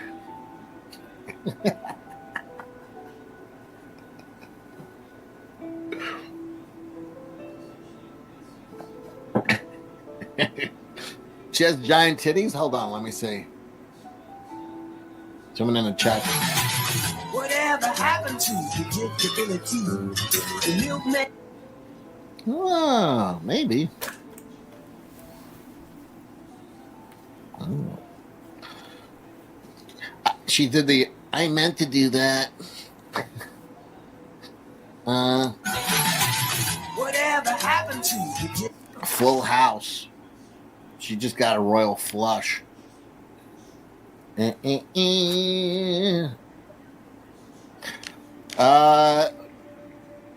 aren't there cool pastors like this in my neighborhood that I would go to church every Sunday?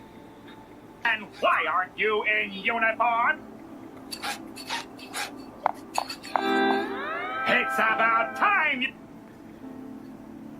You are an abomination unto the Lord.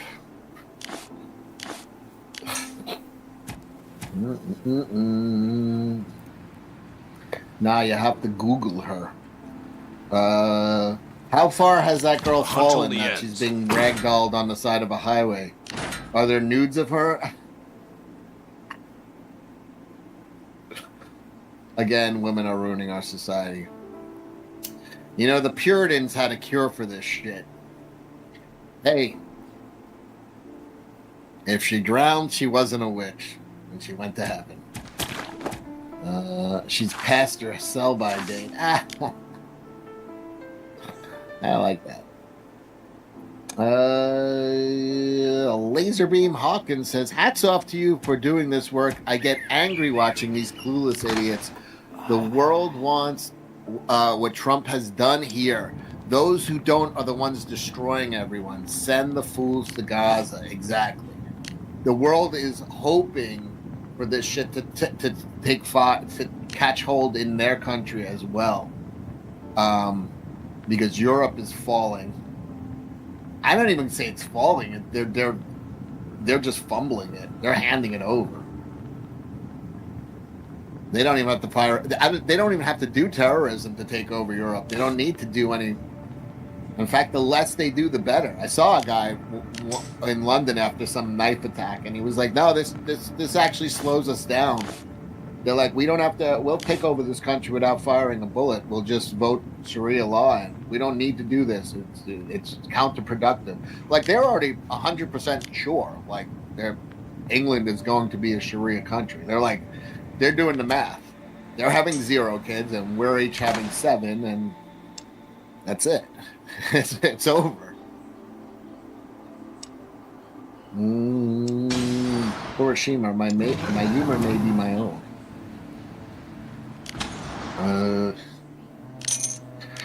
Lacey Charbet has big titties too. Oh, good to know.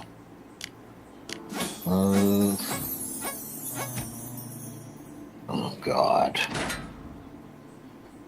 You look fun to be around. Take down Are you? the Trump regime. He's never gonna survive this. He's never gonna survive this, chick. Remove, reverse, reclaim. He's donezo. You finished, Donnie. You're done. We have so.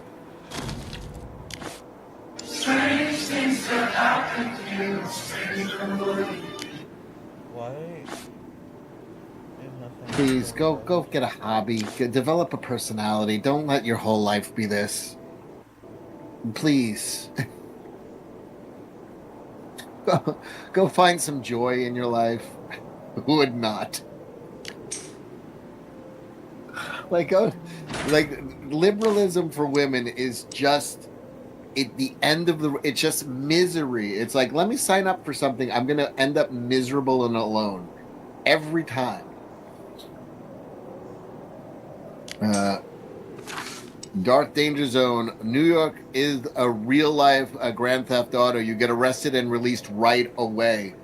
Dude, my brother's friend got in broad daylight in Queens, got dragged into a vestibule, and this guy started, and she was like 6 or 7 months pregnant. This guy was graping her. Passerbys jumped in, saved her, held him down, and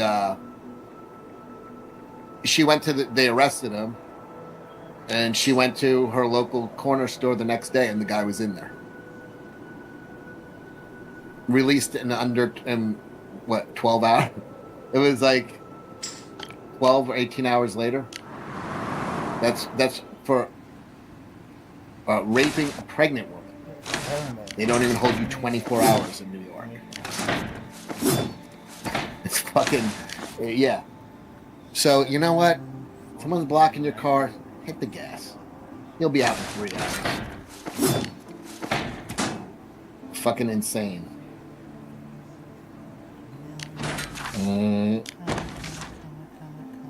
Yeah, somebody threw somebody in front of a fucking subway. I remember, and the guy was out in 3 hours. It's a real shitty, lame version of the Daft Punk "Do It Harder, Make It Better." Yeah, I know. Terrible. Being a female liberal is like being in a club that wants to whip you each other raw as you cry and tell each other. It's so fucking masochistic. You know, it's just like, beat me harder. Like, this is the end. Look at this face. This is her happy face, probably. It's just, you're a masochist. You're just fucking like, here, just, I want to have a joyless existence. I want to be mad about feminist issues. I want to be mad about Palestine for no fucking reason. I couldn't find it on a fucking map, but I'm sitting here crying at home. Just it's a miserable existence. Oh, this guy, he was on earlier today. Okay, he's making multiple videos. Here we go. Let's see. This is for Gavin Newsom. I like his cool hat. It shows he's got the oversized bill. It shows he's kind of funky and cool. What's up, kids? This is for Gavin Newsom. This is for Gavin Newsom. California is ready to secede. We don't want the National Guard. We don't want the Marines. We don't want to be in this hole that is being dug for our country. We just want California to be California. Whiteout survival. What days are foundries on? I think you might be asking about survival mode in a game or a real-life scenario. Could you clarify what you mean by found your boundaries and which survival situation you're referring to? Whiteout survival, the game. Oh, you're talking about whiteout survival. The boundaries in that game are part of the strategic... Not the boundaries. What days are foundries on?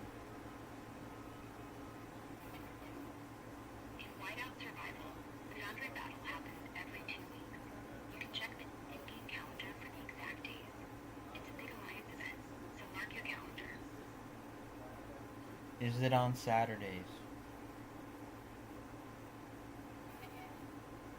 Yes, the Foundry Battle and Whiteout Survival often takes place on Saturdays, but it's every 2 weeks, so check the in-game calendar for the specific date. It's a big event, so make sure your alliance is ready.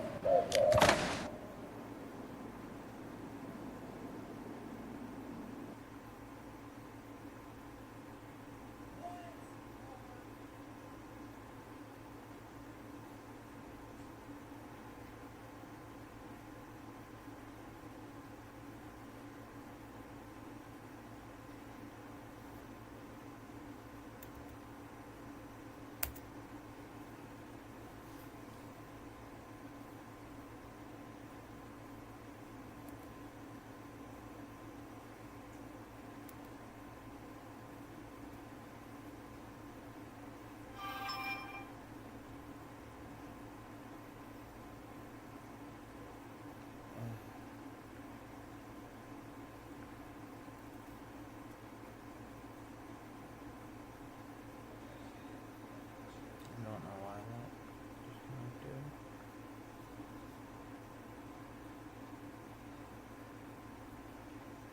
Whiteout Survival. Sorry, I'm not sure what you mean by that. Are you asking about survival strategies? Whiteout Survival, the video game.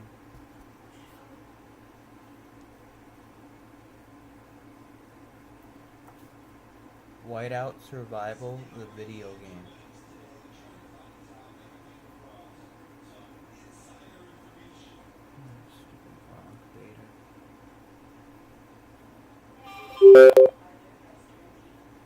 Whiteout Survival, the video game. It's a free-to-play strategy mobile game where you survive a glacial apocalypse, rebuild technology, and battle fierce blizzards and beasts. You can download it on the App Store or Google Play. Sounds intense, right? What day does Canyon Clash take place on? It looks like Canyon Quest doesn't have a specific date tied to it. It's usually a recurring event in games like Township, but the exact timing varies. Check the game's event calendar or community boards for the next occurrence. How do I get to the community boards? In Township, tap the settings icon, then go to Help and Support to find links to the community boards and forums. You can also check the Township wiki or discussions for more direct access.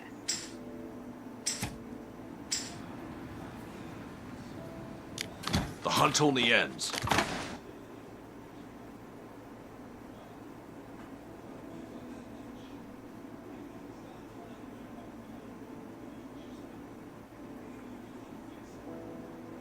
Can you repeat that?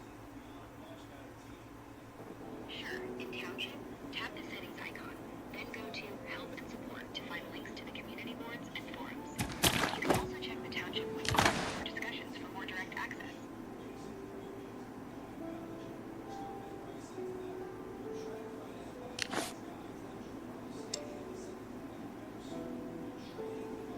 Where do I find townships?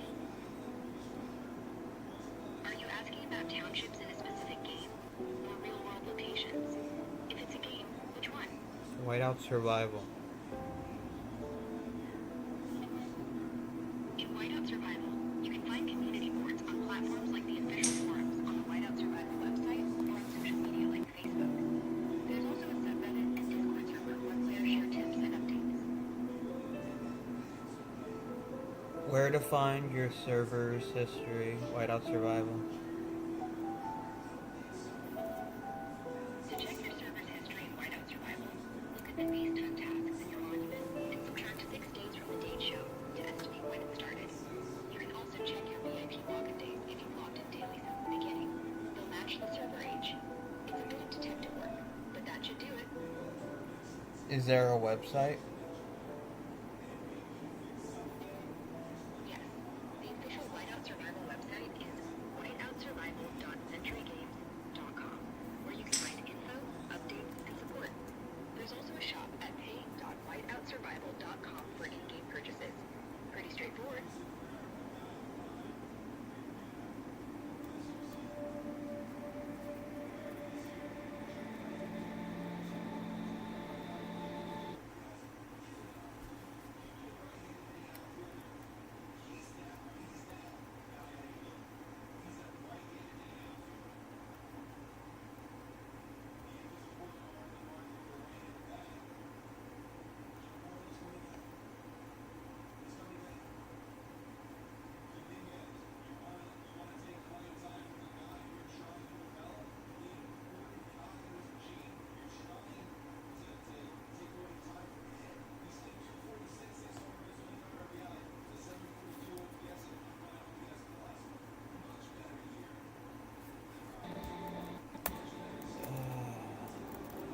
sure they don't overlap, but either way, I'm okay.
I'm alright right now.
I should save something.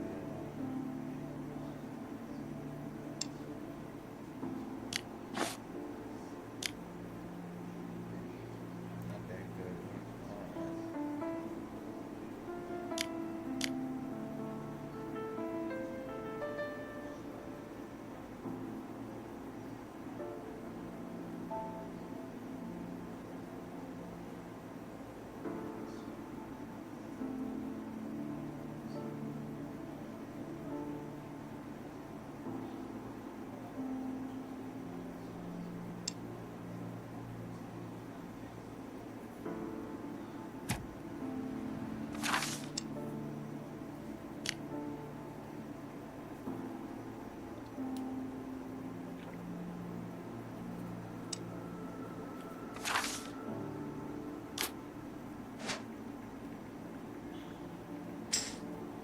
I could probably actually just, you know.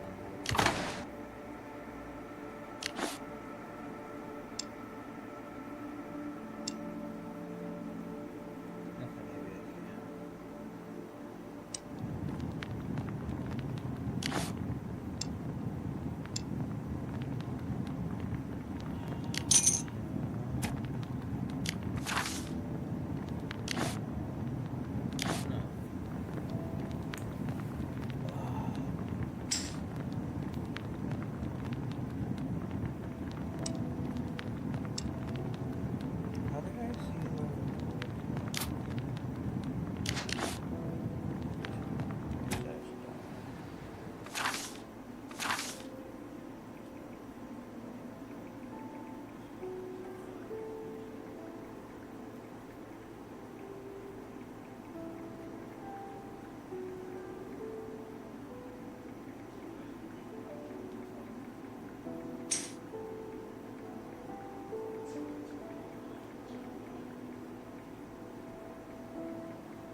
If you agree with this, share it.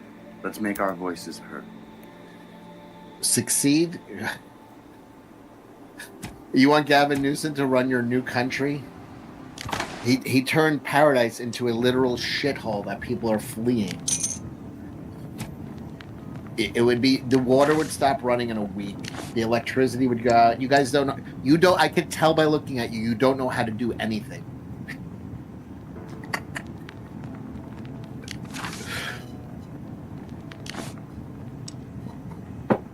Jesus Christ.